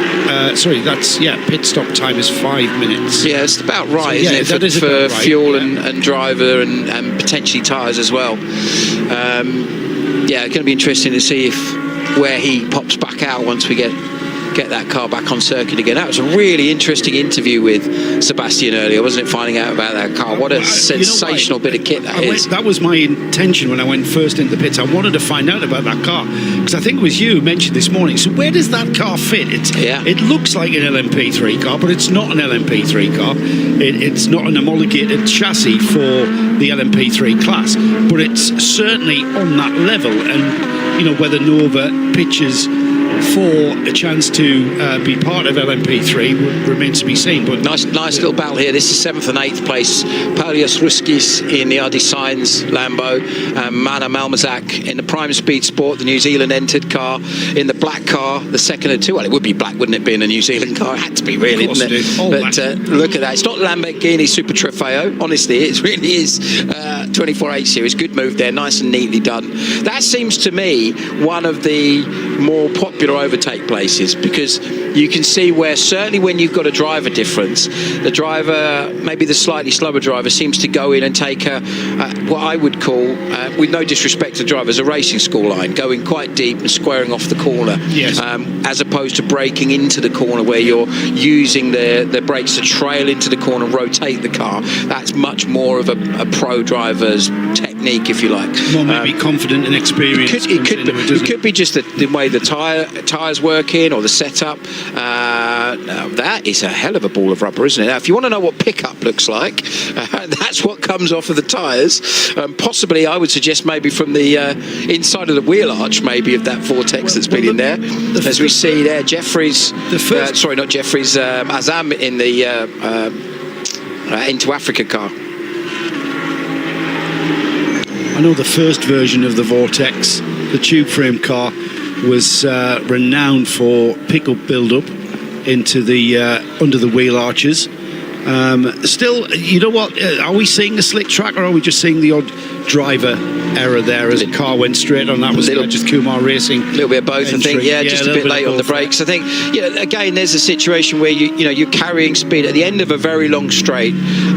You're obviously trying to brake as late as you can, but then also there's a good example of where you may be doing a bit of lift and coast if you're trying to save some fuel, but also look after the brakes. If logically the brakes are going to be the coolest they will be at any point in the circuit at the end of the longest straight, as I've had plenty of cool air going through, well, coolish air, let's talk about here, coolish, 30, relatively cool air, out there at the end of a very long straight, as we look at David Pagosian in the Continental Racing by Simpson car, the British flag there, the Union flag, or Union Jack as I prefer to call it, being displayed because it's Continental Racing as the team engine, even though Eastern European drivers obviously on board that car. They've been a stalwart of this series. It's a wonderful livery, isn't it? I absolutely love that. It's great, isn't it? That mixture of blue, red, and light blue that's on there.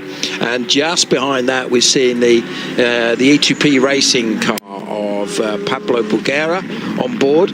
Now, Pablo is the AM driver in that setup, not quite lapping at the same sort of pace as Pagosian, and Pagosian has made his way forward now. He's lapping in the 208s with Pablo Bulguera in a 211s. So if you look at it, the top drivers at the moment, top cars at the moment, Vasek in the lead, 2059, Kaffer 2055. That gap sort of gradually coming down. Vasek's doing a fabulous job, to be fair. When you think of the quality of Pierre Kaffer, former Sebring 12-hour winner with Audi in the magnificent Audi R8, as in the prototype Audi R8, back in 2004. I think he was on the right thing. That Scuderia Praha car then suddenly looked like he got caught up in a bit of traffic there, and had his nose well and truly chopped off by the Lamborghini. So perhaps just being a little bit cautious. In the background, it looks like the Team Viper Niza car flashing his lights very vigorously. Not quite as funky as the disco lights has been described on the Audi a little bit earlier on. I like that. Yeah, I think they press a button and it flashes the lights for them rather than flicking a lever in a conventional way. It's getting close on track, isn't it? The car's coming together into turn one. The Ferrari just looking down the inside of the Lamborghini there, and then the Lamborghini, and you know what, caution over bravery there, I think, from Vasek, as he backed out of putting the car alongside the Lamborghini, and I think it paid off for him. That's an interesting point, Joe, because you think about, here's a scenario. You've got Vasek who's lapping very quickly, not quite as quick as Josef Kraul, but as the second driver very, very well. Think of the time that they would lose just with a little bit of damage. These cars are very aero dependent. The Ferrari especially is very, very good through high-speed corners. So let's imagine in that scenario where he's just stuck his nose down the inside, gets a little bit of a clump, not so much that it potentially forces him to pit, but affects the dive planes and the front splitter and all that kind of it. That's going to suddenly cost you a second, maybe 2 seconds a lap. If he'd stuck that car any further into the inside of the Lambo, which was already turning in, remember to that turn one, it's a very late apex to get, because you're keeping the car to the left to maximise out of the right-hander that's coming next. So you're coming from a very wide angle, and you're also in the blind side of the mirror on the Lamborghini. And I think that was very heads-up driving. It was totally heads-up, wasn't it? Yeah, exactly that. Compromised he didn't think. He thought, nah, I'm not going to put the car there, because that would have been definitely a coming together if he'd gone even a metre deeper into the corner. So yeah, that's what wins your races, though, as you said. Would have cost them a chunk of time. The best piece of advice that I heard a pro driver give a new pro driver, if you see what I mean, experienced pro driver to a guy new to it, was don't mess up. Although he didn't actually use the word mess up, he used another word, and that was very broad. That's a very broad statement. And it was, the point really was, you can lose, you could be putting in purple sectors left, right and centre, and everyone's going, my God, this is impressive, this driver's doing a sensational job, and then that same level of commitment and speed would put you in that situation we've just seen, where you stick your nose down the inside, it gets chopped off, damage to the car, and all the purple sectors under the sun don't mean anything when you've then lost 2 laps in the pits. I'm going to use a bit of insight, okay, Simon. I'm going to use a bit of insight, because Jake Hill, your son, is in this race, but Jake's come from a completely different environment, and we get drivers from different environments. Single-seater racing, karting. You mentioned Ramez Azam being a superstar in the UAE, in the karting world out there in the Middle East. It's a different discipline, and from where Jake has come from in the British Touring Car Championship, if you don't put your nose into that gap when it presents itself, that's going to be a disadvantage, and you're expected to drive aggressively. However, in this discipline of the sport, that's going to cost you dearly. So Jake's come into this sport, come into endurance sports car racing with a completely different mindset than what he needs to use in British touring cars. So that's obviously a conscious process. Yeah, Jake has come in with. Absolutely, and that's where having the Ryan Diels of this world as a very supportive, very experienced teammate, give them that little bit of an arm around the shoulder and go, they're clearly happy with the overall pace that's being delivered, but it's the full package. It's the full package. It's undoubtedly exactly. that there is pace there. So this is where it comes to the racecraft. Last couple laps, interestingly, Kaffa has, I think, where we just saw that Dennis Vasek situation where he was being very, very intelligent in traffic. I won't say cautious, because I don't think it was caution per se. It was just, I'm not going to take an unnecessary risk.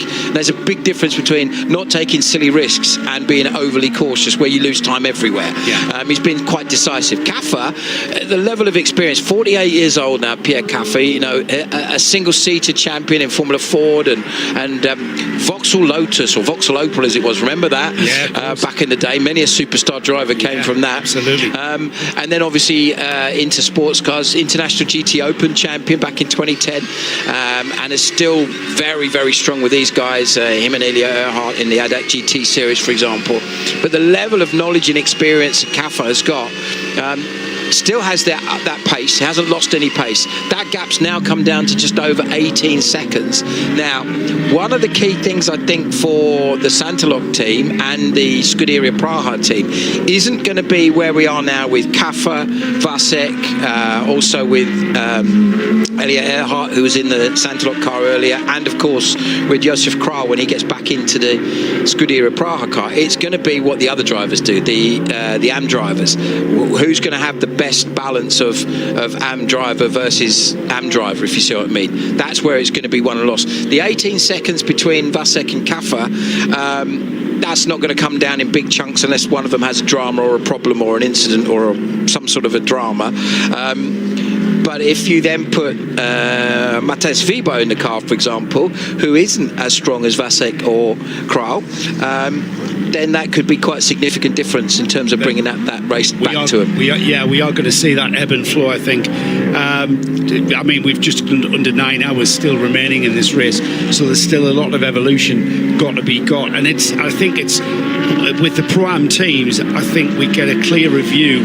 Maybe in the last 3 hours, maybe 4 hours, is when we've cycled through our AM drivers, and we're in an optimum mode from the cars that we see out on track, and we can kind of get a bit better a gauge, a more accurate gauge on how the race is developing. And right now, great battle between the Ferrari and the Audi from Scuderia Prara and Sonderlock, with the Inter-Africa Racing Ferrari just kind of on the edge, just kind of circling above, aren't they, like a buzzard, just waiting to pick off the crumbs from where that Ferrari and Audi battle evolves. And then again, perhaps circling even higher is the Red Ant car. And then this car here, the David Pagosian Continental Racing by Simpson. I mean, Julian Simpson knows how to go about a motor race, and he knows how to go about a long distance motor race, and they keep popping up into the top 5 and ebbing and flowing. So at the moment, I'm not a betting man, Simon, but I wouldn't be able to put my money on anyone in that top 10 right now. Couldn't agree more. It's super competitive, as you see. Philip Humprecht, another very experienced driver, slicing down the inside into the first part of the chicane, into the Nauvoo chicane and Montreal, the exit there. This is a lovely view here of it's much more undulating circuit than at first you might think. Thinking back to the days I remember watching F1 here back in the 80s and the 90s, it always seems so unbelievably flat, but you can see here there's a bit of a crest of a rise as they go into C, then the road flattens back out, and then look at the way it drops as they go into this long sweeping right-hander at both. So this feels like a tyre killer, doesn't it? It feels like the front tyres would be screaming as they... And you really feel it as a driver, don't you? You feel the energy you're putting through the tyre, and you're just cringing because you know you're just, I'm leaning on this left front and I'm just burning it up. But you haven't got a choice. You've got to keep the lock in, you've got to get through it. Exactly. But that's going back to what I was saying earlier about sometimes taking more of what I'd call a racing school line, which is straightening out the corner. That might at first seem like a bit of a kind of a basic technique to use, but it is a way of trying to take some energy out of the tyres, and that could be could well be the reason why drivers are doing that. But also, if you look at what you're needing to do to try and maximise endurance of the tyres, the brakes, and of course extend the fuel life, is all of these various different techniques. So you get a bit of lift and coast. We know about that, where you're just easing off the throttle before you get back on the brakes. When you're on the brakes, instead of being the last of the late brakers, you'll brake a little bit earlier, but nowhere near as hard. Carry the momentum in, not overheating the brakes, allowing the aero of the car to actually slow the car down, which obviously in the GT3 cars especially is quite a significant element of what the drivers have to work with. On top of that, then when you're picking back up on the throttle, just allowing the tyre to settle itself down before you pick the throttle back up. In other words, if the car is already loaded up, so it's like squirming, for want of a better word, and you get on the power, that puts so much energy through those tyres that's obviously going to put more heat and therefore wear them out a little bit quicker.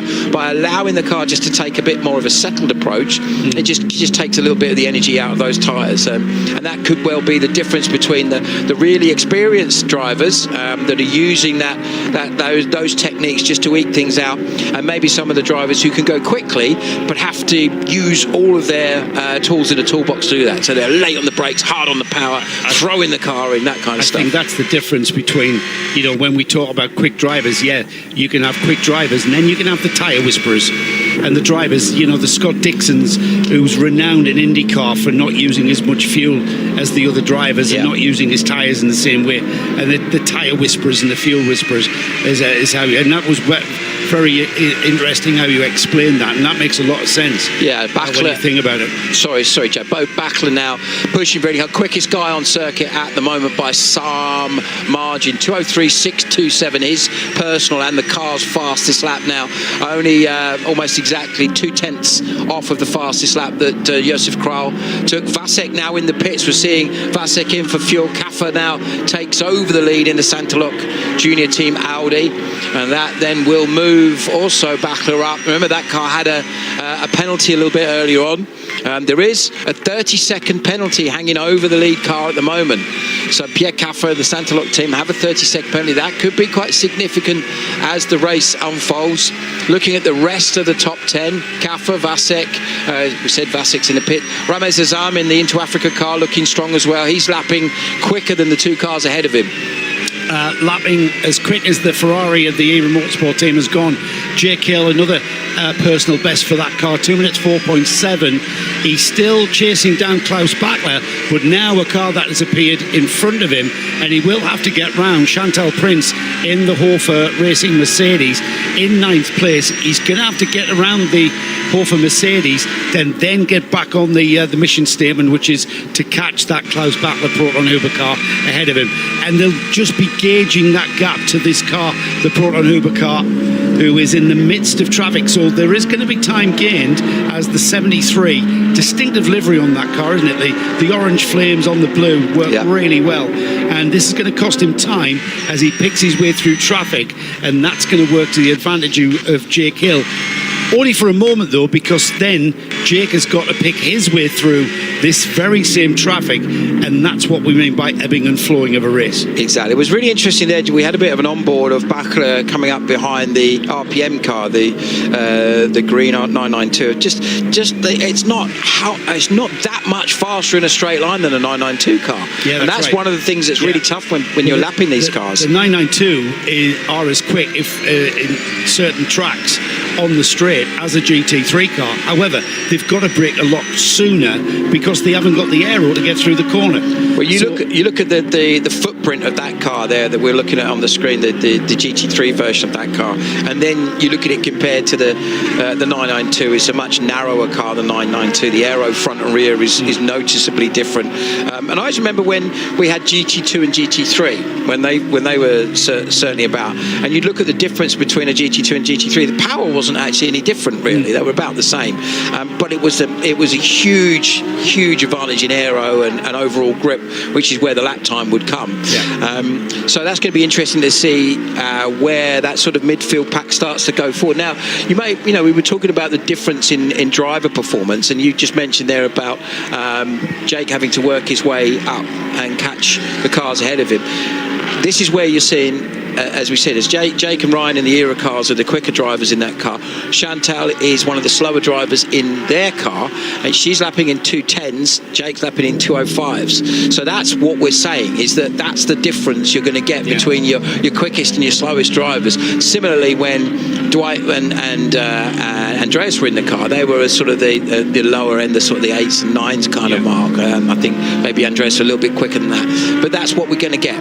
Vasek still in the pits, just looking at how long that stop has been. 353 at the moment, so that's regular. Baguera in the E2P car in now. I wonder if we're going to see a driver change there. That's going to be an interesting one to see when that car comes back out. So everyone's moved up with Vasek in the Scuderia Praha Ferrari into the pits for what looks like, and indeed is, a scheduled stop. The leader, Sonderlock Audi, Pierre Caffer, now in the lead by just under 90 seconds from Ramez Azam in the Into Africa Racing Ferrari. Redant is still third, the number 93, Yannick Redant at the wheel of the Mercedes in third, and then fourth place is that Continental Racing by Simpson Audi, David Pagosian moving up to fourth. But they are obviously going to owe us a pit stop very soon, and we will see that completely change again. Just behind that top six battle, just out of touch really with that, maybe a lap off or at least a lap off, is going to be the Nicolas Michelin Yuta Racing Audi, the Klaus Bachler Proton Porsche, the Chantal Prince Hofer car, and then the Jake Hill Era car, with just behind them the Jordan Boisson in the TFT Racing Mercedes, Peter Hulenix in the Haas RT, and then the first of the 992 cars, 13th overall, Muldner Motorsport, now taking up the cudgels with a gap of 34 seconds. The battle there for the 992 lead. That's Voltas Vidris in the Muldner car up against Luke Breukers in the red Camel car. 34 seconds the gap there in 13th and 14th overall. So from a championship point of view, let's just quickly see where we are. I know we're very early in the race here, but just to give us a bit of a guide, our current championship GT3, this is the team's championship. Scuderia Praha lead Juta Racing by 2 points, so 70 points for Scuderia Praha. Juta Racing on 68, Hofer Racing on 66, Proton Huber that we see on the screen now, and Era Motorsport jointly tied in fourth place on 62.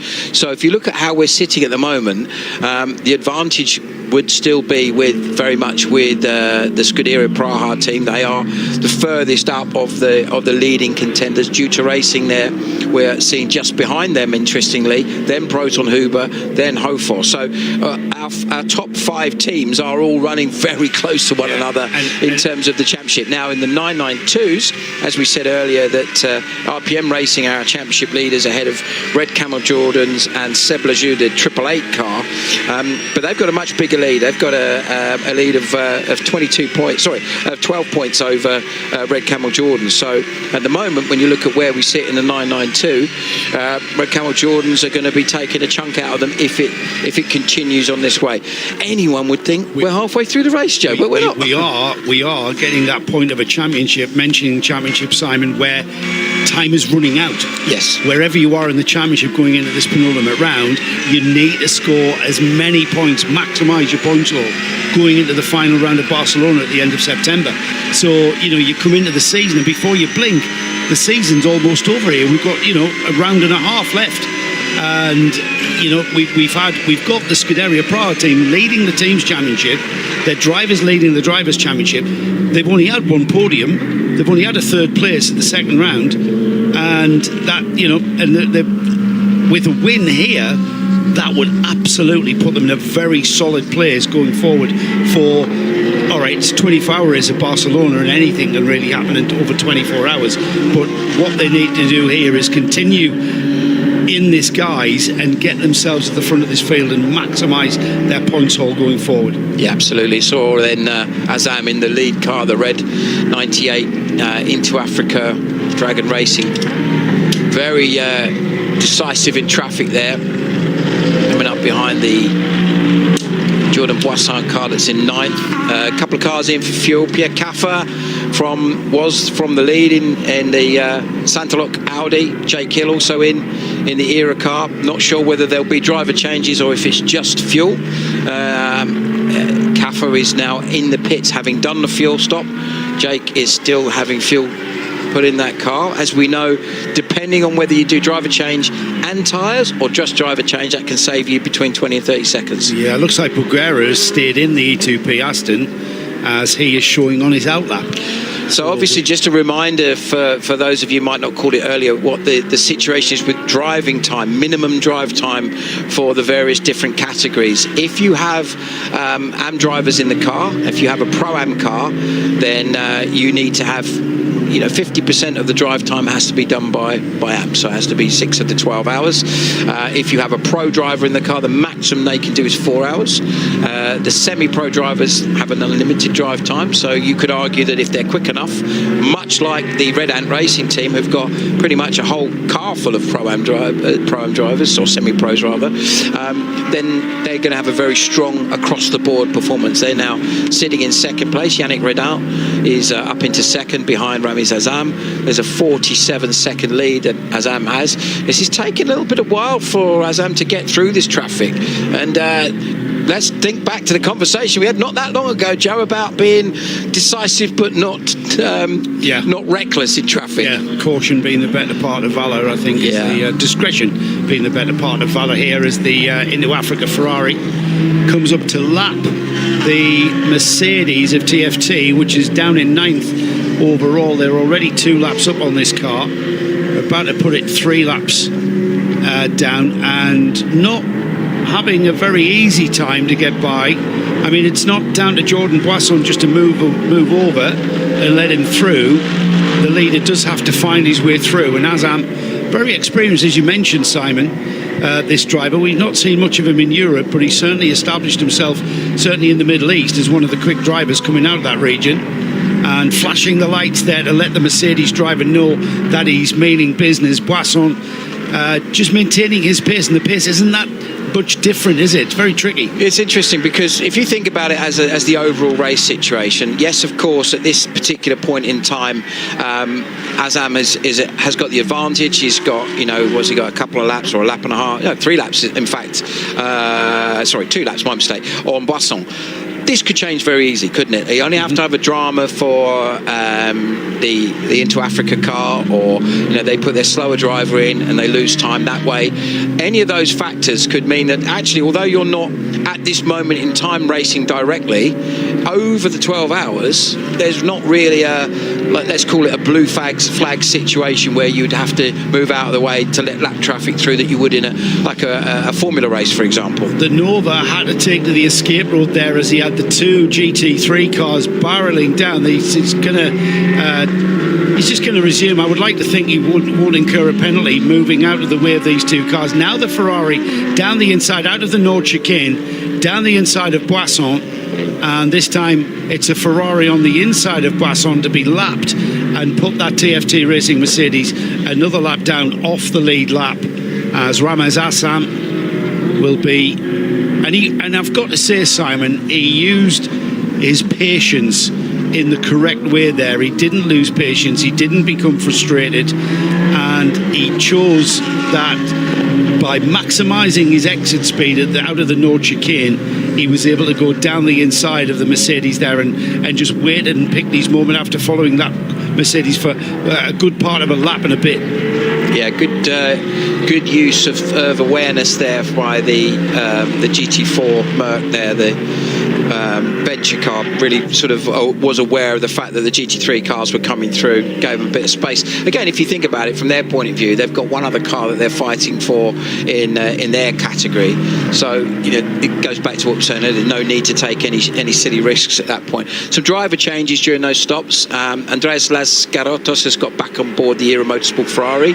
We've also seen Michael Doppmeyer in the Santalok Junior Team Audi. And then looking down the list, who else did we see come in? There was another one that I've missed now. I'm trying to see who the other one was. But a few of the drivers coming back in. But no, it's Pablo Boguera, you mentioned earlier. The EGP car stayed in the car. That's what threw me. I was looking for a change there. Nick Foster, obviously, back on board the Prime Speed Sport car. Just for British fans at home, just not to get confused. There was a Nick Foster that we all know and love, who raced in the British Touring Car Championship for West Surrey Racing. Yeah. And much like myself, he's probably better known for being the father of a very good racing driver now than actually being a racing driver himself. He's Louis Foster. So the Indy Lights champion, or Indy Next champion. I did not know that. Pole position recently. Oh, he's a superstar. He is a little superstar. Fabulous moustache as well. Yeah. He's developed moustache. He's got that 80s fashion's coming back into play, Simon. I'm not sure we'll ever go. But I saw Nick actually recently at one of the touring car rounds. He was driving a doctor's car for Dr. Trafford. Was he really? So he was there. He was still fitted into Louis Foster is Nick Foster's kid. Well, there you go. See? Wow, I didn't. Every day's a I remember Louis Foster being in racing for Argenti in the karts. That's right. Yeah, very good karter, and a good single-seater career in. Did Euro Formula Open, Formula 4 before that, and various others. Ginetta Juniors way back when, of course, single-seaters, but quite a lot of top-line drivers have come from that. So this is interesting, Simon. Out on track, just to drag us back to the race, the Ferrari who's leading, Ramez Assam at the wheel of the Into Africa Racing Ferrari, having overtaken and put another lap down on Jordan Boisson in the TFT Racing Mercedes. Boisson staying with the lead Ferrari. He's got the pace of the leaders as Boisson in that yellow and grey Mercedes, and I think he's quite happy to sit on the tail of the Ferrari and just drive at the same pace and make up ground and bring himself back into contention, maybe, albeit he is. Let's see what the gap is. He's 3 laps. 2 laps, I think. I think it's interesting because the lap times, the last couple of laps have ebbed and flowed a little bit between these two cars. I do think that genuinely that Azam, once he gets into a bit of clear air, will probably start to edge away. But it just shows you, doesn't it, that if you've got a very quick car ahead of you that you can latch onto, and it's a bit of a cliche in any kind of motorsport. If you've got a really quick driver in front of you, you can suddenly get dragged along by them. You can find a little bit of time. I always found it easier to follow than being chased. Yeah, exactly. You head down and you can just see where you're quicker, or where their cars may be quicker or slower than your car, that kind of stuff. And again, if you look at the overall performance gains and losses on all of these cars, you've got such a wonderful mixture of different configurations of cars. You've got the Porsche that we look at on screen now, absolutely legendary GT car. recently won, of course, his class at Le Mans. With Richard Leitz winning for the millionth time, I think, in his class at Le Mans.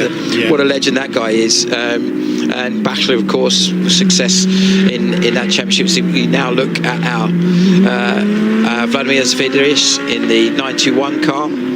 Just interestingly catching up and be looking a little bit quicker than the Santalot car. So obviously in the Santalot car now we've got Michael Doppelmayr. Michael's the driver in that car. That would explain why, wouldn't it? Yeah. So you know there's an example, isn't there, of a very, very well driven, very quick 992 coming up against a very good, very fast GT3 car with a less experienced driver who's not quite at that pace. That's where this challenge is here, isn't it? Michael's the businessman driver, the young driver. I believe Michael's the owner of the car and bringing that car here and racing. And Michael knows his position in the team.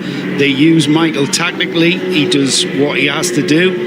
And invariably, in the majority of cases, he keeps the car on the road, enjoys his stint, enjoys the drive, enjoys being part of the operation and doing his part and bringing that Sonderlock Audi home after he's done his mandatory minimum time.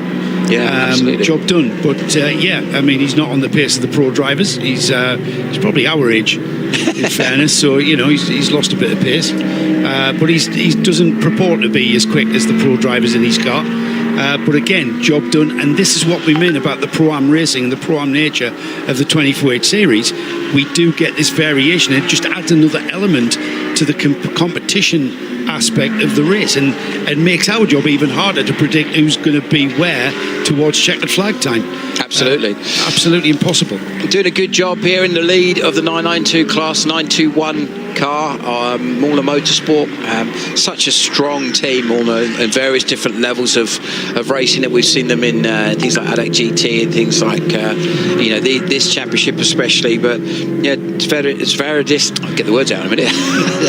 Let's have another go. Zvedris doing a very, very solid job, sitting there 12th overall, and as we said, leading now. Let's look at the gap now. He's got he is on roundabout. Next in class is the Luke Breukers driven Red Camel's car. That gap now around about 34 seconds between those first two. 992 still being led by the Molnar car. It's still Valter Zvedris at the wheel. He's into his second stint in that car now. And the gap has gone, it's been about 34, 35 seconds for a while, and that's been maintained. We've got the pesky Lamborghini in there in between, about 15 seconds just ahead of the Red Camel car. Luke Breukers at the wheel of the orange and black Red Camel car. Behind Luke Breukers in the 992 class, quite a chunk back as well, just about, what's that, about 40 seconds behind is the Holmgard car, Marco Gasaga at the wheel, and doing a great job in getting that car established in that third place, and very strongly now in that third place, and ahead of the fourth place in the 992 class, Stefan Perrin in the 888 numbered car, the Sebel G Racing entry, in 18th place overall, who's got 15 seconds on the RPM car, the RPM Racing, that's the bright green car. Tracy Krohn has been in that car. Philip Hamprecht currently at the wheel of the car in 19th overall, 5th in class, and we've still to see Nick Jonsson get behind the wheel of the 907. Quick rundown of GTX. It's Oliver Gomez that's established itself very much at the wheel at the front of the field, and this is a little bit of a mission that I'm going to give myself when I get back down in the pits.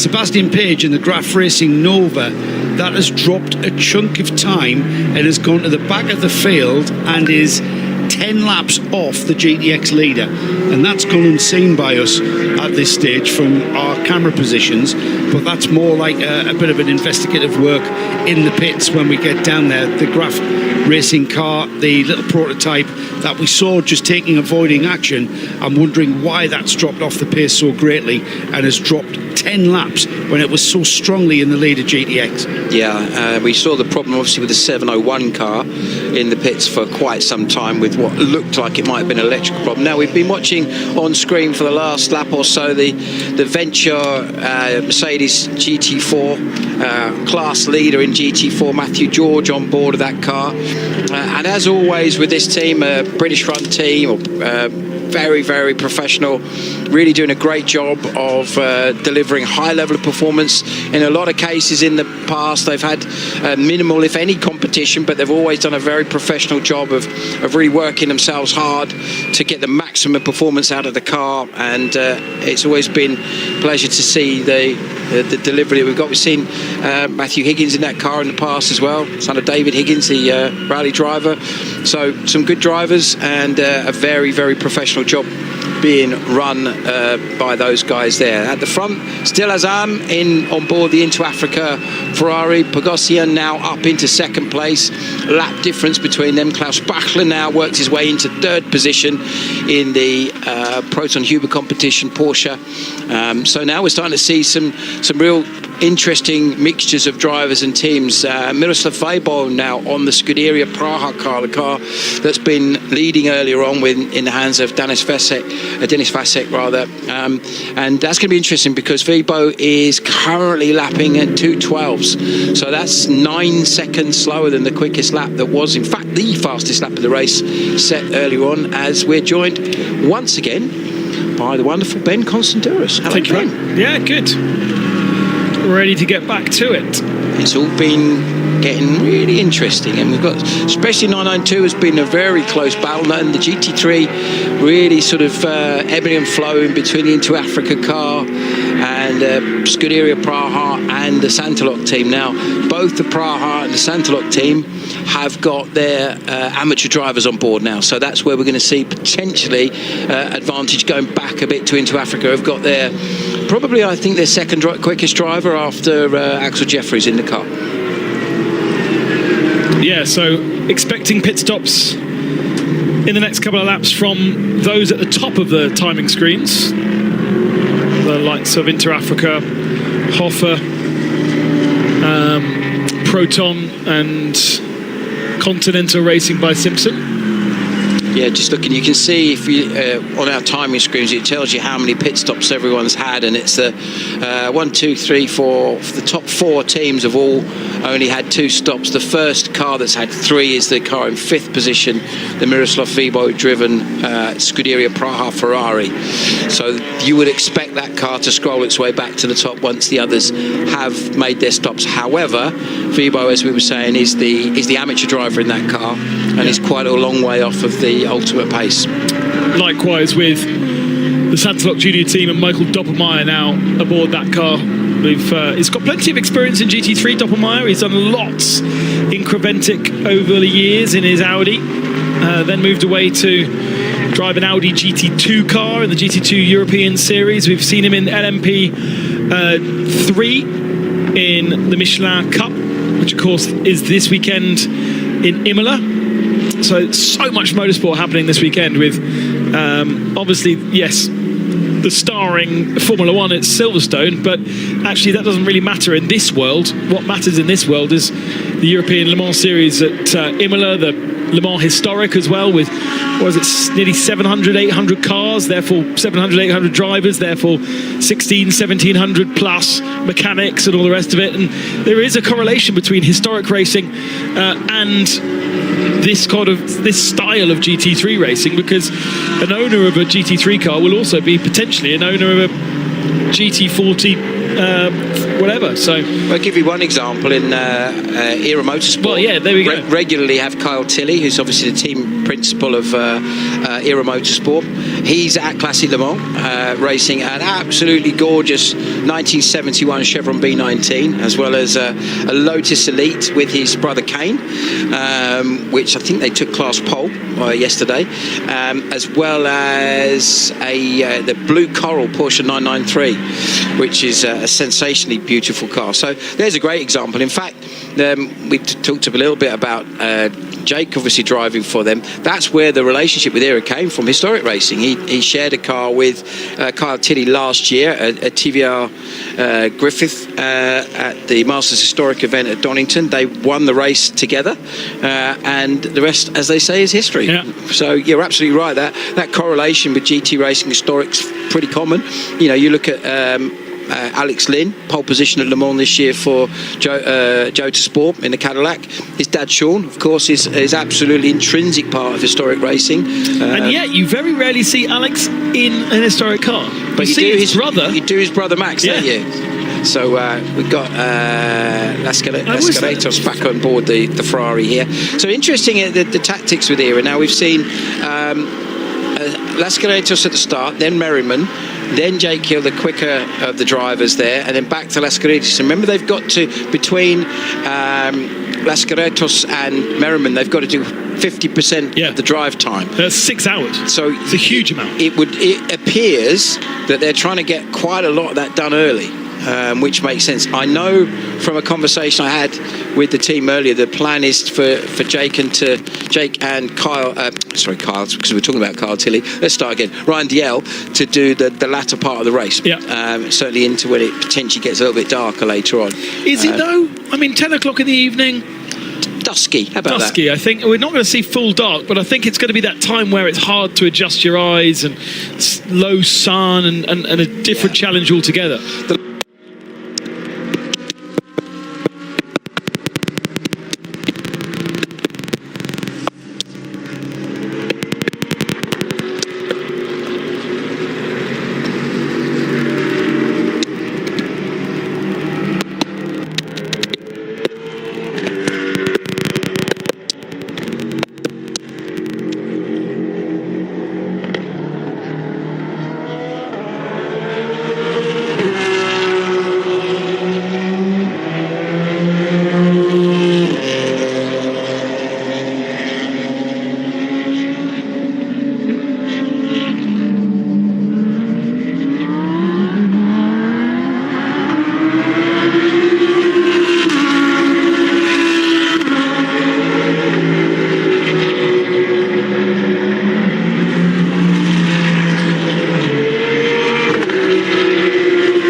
everyone. Sorry for the slight silence for the last 10 minutes. A few technical issues over in the scorching heat of the south of France, but we are back with you to continue to guide you through another 8 hours of this 12 hours of Paul Ricard.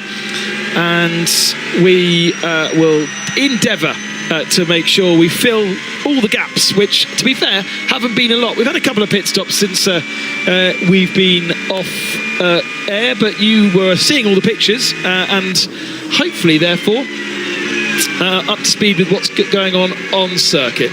It is Scuderia Praha that lead, and we have a vortex facing the wrong direction. That's the most exciting thing that's happened in a while. It's apparently down at turn 1.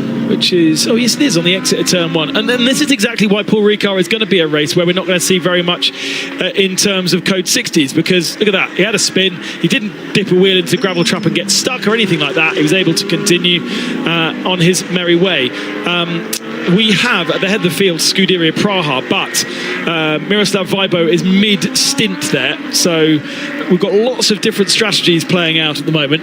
Peter Huylink is in the 21 Haas RT. That basically needs to come in the pits in the next lap or two, which leaves the Into Africa race by Dragon Racing Ferrari in second position, and Joly Ledlaka is aboard that car. He's down in the 209s right now. Ayrton Redant is in the Mercedes in fourth position. They owe us a penalty because they've got a 20-second penalty for contact, and they are again mid-stint. The Santalok junior team Audi of Michael Doppermeyer is mid-stint as well, and then we've got Vasily Vladikin in the Continental Racing by Simpson Motorsport Audi in sixth position, and he's just jumped aboard that car, so he's 5 laps in. So all over the place. E2P Racing after that, they're mid-stint as well, and we've just seen Mark Vallenvine jumping aboard the Proton Huber competition Porsche, and we were riding on board with him just as we were sorting everything out. A little bit more drama for the 701. Running wide on that occasion. So let's have a little look, Ben, at how we sit at the end of the first 4 hours. What's this replay of? Was that a replay? Just caught the end of that little drama. Here's our standing so far, Ben. Right. Okay, so Scuderia Praha lead. As I've said, 22 seconds is the gap, and then we've got the Redant Mercedes in third position. The Haas RT car is in the pit, so expect that to drop down at least a lap. It takes about 4 minutes to do a full service. We've then got the Santalok junior team, followed by the Continental Racing Audi, E2P Racing Aston Martin, Prime Speed Porsche, Prime Speed Lamborghini has just got past actually the Proton Uber competition Porsche. And then the first of the 992s is the 921 of Mulner Motorsport that leads by about 45 seconds over Luke Breukers in the red Camel Jordan Porsche.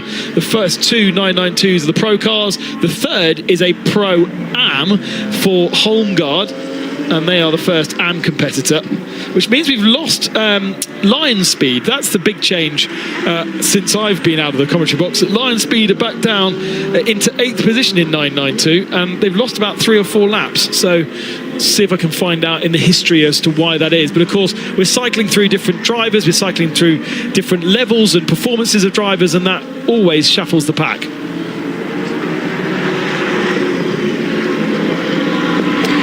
No retirees. A delayed GTX Racing Nova, which has promoted the Vortex 703 to the lead of GTX. But other than that, a completely trouble-free event so far after 4 hours, and we have not even seen a purple flag out on circuit. We've seen a couple of yellows, but they have been very, very far between. So what happened to Lion Speed? Okay, so Jose Garcia had a stint in the Lion Speed Porsche.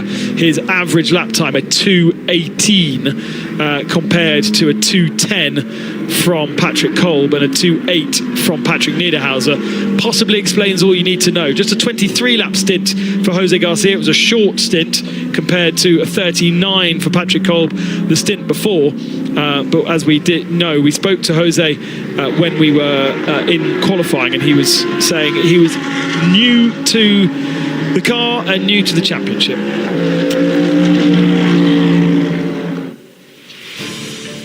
Here are the highlights then after 4 hours of 12 at Paul Ricard. It is sweltering out there. It's over 35 degrees air temperature and even hotter on the circuit.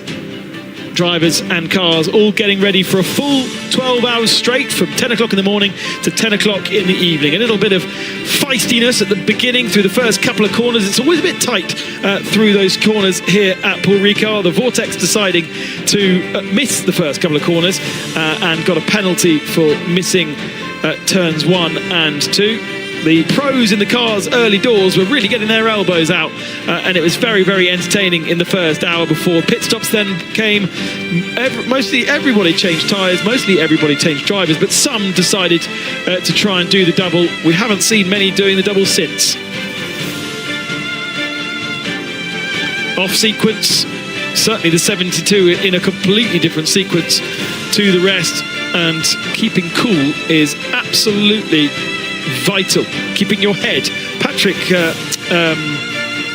Pierre Caffa, there, getting into the side of the Era Motorsports Ferrari and getting a penalty for that. They're both of them spinning at Signes.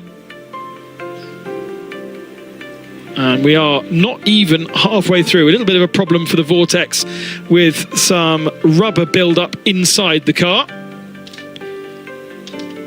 And 921 is our leader in 992 category.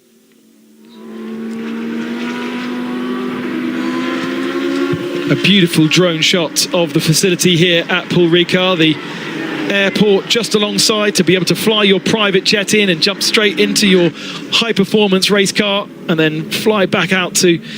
I remember when I was here in April, May time for an SRO event, a couple of the drivers very frustrated that the race had been delayed slightly because of earlier incidents, so they couldn't take their private jet to Ibiza. It's a nightmare, isn't it?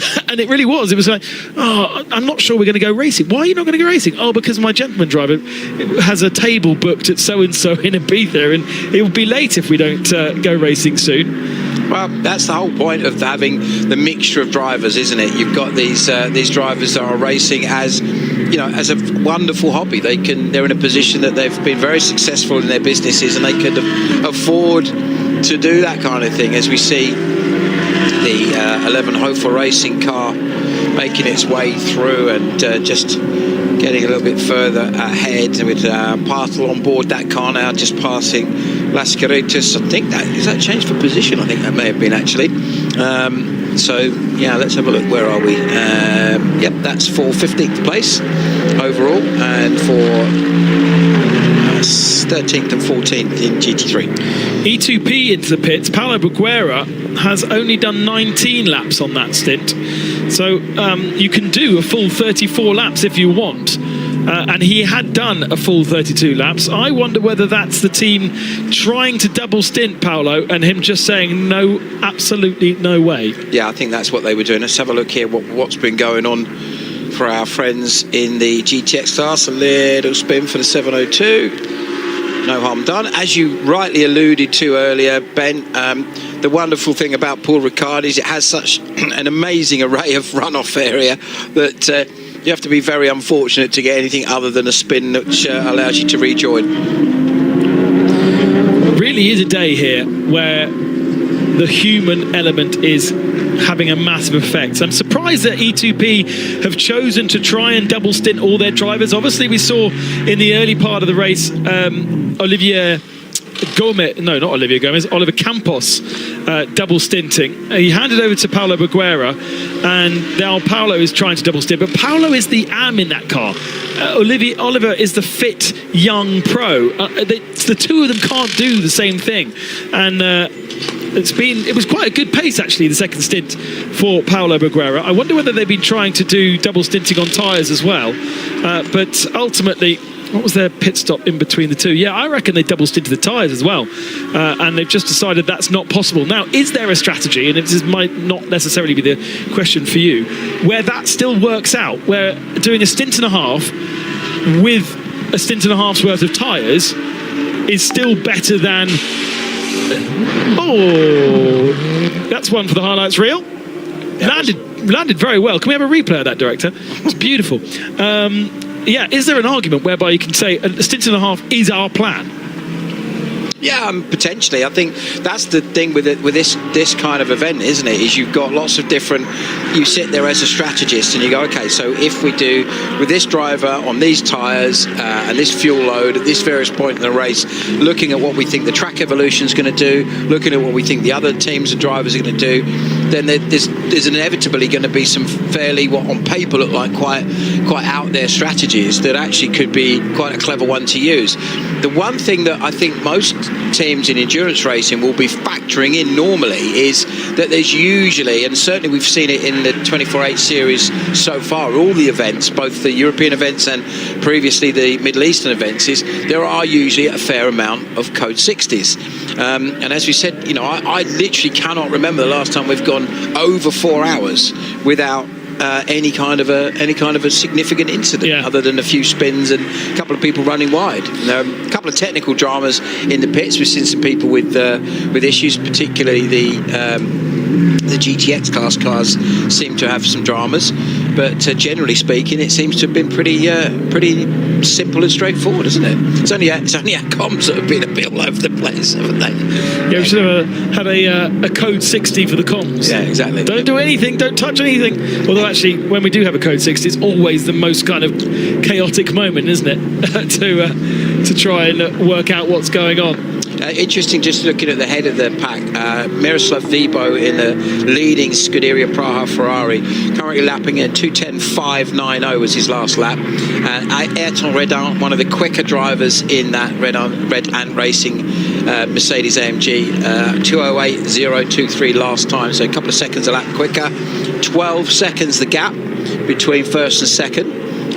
Jolie Letlaka in the Into Africa Ferrari lapping in the 2:10, so the same as the leader, and he is 31 seconds off the lead. But as we've already established, certainly in Vibo and Letlaka, they are very much the amateur drivers in those cars.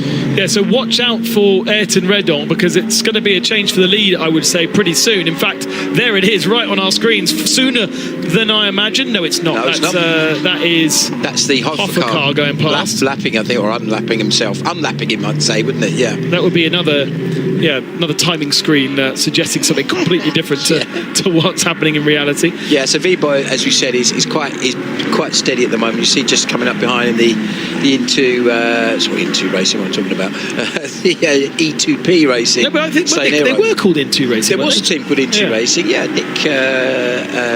God, my brain's gone. I thought there was contact there. That looked very close to being contact, didn't it? And Sanero having to be very last minute, sort of drag his nose out of the way of potentially getting into the side of the race leader. We've obviously seen an incident earlier with Pierre Caffer getting to the side of Dwight Merriman and getting a penalty for it, which they haven't. Have they served yet? I don't know. I'm just having a look to see if they've served it yet. Where are we? Lost him on the screen.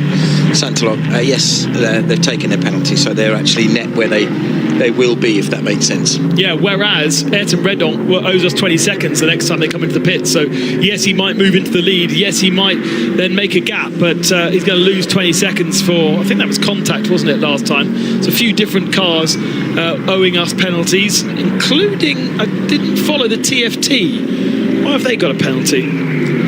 It didn't pick up on that one. We'll find out. Something I noticed. Yeah, E2P Racing, as opposed to Into Racing, I got confused, which was Nick Dudfield's Porsche Carrera Cup team, amongst other things. E2P Racing currently sitting there in 18th position. They lost a bit of time with their AM driver, but Sanero and Campos, the two quicker drivers in that car, no doubt will start to work their way back up through the order as things unfold.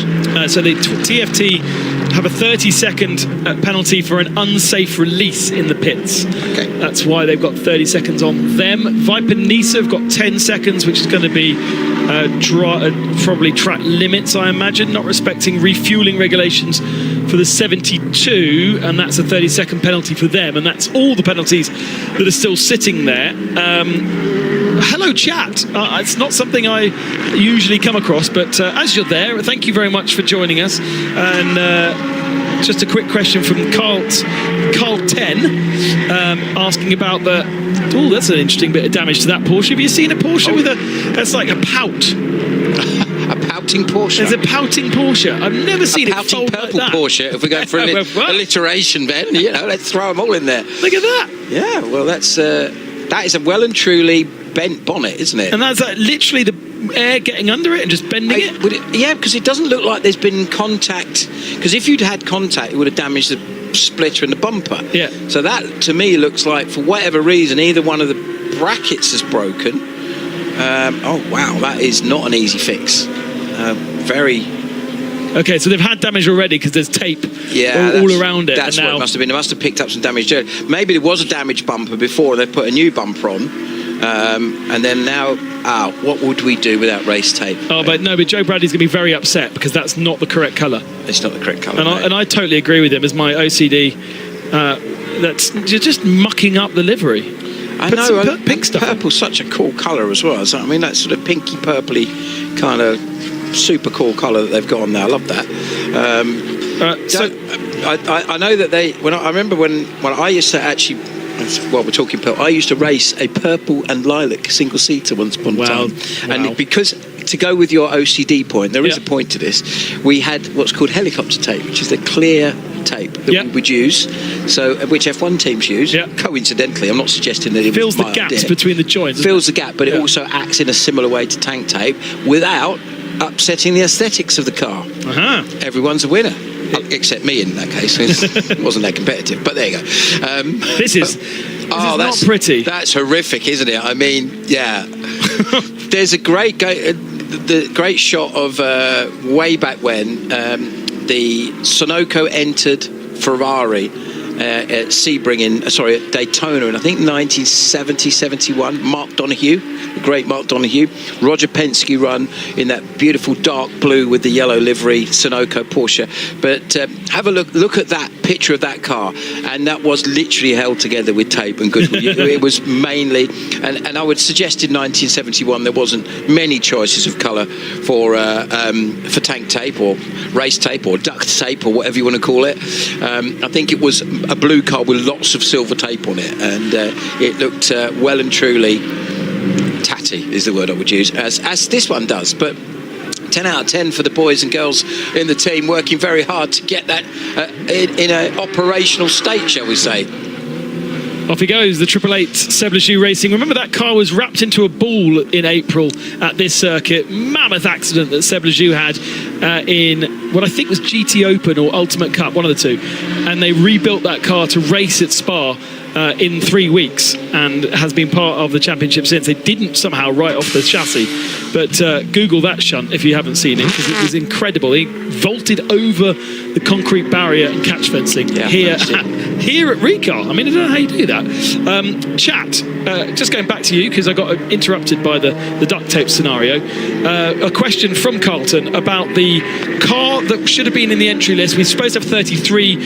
We have 32 starters. It was Herbert Motorsport who were the 33rd, and the car was written off by Ralph Bond's son in a private test which is run by Creventic on the Thursday before the event, and so that is why we are down to 32 cars. We were discussing it yesterday because we didn't know, but now we know, so we can tell you.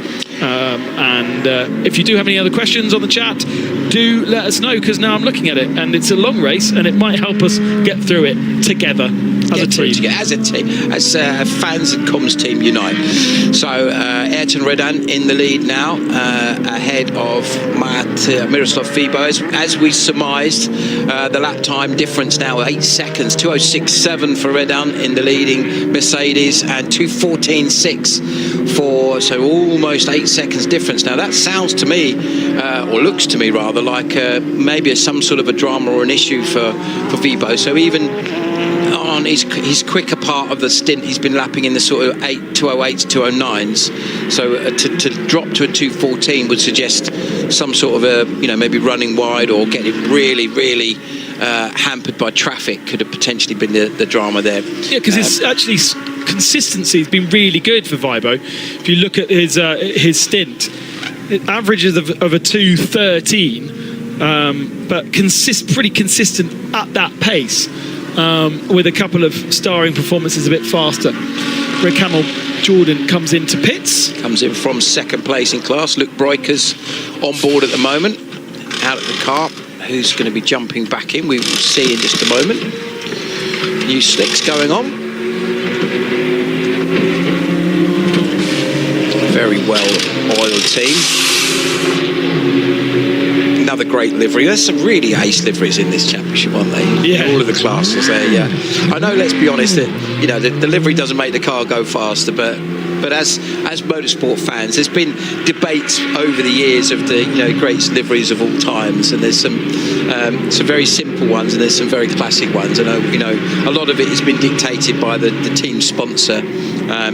Back in the day, whilst I'd never advocate smoking, the cigarette sponsorship always brought us some fabulous liveries, and the cigarettes and drinks seem to have been the driving factor between some of the coolest liveries in motorsport of all time, haven't they? We will get one of our pit reporters back out there to discover the fate of the Nova, find out why that's gone to the tail of our field, and Vinny Villatoro trying to understand the live timing bar on our left-hand side. It's the amount of laps. So the leader has done 116 laps, and then the gap to the car ahead is what you can see. Hence why it kind of looks a bit confusing, but it's basically the gap to the car ahead. So Vibo 17 seconds back from Redon, Let Laka 18 seconds back from Vibo, and then Vladikin 41 seconds back from Let Laka, so on and so on and so on. But also when you look at if you look at the live timing itself, which is much more detailed, gives you the sector times, etc. Yes, but don't forget that only the coolest of the kids watch this with a live timing screen as a second screen. Well, that must make me cool, because when I'm watching this at home, I have a live timing screen and the TV going on, listening to your dulcet tones, Ben, and of course sometimes Bruce Jones. It's not as dulcet, but much taller. Much taller. Yeah. We love Bruce Jones.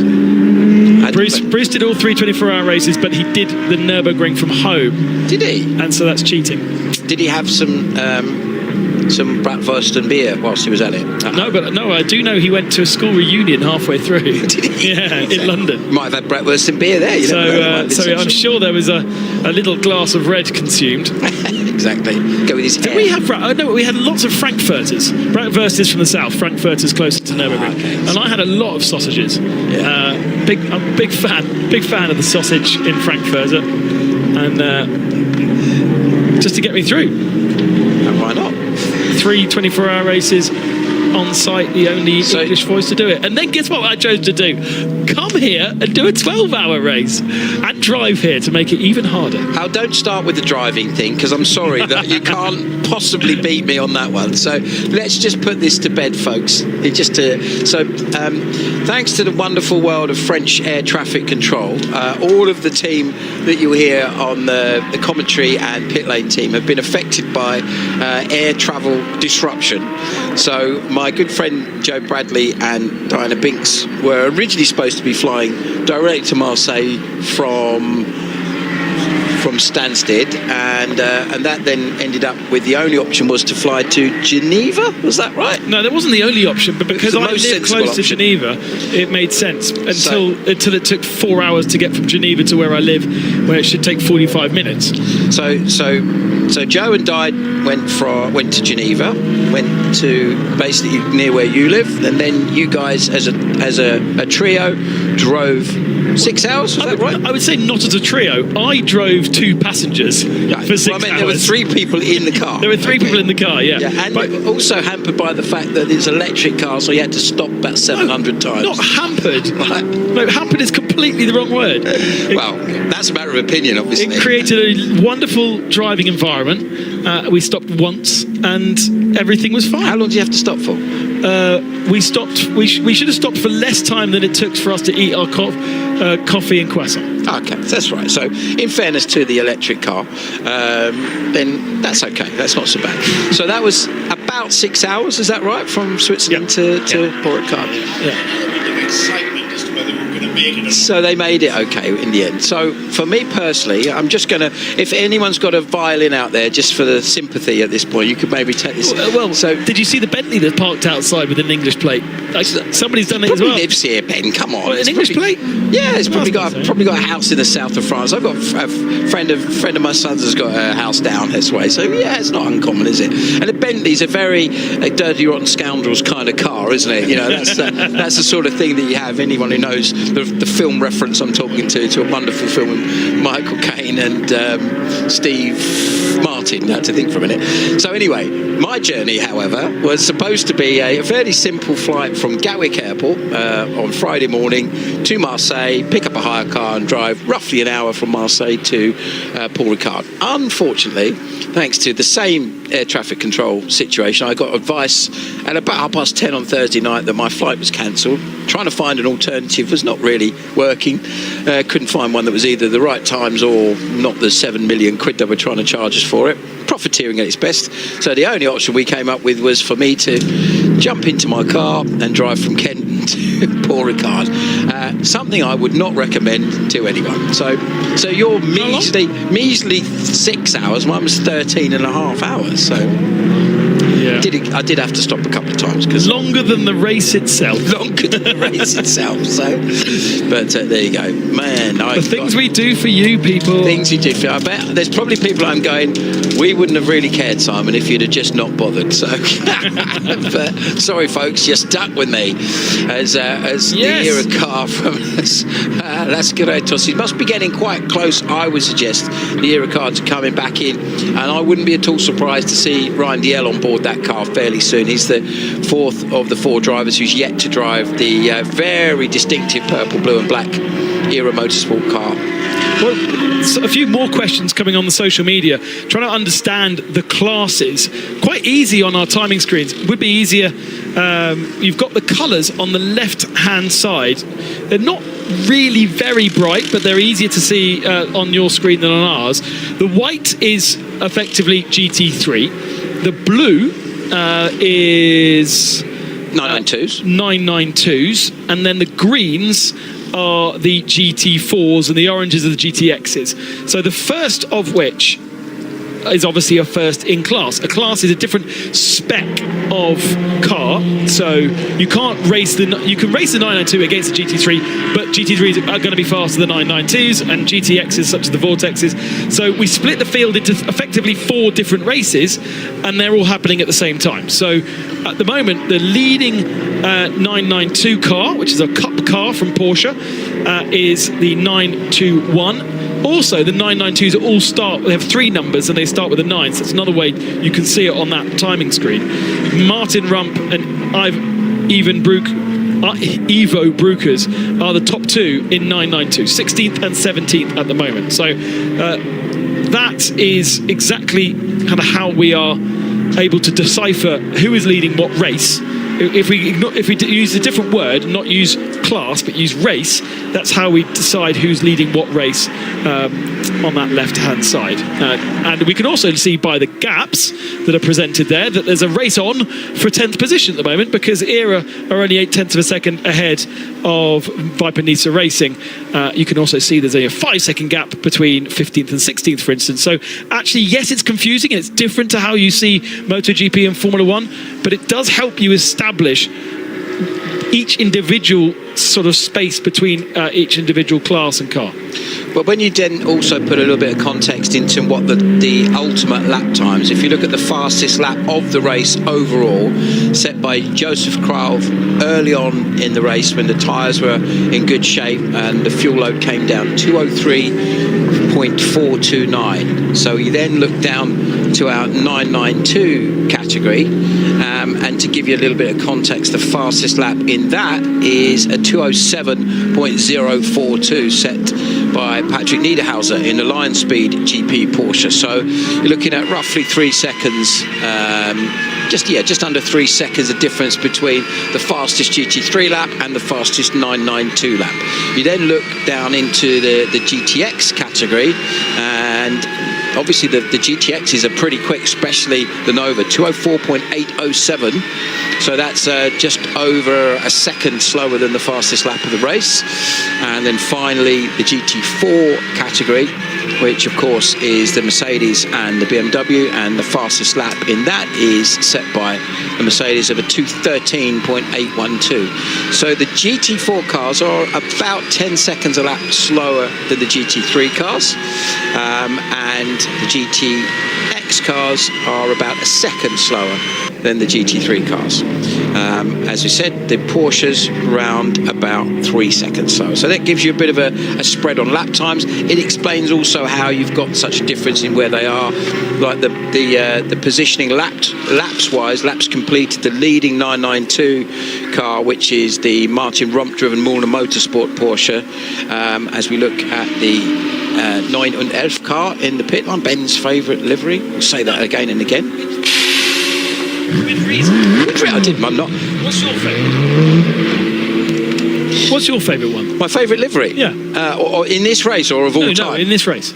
That's a good one. I actually have to give a bit of thought to that. I do like that. I do like the green and red. That does look nice and simple, but I wouldn't say it's my favourite, though. I think I do like the purple, the all-purple Seblajou car. I like, because I'm a bit of a fan of purple. It's one of my favourite colours, so that's why. That works pretty well. Yet they've ruined it. Yeah, well, yeah, with the tape. That's a different conversation. That's pretty cool. I like that one. And I like sometimes, like, much like the 911 car that we're looking at there, simplicity is often the key, isn't it? Sometimes less is more with some of these liveries. Absolutely. So with that in mind, I actually really like the Hofer Racing livery, the grey and the pink. That works pretty well. So so we get that. Isn't that a great drone shot? That looks like we are watching like Forza or something like that, doesn't it? I mean, they have changed the game, haven't they? The drones. They really have changed the way that we view motorsport. I just love that, the way that unfolds. You can actually see how the lap comes. And we had that great shot a minute ago of a real overview of the circuit. There's I've been lucky enough to do some archive work on some of the historic Formula One stuff. And there's some great heli shots of Paul Ricard in its early days. And what was really interesting about Paul Ricard when it first opened in 1970, and then subsequently had the first Grand Prix held here, was in 1971, was how sophisticated and advanced the circuit was for its day.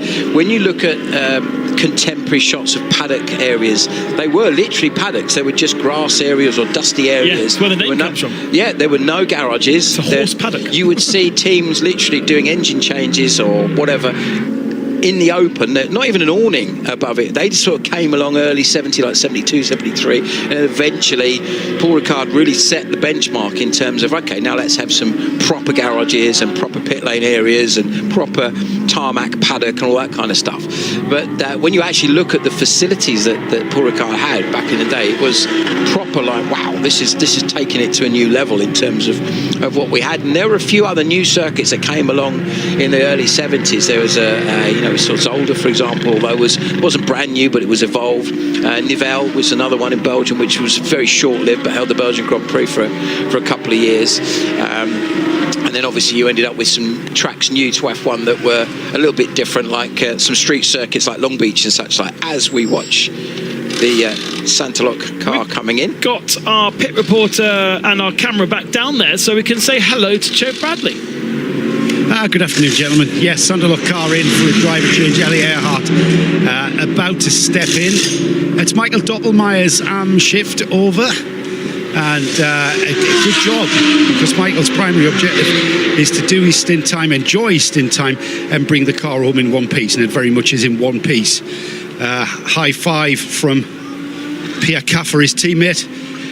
Good job, Pierre, from Michael. Brings the car home. As your Ram driver, you must be pleased with that.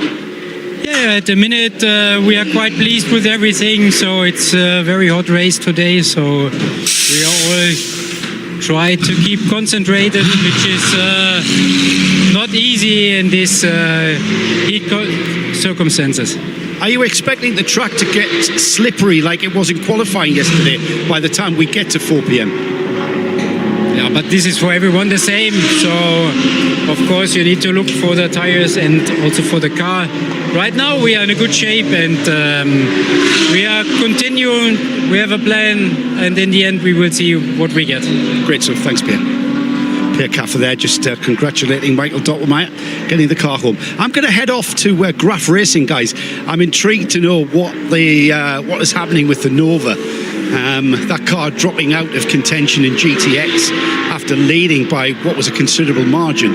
So obviously it's got issues. We'll go and stick our nose in there where it's probably not wanted and ask the questions. Michael Doppelmayr getting out of the car after his stint, and because of the combination of that driver lineup, they've got 5 drivers in that car.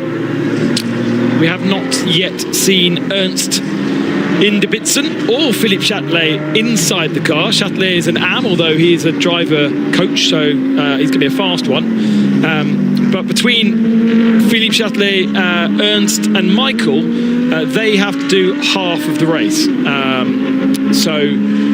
Still quite a lot of stints to do for Doppelmayr and Chatelet, I would have thought. But who do we say was in the car now?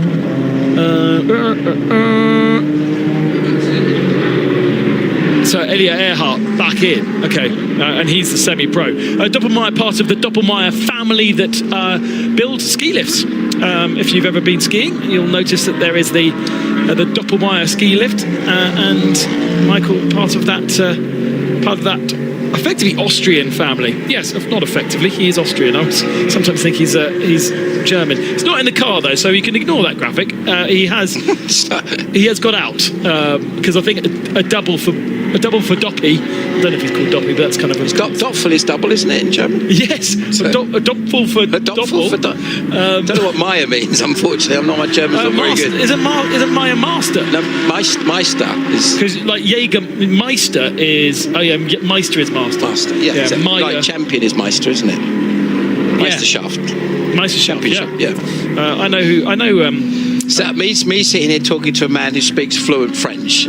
So ask me German. Your language skills are infinitely better than mine. So I do have somebody who might be able to help me. I'll wait a message to tell me. But what you live in Maya Switzerland, is. Ben, and they speak 700 languages. I live on the edge of Switzerland, not in Switzerland. Oh, do you? Okay. But it's true that there is an official language of Switzerland. Romansh, is that correct? But it's kind of a German Swiss. Yeah. Swiss German. But if you look at the history of Swiss Formula One drivers, you have the greatest name of a racing driver of all time, Clay Regazzoni. Yes. Italian Swiss, yeah. Then you had a superb driver who should have been infinitely more successful than he was, Joe Siffert, which is French-Swiss. Yeah. And then another brilliant Swiss racing driver, Marc Surer, German-Swiss. Yeah. And then Sebastian Buemi is Iranian-Swiss. Obviously, yeah.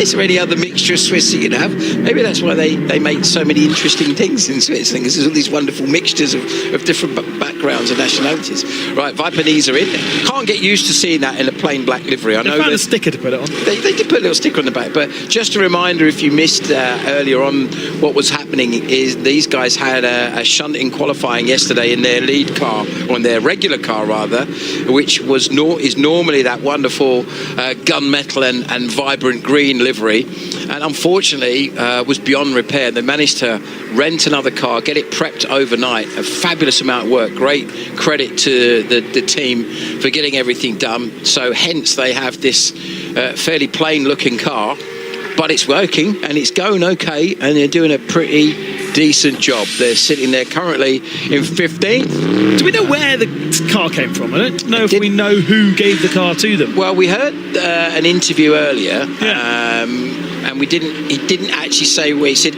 another team or somebody hired us the car. So I don't know if there was a reason.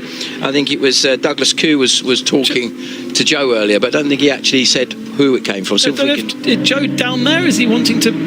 Yeah, you are. Okay, fine.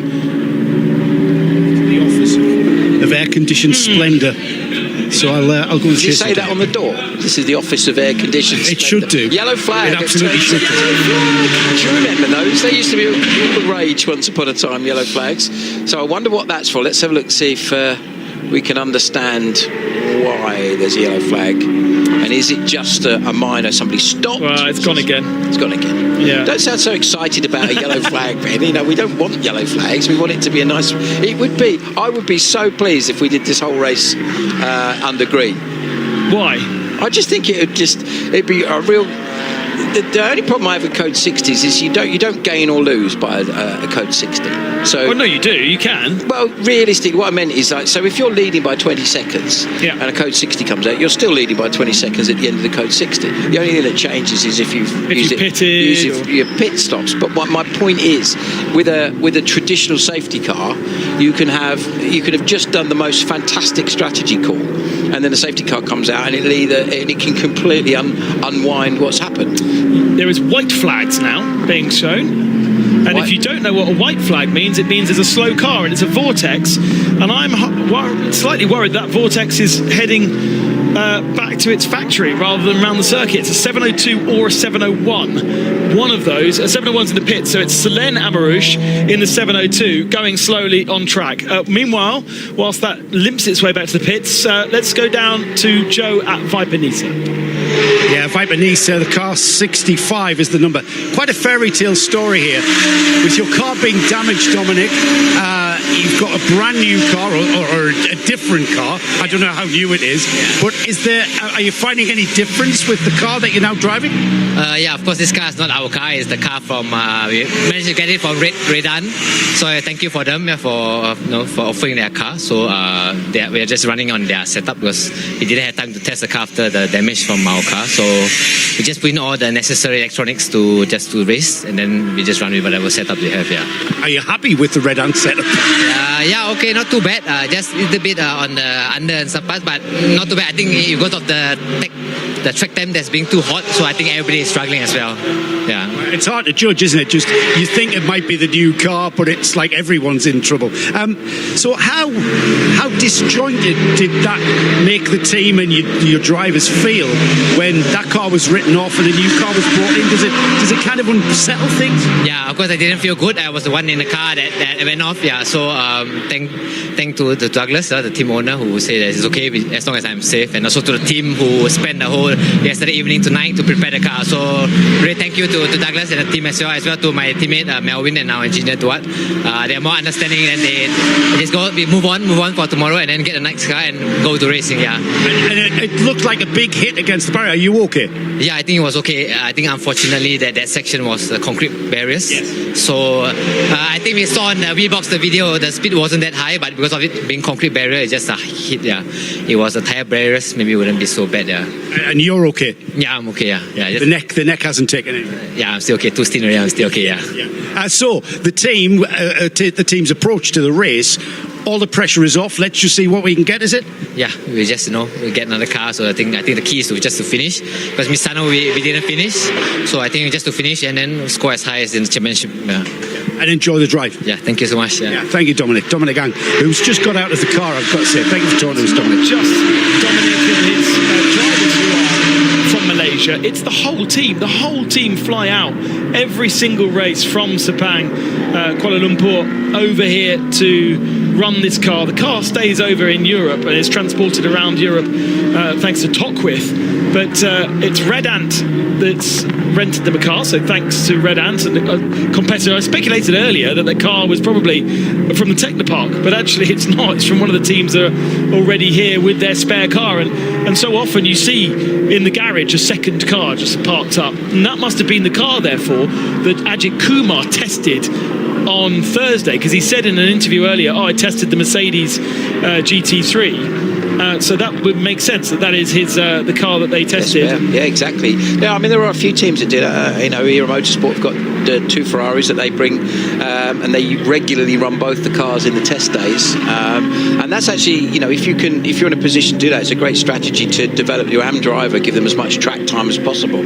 So they've applied an approach where the team manager Oliver Meads this, and the team owner Kyle Tilley sat down and go, okay, yes, of course there's going to be an expense involved in that, but it gives Dwight Merriman, who's learning the circuits and learning the cars, some extra track time. They can do like a lead and follow with either Ryan or Jake leading Dwight around, and it's worked very, very well. So a great opportunity to get as much track time as you can, if possible. And obviously, of course, you have a spare car in the event of something like that happening. So, yeah, good logic if you can do that. And just going back to what's happening at the front, Vasily Vladikin in the Continental Racing now in the lead. There have been 3 stops by everyone down to 8th place. So that is Vladikin leading Joliet Laka in the Into Africa car. And the reason for that is Red Ant have just come into the pits. And not only have they come into the pits and changed driver to Kobe de Bruyke, they actually also had to absorb a 20-second penalty for causing a collision. So that's why their pit stop was long, and it's dropped them down to 9th position right now. Yeah, makes sense. But they've got it out of the way, and we're getting close now to having completed 5 of the 12 hours. My goodness, it's gone quickly, Ben, hasn't it? I'm really surprised. And again, 5 is less than half. Yes, my maths aren't great, but even I can do that one. Yeah, but yeah, they're getting excited about being less than halfway through. Well, everything's relative, isn't it? Going back to my mammoth journey, it's just like doing it in chunks of 2-3 hours at a time. Just to, oh great, I've done 5 hours. I've only got another 8 to go.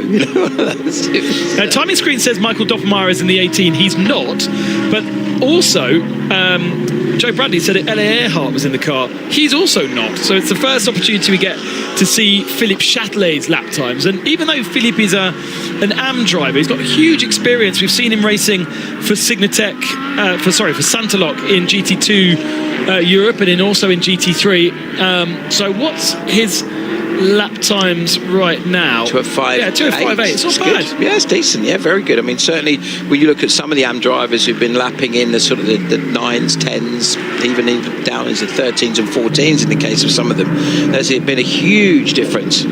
So we'll get a chance to see exactly how that unfolds. Now, we have a little bit of an update from our friend Joe Bradley down in the pits. Lots of people have been asking about what happened to the Nova to lose sort of 8 to 10 laps earlier on, and hopefully now Joe has the answer.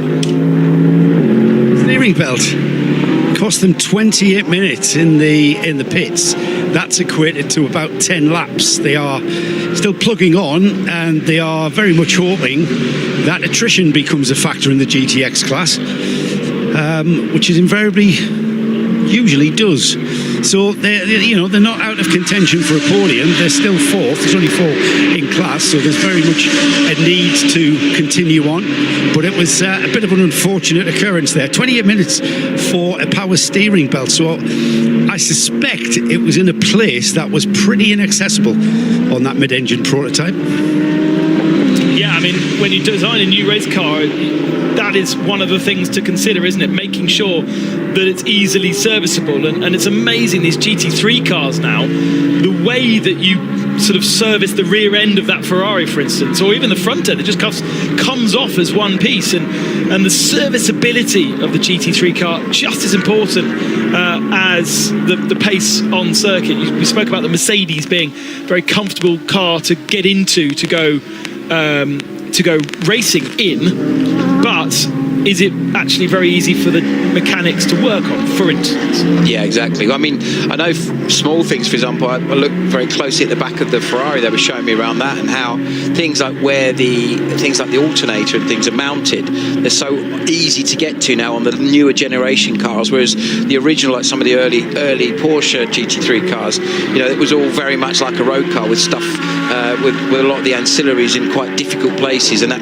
costs you a huge amount of time, as we see the Haas RT car, the 21 car coming up on Las Carretas, and that is a change for position, I think. Yeah, because it's got first time we've seen Jeff McKeel's aboard that car, and he is the semi-pro.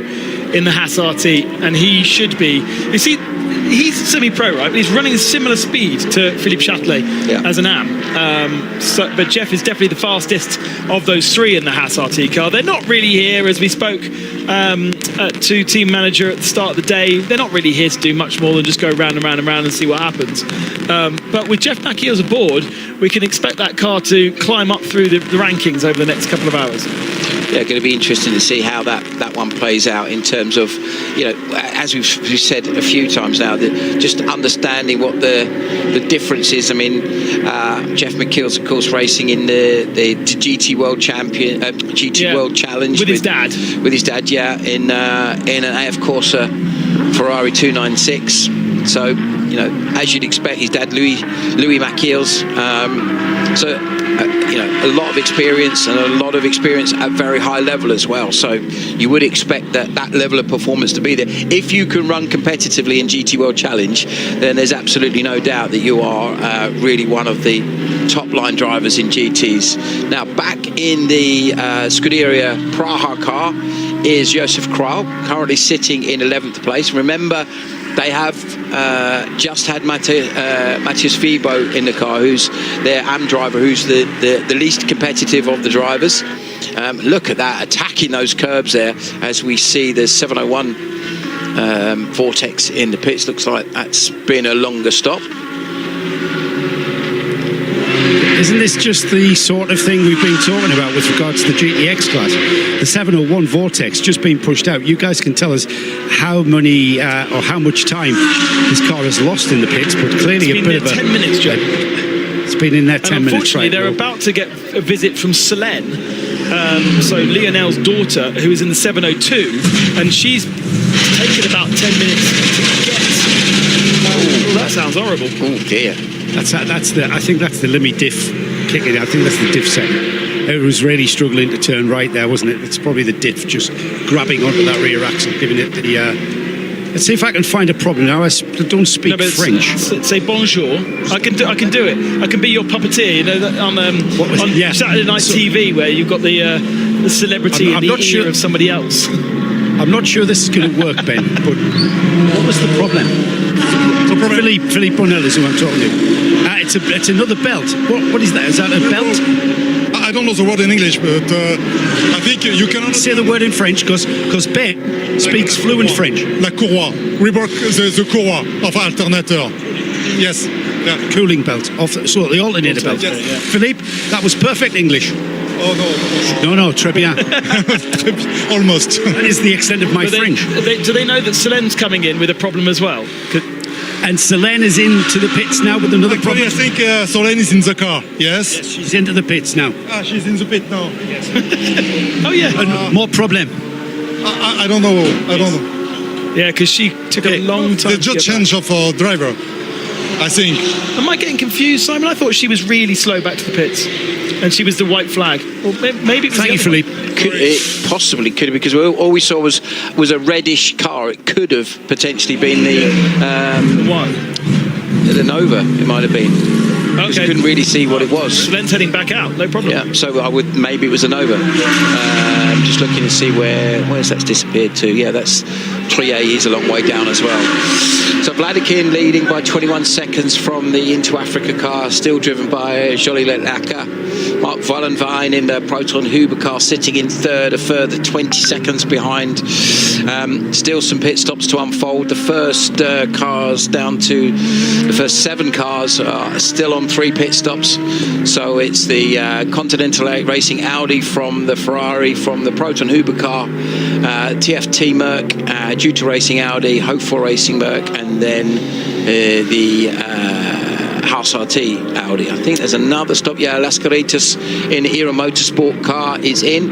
Wonder if we're going to see a driver change. I wouldn't at all be surprised to see Brian Diel on board that car.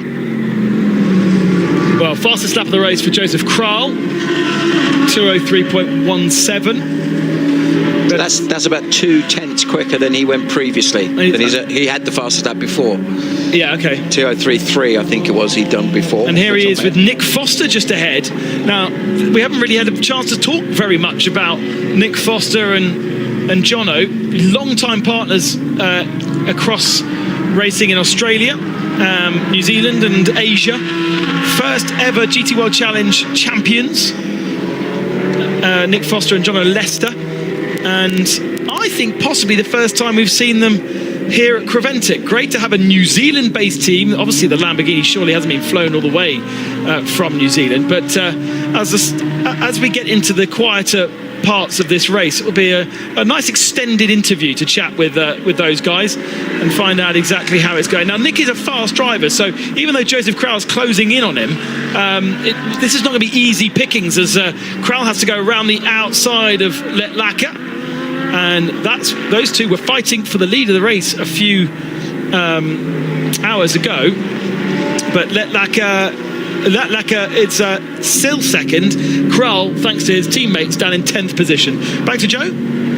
Yeah, staying in Vortex line, the 703 is in. Now, the driver that's taking over from, I think that was Arnaud Gomez who just got out. You might be able to tell me. It's Tom Perry. And now Tom is a French rally driver who you may have come across, Ben. I think he mainly races in the National French Rally Championship, so not in the European Rally Championship, which I think you're more familiar with. Or is that a name that you're familiar with in the world of rallying in France? No. No? Okay. No. Oh, well, he's in the car and he's back out. Now then, my question, because I'm not in anywhere near a timing screen, what has that done with GTX then, with problems for Solène Amarouche in the 702? The 701, we heard from Philippe Bonnel, has had an alternator belt, very similar problem to the Graf Racing Nova, of course. So what has that done with regards to the Nova Vortex? So Tom Pieri's 703, which is the orange one, that is leading the GTX class, and it's leading now. It's possibly the only one that hasn't had an issue, so it's leading by 7 laps over the 702, which is second, and then about a lap and a half behind is the Nova, and then Lionel Amarouche in the 701 Vortex is 3 laps back from that. So at the moment, the 703 is the car which is run by the two brothers that own Vortex, with Tom Pieri. He's an instructor, basically, and he is the third driver in that car. So they really are. There's definitely the strongest lineup of the 3 Vortexes anyway, and they are doing exactly what they need to be doing. And yeah, no, Tom Pieri, a long time. What the? There's a purple thing on my screen, Joe. We're going to get a code 60. Somebody's lent on a button. Why are we getting a code 60? We're nearly 5 hours in. What? I mean, come on, we've done pretty well, haven't we? Why? Well, we'll find out in a moment, won't we? Unfortunately, Joe is now going to have a mammoth busy pit lane because everyone's going to take advantage of this. Unfortunately, TFT Racing coming in very much last minute, just as that code 60 was called, and everyone's now purple flags flying. I wonder whether we just need to reset all the bollards. Wonder whether it's that. Joe Bradley, down to you. With Sonel Amarouche's car, which is the 702 Solène. The car got so hot it stopped. It just stopped. So by the time they've got the car back, it restarted. She then restarted the car. There isn't anything apparent. Solène said it got too hot and it stopped. That was a really poor French accent, by the way, but that's the way she said it to me. So she is very hot, and she's cooling down now. Everyone is hot. We should all be by the pool. But no, we're going to race instead. And under code 60. I'll get ready. We're going to get hot. We're all going to get hot, including the cars, because now they're not travelling around the circuit at top speed. The airflow is less. And suddenly, this is where all the heat soak sets into the cars and to the drivers. What I would love to know from race control is why. There's a marshal. Where's the marshal going? Show the marshal! Because that will tell us what's going on. What's happening there? I think it's debris and bollards, I'm going to say. It's definitely debris. That looks like bits of a splitter. No, that's... Well, yeah, on the left... In his left hand, he's got what looks like the rubber strips that run along the front of a splitter, possibly from a 992, and that was a bit of marker that's been re-slotted back into the circuit. So these are floppy... They're not bollards as such. They are floppy bits of rubber, and they act as bollards, and they're being replaced on the outsides of various points of the circuit where they've been destroyed. And what we know from qualifying is when a Porsche hits them, their splitters come get ripped off. Yeah. And so he's got a couple of splitters in one hand, and the bollards are going back into their slots in the other. So this is it's a reset. Reset, which is frustrating, but it's not the end of the world. Why is it called a splitter, Ben? Is it not called a splitter? Yeah, no, it is called a splitter. I'm just saying, do you know why it's called a splitter? It splits the air. It does split the air. Yeah, sends air up and air under. Yeah, exactly. So, I mean, let's just quickly take a little bit of stock. Who may have won or lost because of that? Well, hang on. Well, no, the reason I'm saying that is because there have been a couple of people who just made stops. And that could work against you a little bit, because now there's some people who are going to be making a stop under code 60. Don't forget, though, under code 60, you can only take 25% of your fuel allocation. Yes. And I don't think you're going to get more than a lap of code 60 here, so you're not going to be able to come back and do it again. So this is going to really put loads of cars, and everyone is taking, pretty much everyone who has had the opportunity is taking the opportunity to put fuel in the cars. But it is going to throw all the strategy up, and literally we describe it as shuffling the pack of cards, because it is. It's literally taking a pack of cards, chucking it on the floor, and then repacking it. And so who hasn't taken advantage of the stops? We will wait, because some cars, in the early part of the lap haven't had the opportunity to come into the pits. I noticed there actually that the Into Africa Racing by Dragon Racing, missing pit lane, so not coming in and deciding against stopping. They are rookies to Creventic Racing, not rookies to Creventic Racing, but they have not a lot of experience in Creventic Racing. I wonder whether they've decided against it. In fact, Scuderia Praha have decided against it as well as they come down pit lane. But that car's not been out for very long. You could still get fuel into Kral's it. Been in the car. If they took new tyres, they've done 8 laps with Kral in the car, if just looking at that screen. So they haven't done an awful lot. And they're not allowed to, are they? No, exactly. Because now you've got to go more than 50 minutes to be able to change. So just quickly look at where the number panel is on the screen of that Porsche. You can see where it says 021. Next to it is a little green LED flashing, and that's quite interesting, because what that basically says is that during the code 60, there's a slight evolution of the tyre regulations. Then if your code 60 is out, and depending on the amount of, is it 50 minutes that we were talking about before on the lap times, Ben? 50 minutes is the minimum amount of time you're allowed to have run with before you're allowed to change tyres under code 60. So if that light's flashing green or red, it means you can or you can't. Red means you can't, green means you can. Now, fuel flow is an interesting one, because part of the balance of performance, or BOP as we affectionately know it, for this particular championship, gives you different fuel flow rates for each car and maximum refueling amount. So, for example, if you look across the list, the McLarens aren't here this weekend, of course they are, but the Aston Martin is allowed to refuel a maximum of 110 litres. The Audi R8 100 litres, the Ferrari 296 100 litres, Lamborghini Huracan 105 litres, and so on, and the Mercedes 105 litres. Charlie Lacco has stopped. The leader of the race has stopped on the circuit. Into Africa Racing by Dragon Racing. Has he been in the wrong gear and stalled? Has the car stopped because it's too hot? But this is a bit of a disaster, because we were going to release this code 60 and go back to racing, and we're not going to be doing that now, whilst Joly sits stationary, motionless on track. And this is our race leader, let's not forget. Yeah. So he did have a 17-second lead. That clearly has gone. Now the question is, at the moment it was showing at 133 laps completed by that car, and the other 2 cars, the Continental Racing Audi and the Proton Huber car, were also shown as being on the lead lap. And so they've come out in their quad because it takes that long for a marshal to get from the barrier to the circuit. They're just trying to make sure they understand what the problem is. That quad, they're going to use that quad to tow the car away, aren't they? They are. Yeah, wow. Right, whilst we watch this is massive drama. Let's go down to Joe Bradley, who's chatting with some of our drivers that have come out of the cars. Patrick Niederhaus has just got out of the 957. Very much at this stage of the race, Patrick, it's all to race for. 7 hours left. You guys are still in contention in the 957. Yeah, we lost a little bit of lap time, or of time in general in the pits. That's unfortunate before, but just generally the car is running really, really well, yeah. Now, everybody's talking about the heat. It's going to get so hot, the kind of conditions we saw in qualifying. And everybody was telling me yesterday how slick the track was and how slippery.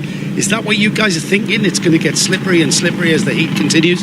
Yeah, especially throughout the stint. When I think the first couple of laps, it's not a big issue when you got the peak of the tire. But the longer you go, the more you start to slide. And you really need to work on the tire to preserve them from overheating. You just don't slide and try to drive as smooth as possible. But it's really, really slippery.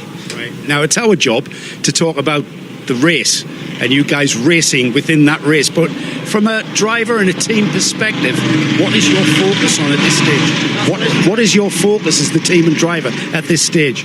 Yeah, obviously we try to win. We always try to win, but we knew it's going to be a little bit difficult with Jose Garcia giving his comeback in racing. He's doing really, really well, but obviously we're lacking a tiny little bit towards our contention. But still, we try our best.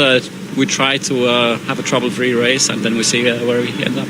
You've had a very busy month, haven't you? It's Nürburgring, Spa, and now the 12 hours of Paul Ricard, just to kind of wind yourself off the 24-hour races.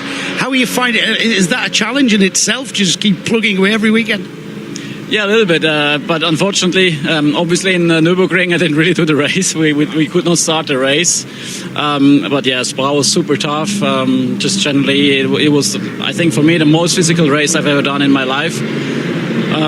With the heat and everything, so that was really, really tough, and I'm still recovering a little bit from that. But yeah, here we go. Adrenaline is the best help here. Yeah, you are living the dream. Are you anywhere next week, or maybe a day off? Oh, finally I got a weekend off. Yeah. Yay! Hey, what are you doing? It's nothing planned yet, but for sure it's going to be a calm one. By a pool. Yeah. So, thank you, Patrick. Stop mentioning swimming pools, Joe Bradley. I know, I'm yearning for one, mate. It's so hot. People on holiday, right, when it's this hot, it's too hot to sit by a pool. And here we are, enjoying being at a racetrack. It's fantastic. I love it, don't get me wrong. I absolutely love it, and I love it. I prefer it when it's this hot rather than too cold, because then it's just wet and ugly and horrible. This is fantastic. But yes, I do yearn for a pool. And I don't know whether all the cars and drivers would have enjoyed that Code 60 at all, because that would have been really, really hot to sit in those cars going slowly. It's completely shuffled our pack, so we need to go back through the order once again and really give you an idea of what's happened. We've got a couple of cars still caught in fuel and pit lane, and because they went into the pit lane under Code 60, they will still only be allowed to refuel 25%.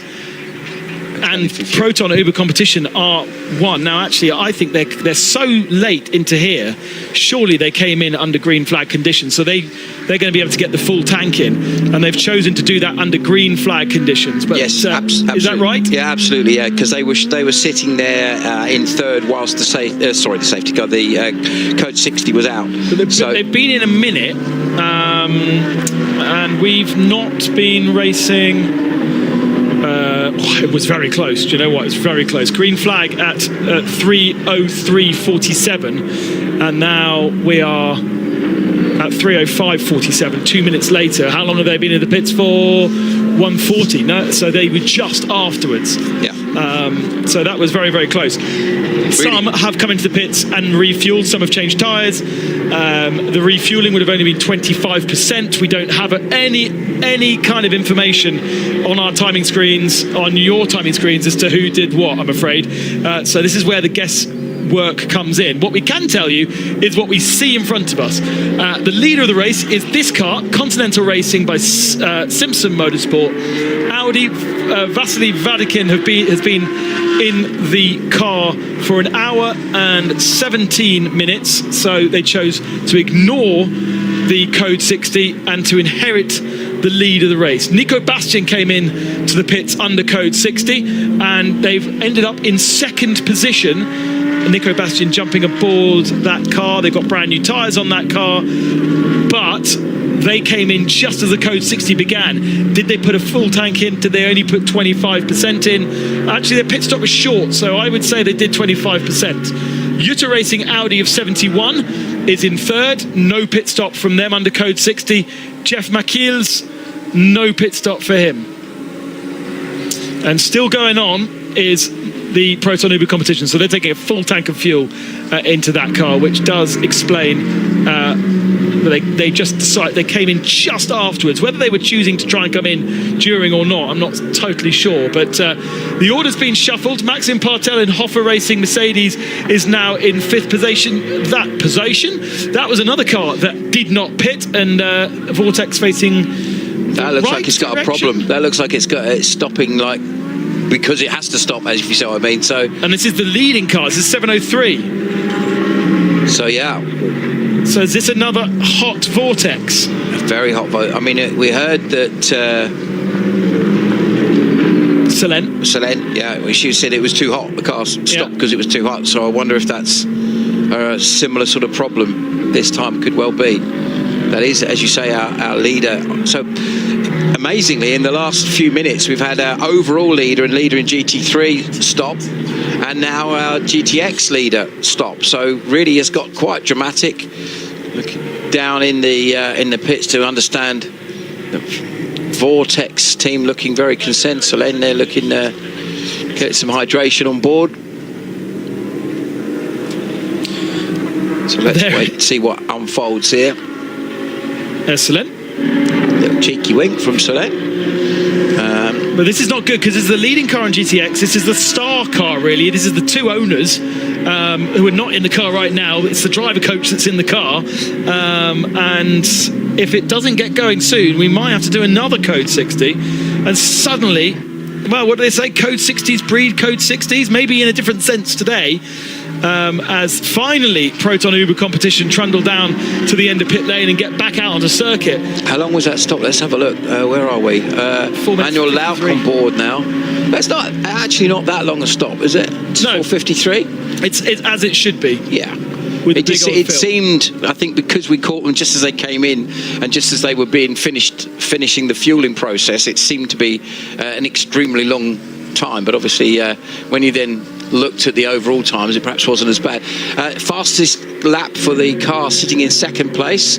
Fastest lap by that car, 2:03.489, about 0.3 off the overall fastest lap set by Josef Kral a few laps ago. We are going to go Code 60 again. So this, you see, this is where you dive into the pits now and you go, right, I'm seeing a Code 60, let's get into the pits because we know it's happening, and take advantage of the possibility and actually that regulation. Joe, remind me of the regulation about the Code 60 that changed from last year to this year. It's just regarding tyres. No, not for this race. The fuel for this year, yeah. Yes, so before, if you got into the pit lane before it went purple and it was green, you then were outside of the Code 60 refueling conditions. However, that's not the case. Right. Even when you're mid-flow with your fuel pump, the Code 60 regulation comes into play. So if you've gone over your 25% and say you're 30% of the fill, it will then stop. Okay. As far as I'm aware, they're very, very clever petrol pumps. These are completely different to supermarket ones. Yeah, so that's the case. So it used to be you could see that Code 60 was coming, dive in and get a full tank of fuel. But now, if you're in there and you're fueling, then it shuts off. And so. Which takes one of the tactical elements out of it, though, doesn't it? Because sort of luck as well, isn't it? A little bit of luck, but then isn't endurance racing to a degree? There's always been a bit of get your timings right. So let's have a little look and see what's going on. That is well and truly out. So whatever stopped that car is something fairly serious by the looks of it, and that's a great shame. That was a car that was absolutely a contender for the overall win, and Charlie Leclerc is going to be absolutely devastated after the car took pole position, and both Axel Jeffries and Remit Azam did a superb job. The leading Ferrari. Being put onto the back of a flatbed truck there's one thing being towed off the circuit by a quad, there's another thing doing that, and that's not going to go on like that. You need to be straighter, because that rear wheel, not sure. Well, they're going to try. I think they've done well there.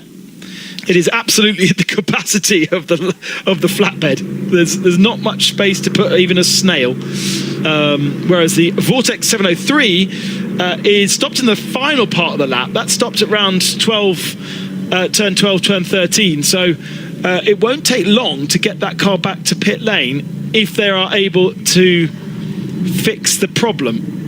So that it's interesting, that, isn't it? Why they've towed that one back and they didn't try and tow the Ferrari because of where it was. Miles away, yeah. Yeah, I know, but it's more of a process thing and a principle of what would define, like the etiquette or whatever you want to call it, regulations. Say surely if they're not towing cars back, they don't tow anyone back, regardless of where they are, because the proximity to the pit lane shouldn't be an advantage or disadvantage. Well, I suppose what they're saying is they're going to bring the car Ferrari back. It's just going to be on the flatbed rather than behind a quad. Yeah, so a couple of cars in for fuel. Under code 60, the leading Continental was really due at a stop.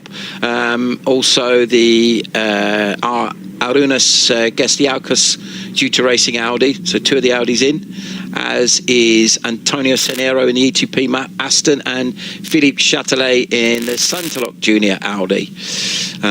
So we're going to see a few shake-ups there. There were a few drivers and teams that stopped just before the previous code 60. The Era Motorsport car had stopped and Dwight Merriman coming. Now we're hearing from our friend Joe Bradley that we might have a bit of an update on what's happened with Dragon Speed.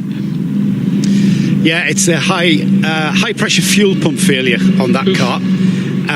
They are a bit despondent considering where they were when the car stopped. Despondent meaning, I said, well, the car is going to come back, so you have a chance of fixing it. And he went, yeah, but I mean, it's going to lose a lot of time getting it back here and then fixing the car. So I think maybe when they get the car back, they'll weigh up the job and think whether or not it's worth fixing and getting back out there to the finish, or whether they were really, I'm probably looking forward to a podium at least, because they were very much in contention. And don't forget that the whole philosophy here of Creventic is you're not done if you have a technical issue. If you stop out on circuit, you can be brought back to the pits, you can replace the faulty part, and you can get back out on circuit. And to a degree, we've seen cars on podiums after multitude of issues, because that's the spirit of endurance. The element of fixing cars, and on a day like today, and as a mechanic, I'm not sure I'd want to be rolling around doing a massive rebuild, but it may well be that they've come a long way, Dragon Racing. They've got a Ferrari to play with. If it's not a massively difficult fix, then okay, they lose half an hour, but the boys can still go out and do their stints and get some running, and that's what they've paid for, and that's the reason why they're here. And if they don't get onto the podium, then they don't get onto the podium simply because it's a competitive class. But if you look at Vortex, you've got 3 Vortexes and a Nova in the GTX class. There's 3 spaces on the podium and there's only 4 competitors, so keep on fighting. Yeah, absolutely. Now, code 60 due to finish very soon as we look at the 71 Audi in the pits. Now it's just been for fuel. That's the came in with Arūnas Gestiaukas and the due to racing car. Looks like a driver change there and tyres. So see who is on board that car as it comes back out again. We are going to go back to green flag running very shortly, and I think Nico Bastia is going to be caught in pit lane. There's the Vortex behind the quad that's waiting to get down to the far end of pit lane as we do go back to green flag, and we've got both of the Jutta Racing cars in the pits. They're actually underneath where we are, but it's all a little bit messy between the two of them, and they've got their green lights, so they're allowed to change those tyres. But I am sure that the cars out there on circuit that were caught out by that regulation, you're not allowed to change tyres under code 60 if those tyres have not been on the car for less than 50 minutes. 50 minutes, less than 50 minutes, yeah. So you have to have done 50 minutes on that set of tyres when a code 60 comes out for you to be able to change them. Otherwise, if you do a driver change, you have to keep the tyres on. Yeah. Which might be okay because they may be planning on doing a double stint. But if you'd already done a double stint and that happened, then you are going to be running on a very, very tired set of tyres. if you pardon the tyre expression. So there is the forlorn 98 into Africa. Very sad. Hot. Perhaps high pressure fuel pump. I know that has been a bit of a bugbear of the Ferraris in the past. There's been some fuel system dramas on the 296, so could be something that's happened. Hopefully won't affect the other two Ferraris that are out there at the moment. And who's looking at who may have benefited from that? It's still really hard to say until it all kind of shakes out a little bit. They're still looking at the pit stops. We've got the most amount of stops we've seen, assuming that that's not a technical problem that's caused it, is of the cars that are near the front of the pack, is the Red Ant Racing cars. Had 6 stops now. Kobe De Bruyke on board that car, and that currently sits in 8th place.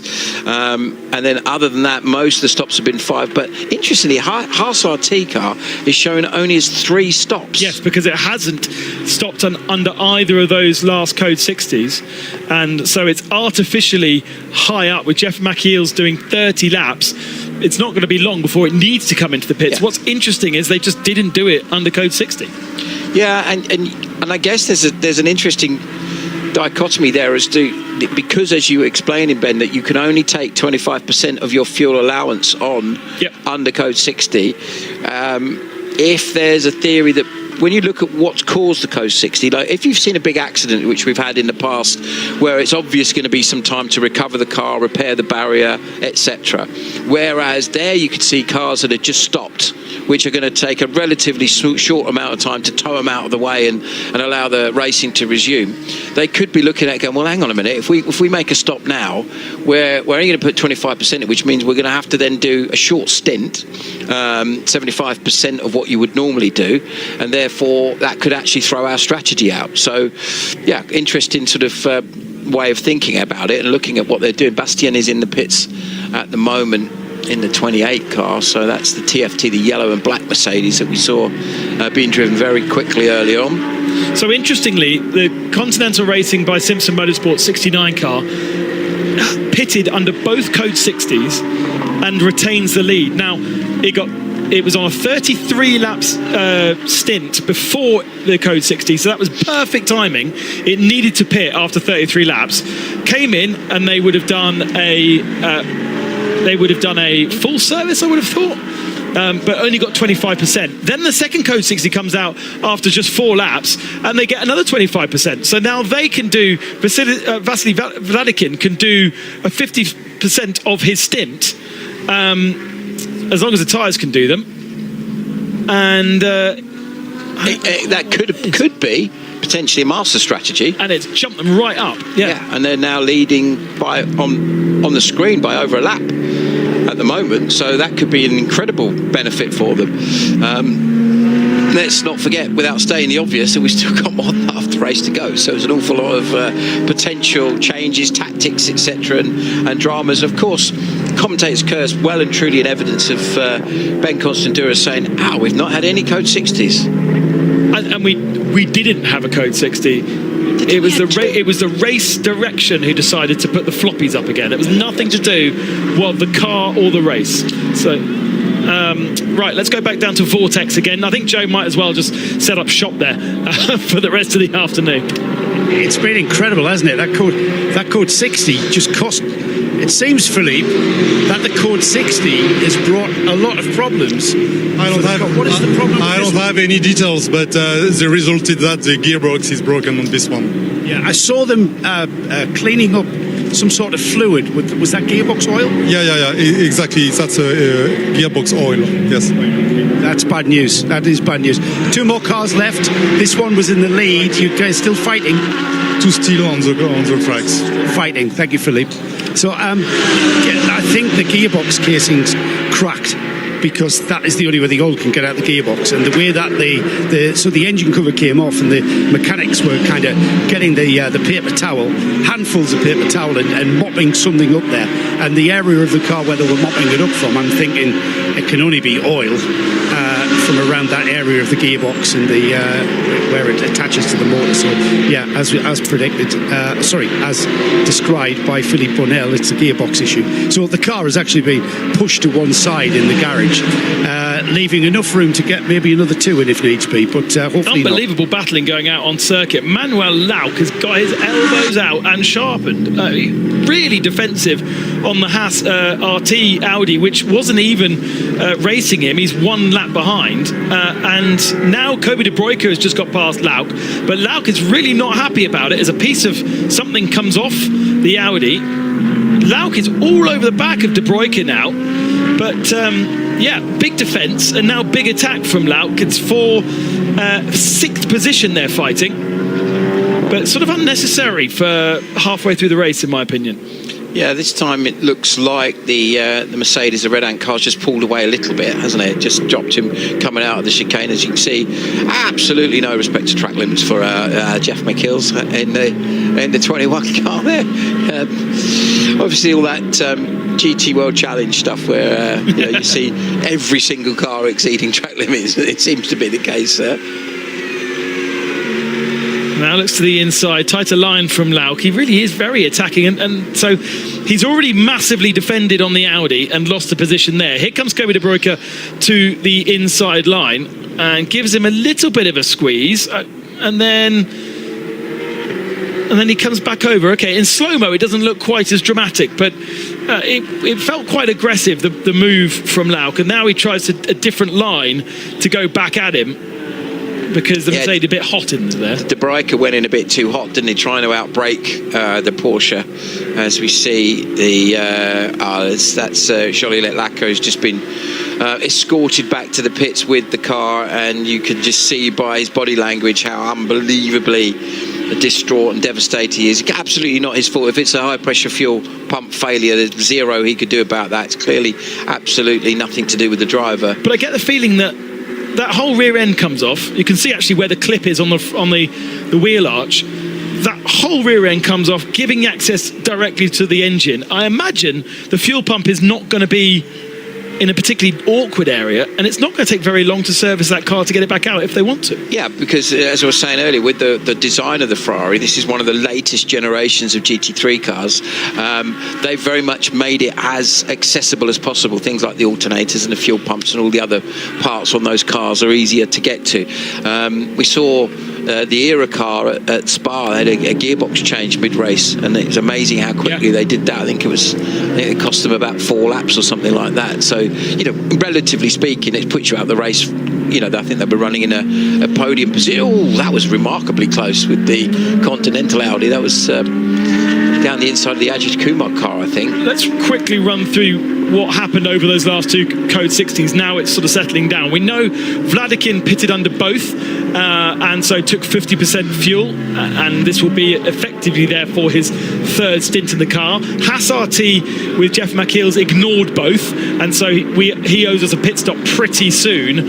Hoffa Racing with Max Party to a pit stop in the first one, and they owed us a pit stop, but they ignored the second one, so they've got a similar amount. They've only got 25% fuel, so you've got 50% fuel in the first one, probably nothing in the second car, and then about 25-30% in the Mercedes in third. Scuderia Praha in fourth, Joseph Kral ignoring both, but he'd only just pitted, so he's on about 50% fuel now. So I think actually Praha and Simpson could be on the same strategy thanks to the way that's worked out, whereas Haas RT need to come in the pit soon, and Hoffa have got about 25% in.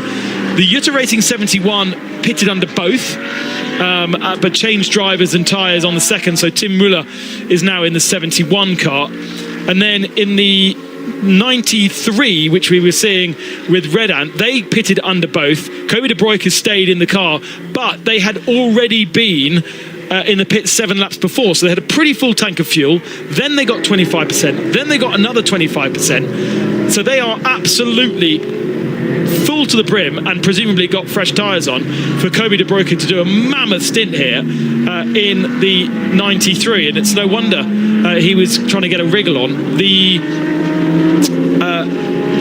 73 car, Proton Hubert, remember they missed the Code 61, they pitted under green flags, so they got a full fill, which is what they needed to do. So they've now back up to full, and they ignored the second one, but they didn't pit under code 60. They pitted under green flag, and so would have lost time there. But in terms of where they're at, they've got a car much like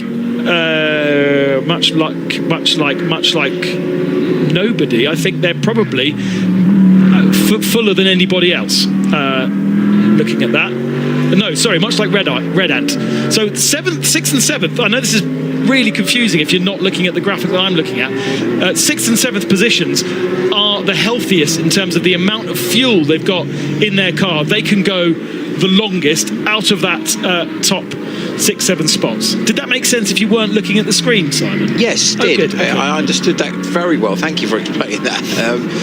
This is really where this combination of tactics and tactics as in when how much fuel they've got on, etc., but also tactics as in how they're going to maximise the performance of the drivers that they've got.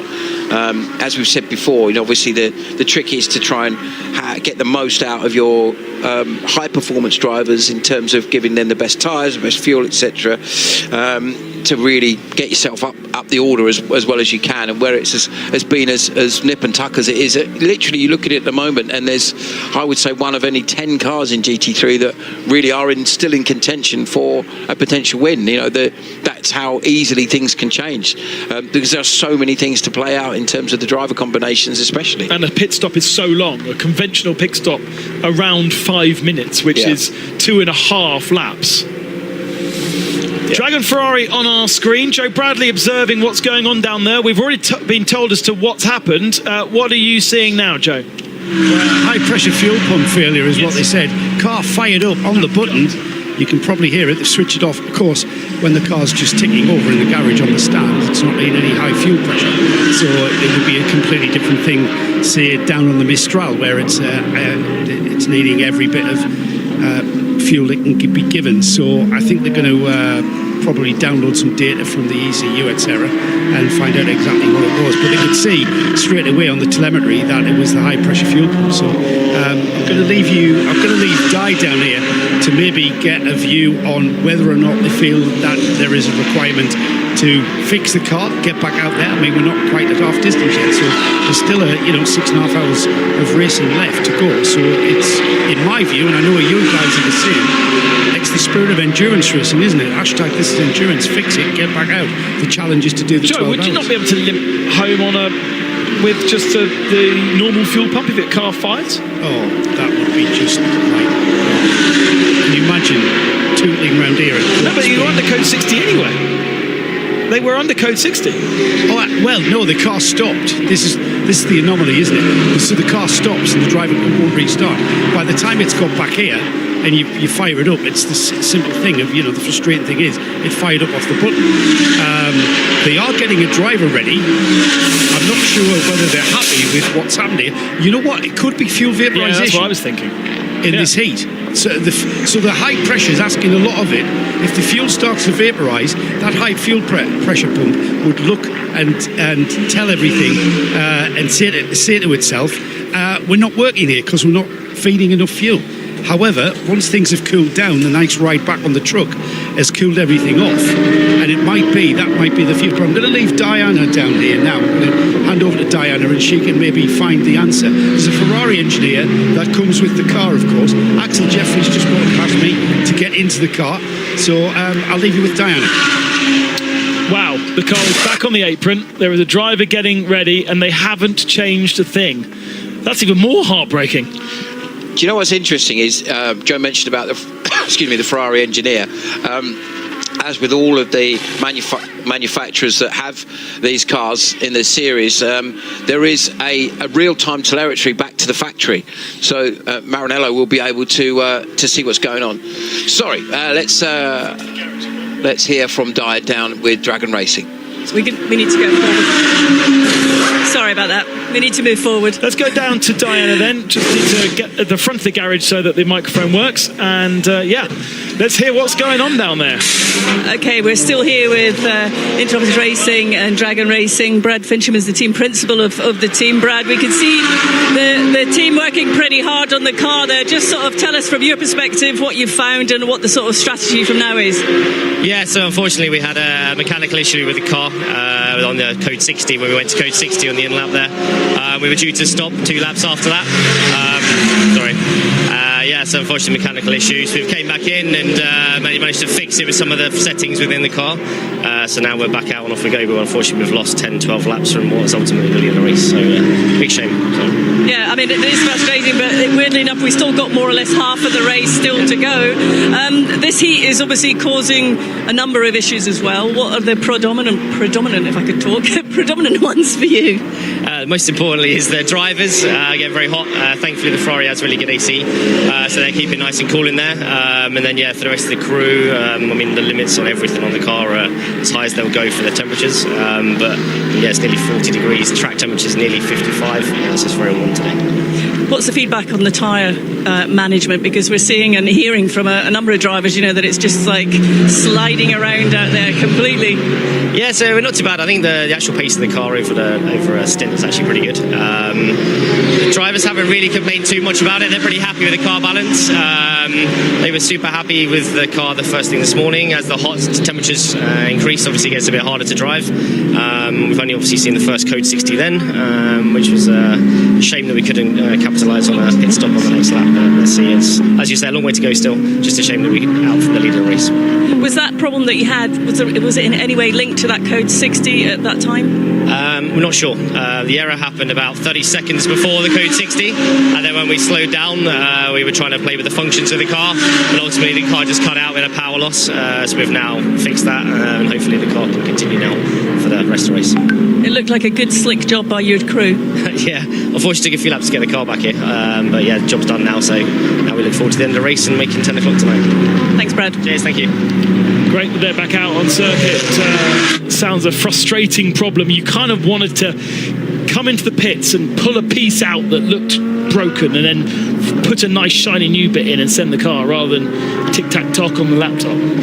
Yeah, but that's just like a road car now. They're so computer driven, aren't they? You take your car in for a service, and the first thing you do is plug in a laptop and plug in a diagnostics equipment, and that's the way that modern cars are. And obviously, a modern race car are even more sophisticated. As we were saying earlier, there's so many systems on the car, apart from the obvious ones like the fuel system that we were talking about. But things like the ABS, traction control, paddle shifts that are some of them are hydraulic driven, some are electronics. All kinds of different things can affect what will potentially hinder you in these sort of problems. And as you said, it could have been that just this extremely high temperature combined with the car running at code 60, just car didn't like it, and maybe the computer said no, as they say, and just literally switched itself off. Again, and not suggesting for a second this was the case, but it could be that the less experienced driver, Joly, that was in the car, maybe there was a system in there or a setting or something that he did press when he should have done or didn't press when he should have done. Absolutely, that's complete speculation, so that's not casting any aspersions, just trying to go through all the what ifs that could happen. There's so many different factors. I've seen it before where drivers come out the pits, for example, and put the pit, don't disengage the speed limiter, the pit limiter, so suddenly the car's trundling along and they're trying to work out what's happening, and it's a fairly simple fix. It can catch you out, though. Shall I tell you a story that you're going to love and laugh at? Once upon a time, I pretended to be a racing driver, and you and me both. I was in a Formula V this day, and came up to the grid, and they told me a few little things that I needed to concentrate on before the start.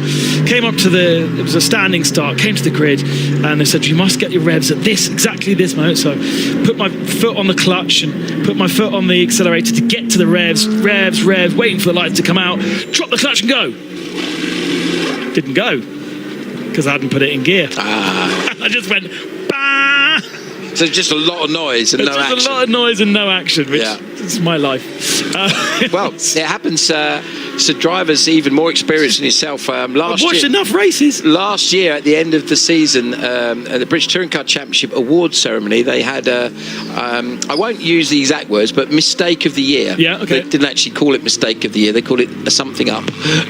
And Tom Chilton never actually put his car into reverse at the start of a touring car race and was going backwards when everyone else was going forwards. Oh, that's even better. I did not know that. Yeah, so that's quite impressive actually how you could do it. Yeah, because it's quite hard to do. He came out with the typical Tom Chilton rubbish about what had happened, but love Tom, lovely man, but his excuse was the worst excuse I've ever heard. Okay, so, he's really up me on that one. Yeah, so that does take that. Yeah.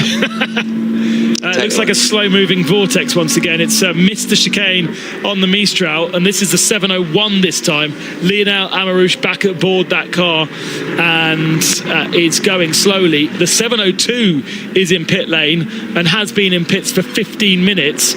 The 703 we found out 23 minutes in the pits, and it looks like the 701 is going to be in the pits. It looks like all three Vortex could be in the pits with issues, and there's just not enough mechanics at that team to work on all three cars to get them back out.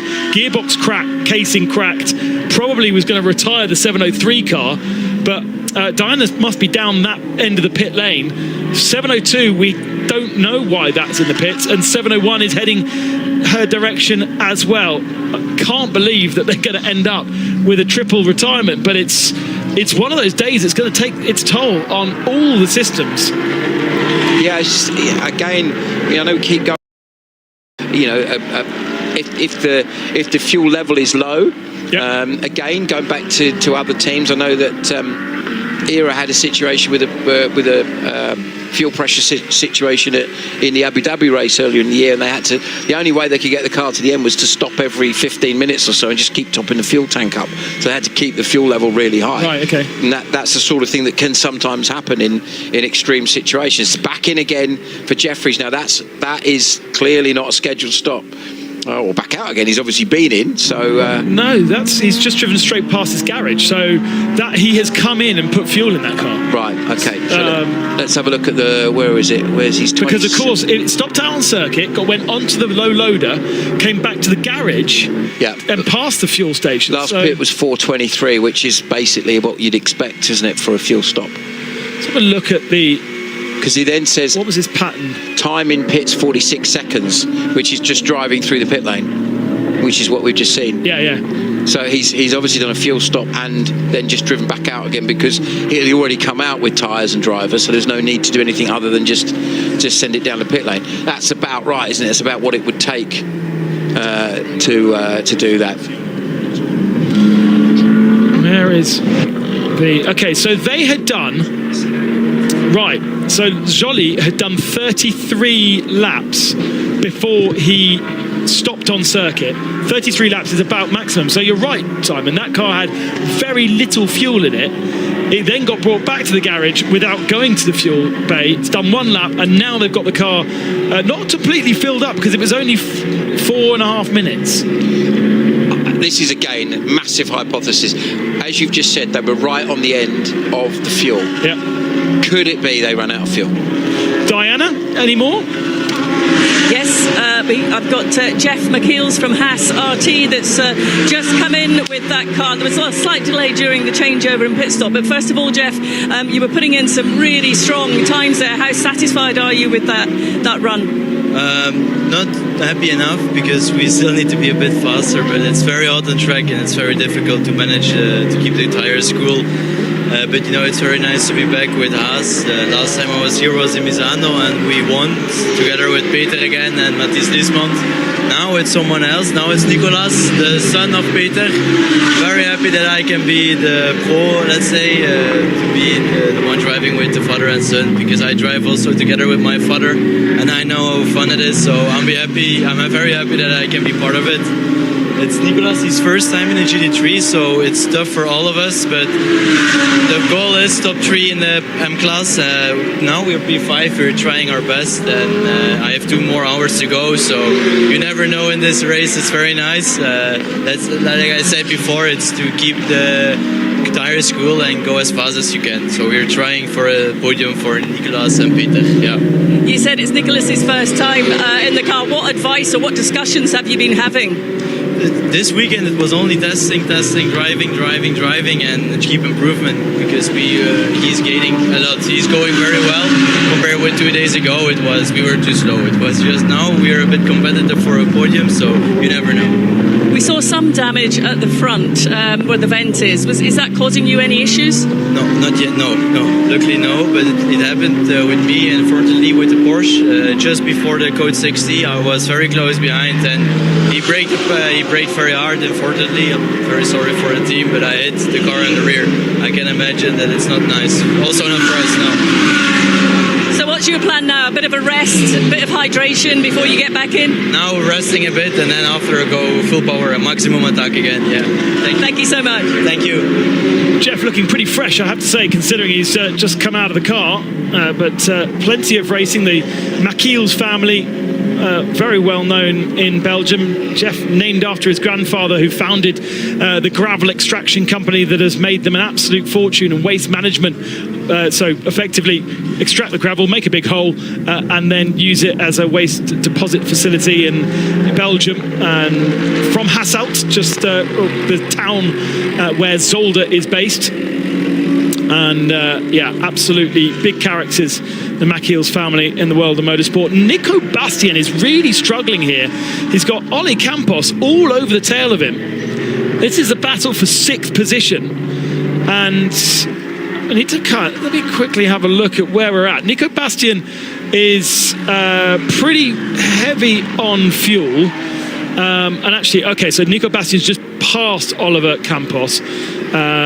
So Campos ignored the first Code 60 and then did a half fill on the second Code 60. So we're going to have to wait and see what happens in the next few moments. But we do have our leader into pits, and we did suggest that Continental Racing would need to do only half a stint, and it is proven to be just that. Just 13 laps before he's needed to come in, and it'll be a full service for the Continental Racing by Simpson Motorsport Audi. Vatican has been in the car since 1:45.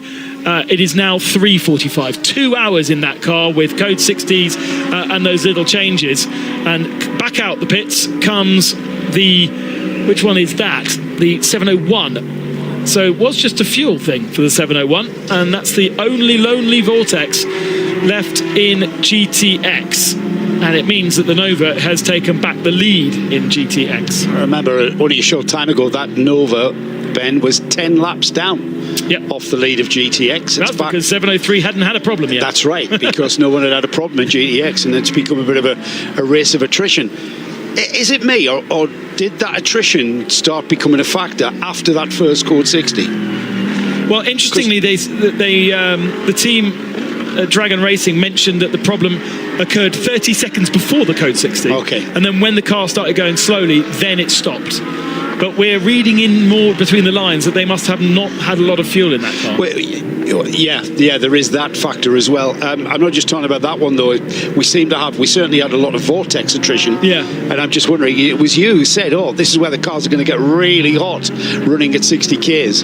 And then we started getting a flurry of pits. Strangely, the Dragon Speed car and the Vortex, they're in the section of garages at Pit Out, which is kind of a massive, huge area in the middle of the Paul Ricard pit lane, where there aren't any garages, like a central building. And the row of woe was those few garages at Pit Out. And so I didn't really have to go very far with our cameraman. So Josef Krell then takes the lead of the race as Vladikin stays in the pit lane, but Josef Krell is going to owe us a pit stop actually, he probably could go 4 or 5 laps longer, because he did not pit under either Code 60, and so would have saved fuel in doing that. But meanwhile, in the pits and getting a full service is the Continental Racing Audi, and that's still 1 minute to go, so it drops 2 laps by doing a full service. But I just don't know. We're in that middle part of the race where you're not working from the back you're not working from the start of the race forwards, nor are you looking at the end of the race and working backwards. You're just like, oh, we'll see how we're going and give it 2 or 3 hours, then we'll start predicting the future. But at the moment, we just have to tell you what's going on, and there's not really much analysis other than everybody's on different things going on right now. I find it interesting, Ben, that out of all of those, top, well, I'm going to say top 10, even beyond that, top 12, how they're all in contention for a podium. And the way we flip-flop through the pit stop phases, everybody's coming back up the order and then dropping back when they pit stop. That we haven't really had a reset where we've had 2 or 3 teams pulling away from the rest of the field. Everybody's still clumped together in that 1 or 2 lap phase. Yeah, and I think because the pit lane is so long, it's a full service is 5 minutes. That's 2.5 laps.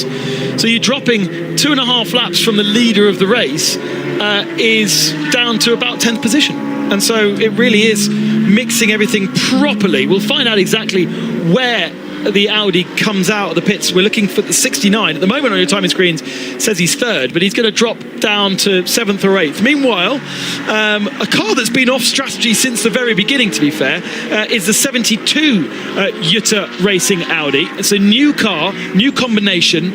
Tom Jackson is one of those drivers, and Tom is with Diana. Tom is with myself. You just come forward to us there. Great, thanks, Tom. Now, Tom, we've just been chatting, and you've actually not been behind the wheel as yet, but you're getting ready. You're suited and booted, got your helmet in your hands. What's the sort of feedback so far from the team on to how we've gone at this sort of halfway stage? So far, everything's still running like clockwork, really. I mean, Francois had 2 spins. He had a contact with another car, and Amir had another contact with another car that spun him out. So we've been unfortunate. We've had a few incidences. But, you know, they're saying it's very hot in the car. That is one thing. But as you mentioned, I haven't driven yet. I think the sort of strategy of the attack of the race was for the amateur drivers to hopefully catch some code 60 in the first 5-6 hours, which, you know, up until recently we've been pretty green running, which is quite impressive. But yeah, so 30 minutes, and then I'm in for a nice 2-hour toasty stint, and then I'll have an hour rest and then back in for 1 more hour. So what's your approach going to be for your stint? Just hope that 2 hours goes as quick as possible to get out. No, the plan of attack is to just catch up, really. You know, obviously it's my time now to try to catch up for the deficit. I think some of the other cars have had some of their pros in as well. So hopefully now we can start to see our name come back up the leaderboard, try to hopefully get top 5 in the AM class. That'll be a nice result from where we are currently. So, but being realistic, if the car gets to the end, 12 hours and no penalties, you never know. You know, we're seeing the vortex breaking down, a couple of guys running out of fuel. So it's the smart moves, smart driving, and we'll see what happens. I know you've not been behind the wheel yet, but how much does the balance of your car, the Audi, change in conditions like this when it's so hot? Have you had any feedback? So the feedback we're having so far is obviously when they got a full tank of fuel with 115 litres and the new tyres, initially, like, this is great, and they get to the midpoint in their stint there where they're mid-fuel, the tyres are, you know, the new tyres pressures are creeping up, the car's starting to move around, but then as the fuel starts to burn off, the car's starting to come back to them at the end of the stint. So they're just, some of the feedback from Amir was just, you just got to drive through that middle bit, drive through the pain, and you know, get to the hour mark. I think there was just a moment for your car, but everything's good, it's still there, had a little wobble off and back on again. So, you know, they're working hard, these guys, aren't they? It's still in one piece, though. It's fine, it's on the track, it's moving, it's not a problem. As long as I get to drive, that's all good. Nice one. All right, Tom, thanks so much. We'll catch up with you after you've been out so we get a bit of feedback from you. Yeah, you're going to see me in a lot sweatier state, though, unfortunately. I'm sorry for everyone. No worries, thanks. Well, we can catch up with them once he's actually driven the car a little bit later on. It must be very frustrating, though, seeing we're almost half distance, 9 minutes away from half distance. You haven't driven the car, and you've got your fingers and toes crossed that, you know, any kind of endurance race can go anywhere, really. Attrition can be a factor, incident can be a factor, and when you're the 4th driver in the rotation, I mean, I remember our good mate GM Littman. I think it was a Barcelona race where he was down to drive 4th in the line for a car that was, I think, I'm not going to mention the team or the name, and we all said, mate, you might as well go to the pool. You're never going to get in that car. And sure enough, I think it was like 20, 30 laps into the race, and it was involved in a massive shunt, and he slunk off to the pool. How does that work, Joe? You're in an arrive and drive team, seat by seat, and you pay I don't know how much to race in one of these races. It doesn't have to be one of these races. It can be anywhere. And then all of a sudden, you never get a chance to drive the car because it's being crashed by another arrive and drive driver. Do you get your money back? Not really. You might get a little bit back. It's like back. going shopping and saying, I want that chocolate bar. Yeah. And they go, well, here's the wrapper. There's a third. Yeah, there's a third of your money back. You're not getting your money back. You might, so you would get some money back, would you? Potentially, potentially not. I mean, that's the contract you sign, and usually, it depends on how well funded the team are. There are a lot of teams that we know well, that are massively well put together, great presentation, well kitted out. But they're kind of hand to mouth, and the money that's coming in from drivers to drive in the next race go towards paying for the cars to get to the track, for the crew to be paid to get to run the car, and so the vast majority of your payment has already been spent by the time you get to the track. Yeah, right. So getting a full payment back is a chance that you take. And it's kind of industry standard, I think. There's a lot of other teams that are perhaps would have to be well funded. That you maybe have a contract clause that says if you don't get 70% of the race, or you don't get 30% of it, or whatever, then you get some money back, or you get all of it back. It just depends on team to team. But the majority of teams that I know, that money's already gone, mate. By the time by the time the truck's turned up, it's a funny world when you apply those sort of logics. It's mental, mate. From here, quite frankly, it's mental. How much money have you spent on going racing? Quite a bit. Yes. I once remortgaged. I once said to my then wife, "How much equity we've got in this house?" She said, "About 25 grand." Right, we need to remortgage it then. And then I just blew it all on tyres and engines. We had a great season in 1991. European karting, did every special Cull Street race, Metro Centre race, the lot, did everything. Blew it. All for memories. All part of the experience. All part of the experience, yeah. Yeah, it's a funny world. Be a billionaire to become a millionaire. One of those. That was a change of position while we were talking, by the way. That was Alexander Prince up to 11th, followed by Paskevicius up to 9th. Sorry, Prince up to an 8th, Paskevicius up to 9th, getting ahead of Nicholas Hullink in 10th position. There he is in that Haas-T RT car, and as we've spoken a little bit earlier on, he is really learning his very first experiences of racing. This is a test session for him, so he is the slowest of the three in that car. It's the car that won the last race in Misano, and so quite logically dropping down the field, but just gaining and gaining experience. And when a car drives in past you like that, and faster car, if you can hold on to them, you can learn so much. If you can sit and just go, right, that's a championship leader, I'm just going to sit behind them for a couple of laps and work out how they're going so fast. I used to learn a lot by doing that. Sort of half put his nose up the inside there, and the Hermo for BMW happily taking the corner. In complete contrast to the overall lead of this race in the GT3 category, which is obviously the fastest category, the 992 class has been pretty static. Yeah, not much has changed. As far as Mulliner Motorsport have been quite strong, very strong in fact, quite dominant. Martin Rump, I see, back at the wheel of the 921. They're 13th overall. They've completed 152 laps, and they are at least a lap ahead of everyone else in the class. And I'm not quite sure how they've done that. Well, let's colour that from what happened with the Code 60s, because everything was normal. And then the Code 60 came out. The number 921, our leader, Martin Rump, he was only halfway through his stint, or not even, and pitted under that Code 60. So got a 25% fill up, and is kind of close to the end of his stint now. Same applied to the 902 Holmgaard car. Jonas Holmgaard came in slightly later also pitted under code 60, also has the same amount of fuel probably in that car. Same applied to RPM as well with Nicholas Jonsson. Nicholas Jonsson had done 23 laps actually, so he'd done more, then did the code 60 pit stop and has done another 23.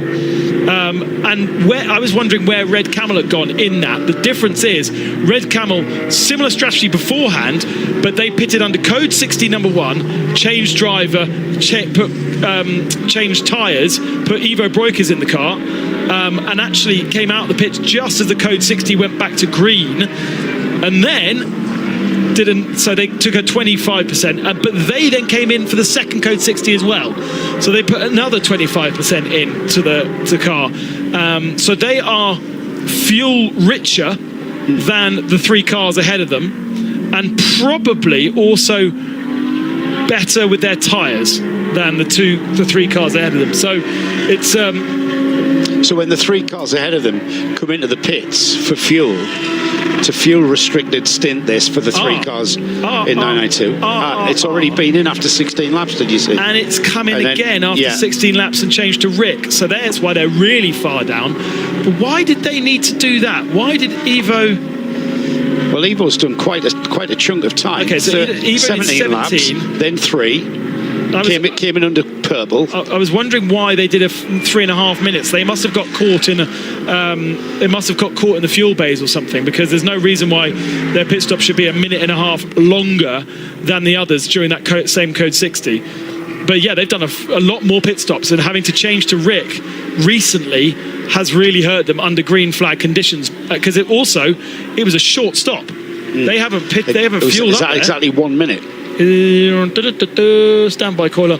1 minute 13. So Diana, there's a mission for you if you have the legs and the ability to go and find out what strategy call has befallen Red Camel's Jordan, because pitting under both code 60s and then pitting again 16 laps later on a short stop without refueling by the looks of things. Hang on, where is the...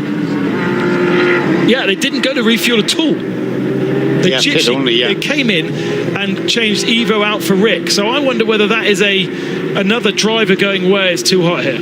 Well, he'd done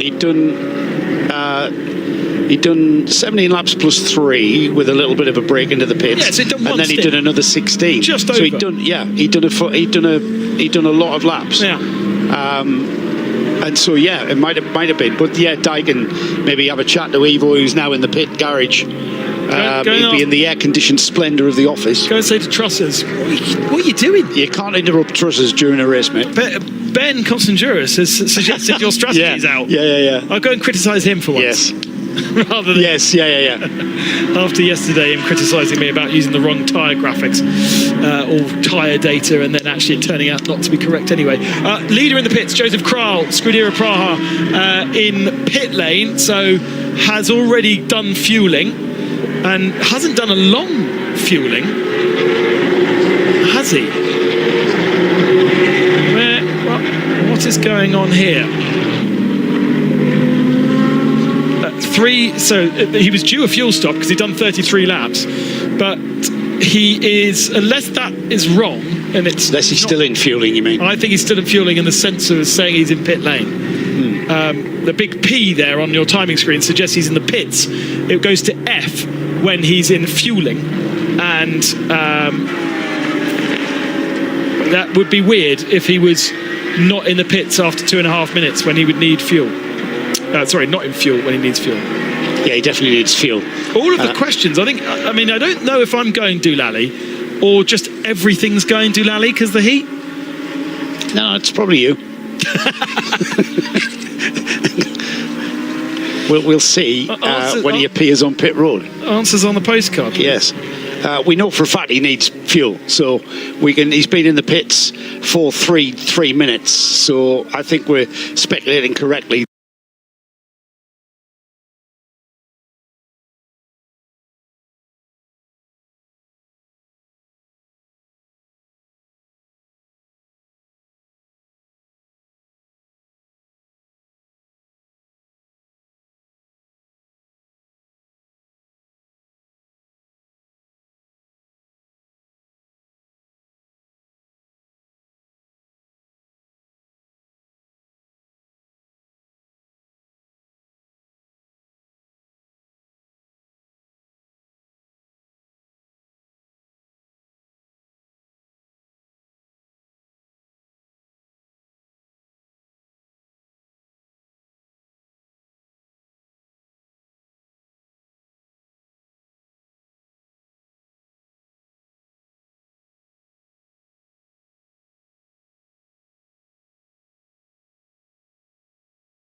long distance stuff, which is the very concept, the very idea behind this way of going motor racing. The orange and blue liveried Proton Huber competition Porsche now at the front of the field. It's being chased down though by Kobe de Breaker in the number 93 Red Ant Racing Mercedes. 2 minutes 5.544 for Manuel Lauck in the Proton car. 2 minutes 5.548, 1.9 seconds the gap at the front. That's how close. We've got an absolute stonker of a battle there that is developing at the front of this field for their overall lead. And with inside of the second half, we've had half time, we've had our sliced oranges, and we're back out for the second half now and a run to the flag. Oh yeah! Battle for 7th, very close battle there as well, with the gap about less than a second.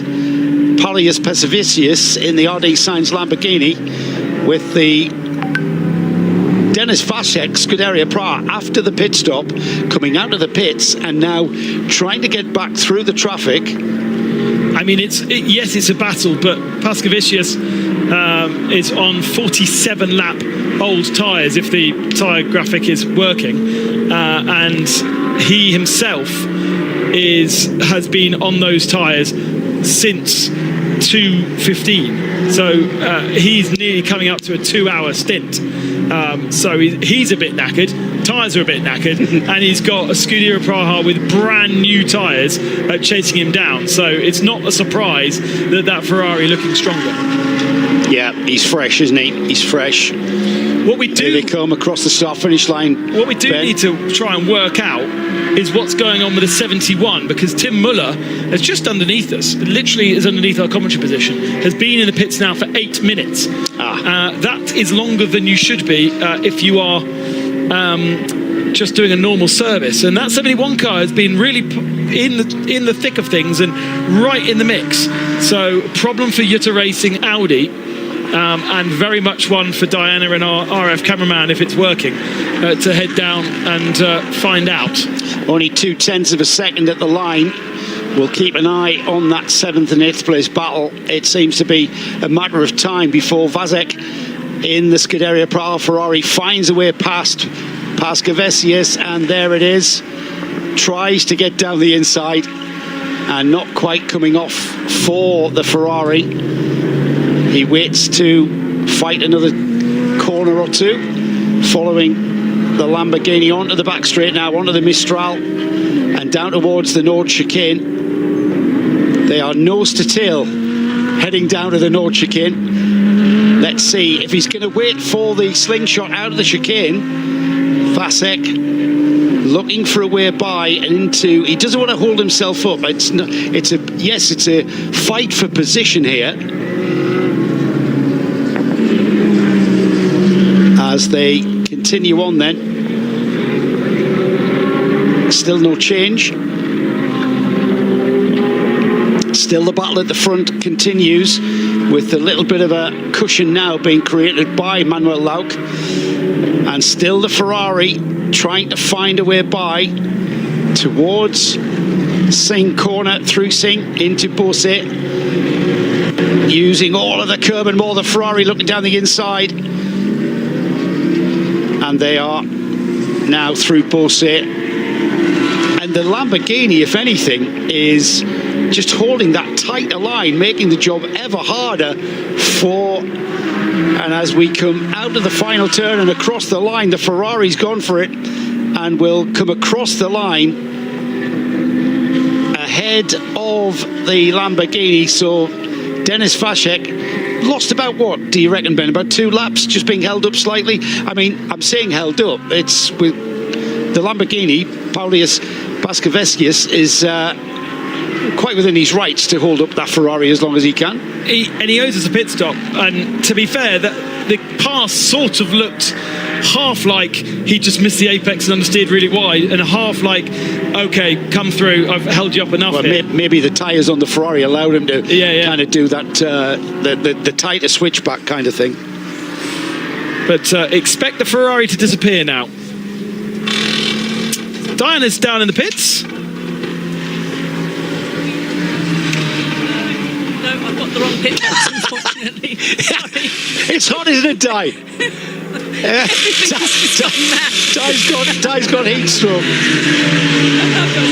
I thought I was waiting on Seb Ledoux Racing, but I wasn't. I am at Seb Ledoux Racing, but it's the 910 car that's just coming in, and they are having a complete. They've not changed driver, so they've just put new tyres and cleaned the windscreen, and off it goes. So that's why I got confused, because the other car is clearly just on its way in, because the driver is standing here waiting. So Paul Meyer looking like he's getting ready to get in that. So they're having a quick clean up here and expecting the next car, the one that I thought was arriving any minute now. Then I'll head back down to the other end of the pit lane to find out what was going on with the Utah number 71 that you mentioned. Di needs a cold rosé, doesn't she? Just to chill that blood up to the brim. Hang on, the what? The technique to cool down. See, now this is back to Ben's idea of 6 hours followed by 6 hours. Everything will be cooling off now. Yeah, especially Di with a glass of wine in her hand. 5.5 hours remaining. Yes, well, I mean, this is the thing, Ben. We knew coming into this race, we knew before we got here, let's not talk about getting here, but we knew before we got here that Paul Ricard, over the years, as always, by its very nature, become a race of attrition. And that is purely down to the beautiful high temperatures that are created here in July. Come to Paul Ricard in July. Yeah, it's going to be hot and sunny. Yeah, we know. That's the challenge. That is the challenge. There's the challenge. Look at the Seb Ledoux car. Oh, liberal. You missed this bit. This was your lunch break, I think. No, I saw the bonnet. It folded up on itself. Yeah, exactly. And then the absolute disrespect for tank taping. That is pure tank tape work. Yes.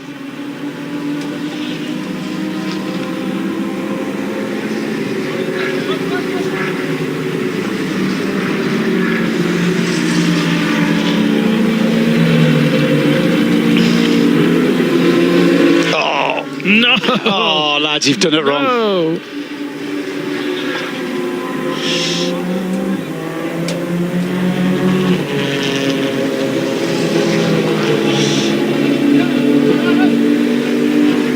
Much tape as possible, and there's like 3 guys around the front of this now just trying to tape up the front of the car, and it's taking quite a bit of time, but I do think that it's because of the heat. It's not quite sticking as well as they want, but there's a little bit of anxiousness going on around the car while they're trying just to sort that. They keep pushing onto that bonnet, and it's sort of still moving slightly, so they're just trying to get underneath to get a bit of a better grip at the bottom there. But yeah, it's going to be here for a few minutes or more, I think. See the gap there, that big hole in the left-hand side, driver's left-hand side of the bonnet, the right-hand side as we are able to look at it in the pit lane. That shouldn't be there. That's just creating a massive umbrella of wind and air. Are you sure it's not through there? I'm pretty sure that's a... No, it's ducting. It goes down. I'm pretty sure it goes down to the brakes. Well, have they blocked that duct on the right there? Yeah, exactly. That's what I was just looking at, because if you look at the Ajith Kumar car behind, it has the middle nostril and then 2 side nostrils. I thought they were blocking those nostrils up.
Ja, sind wir denn schon live? Ich hoffe doch. Einen schönen guten Morgen vom Dekra Lausitzring, von der DTM und vor allen Dingen jetzt vom ADAC Prototype Cup Germany. Die GT3-basierte Rennserie für die 455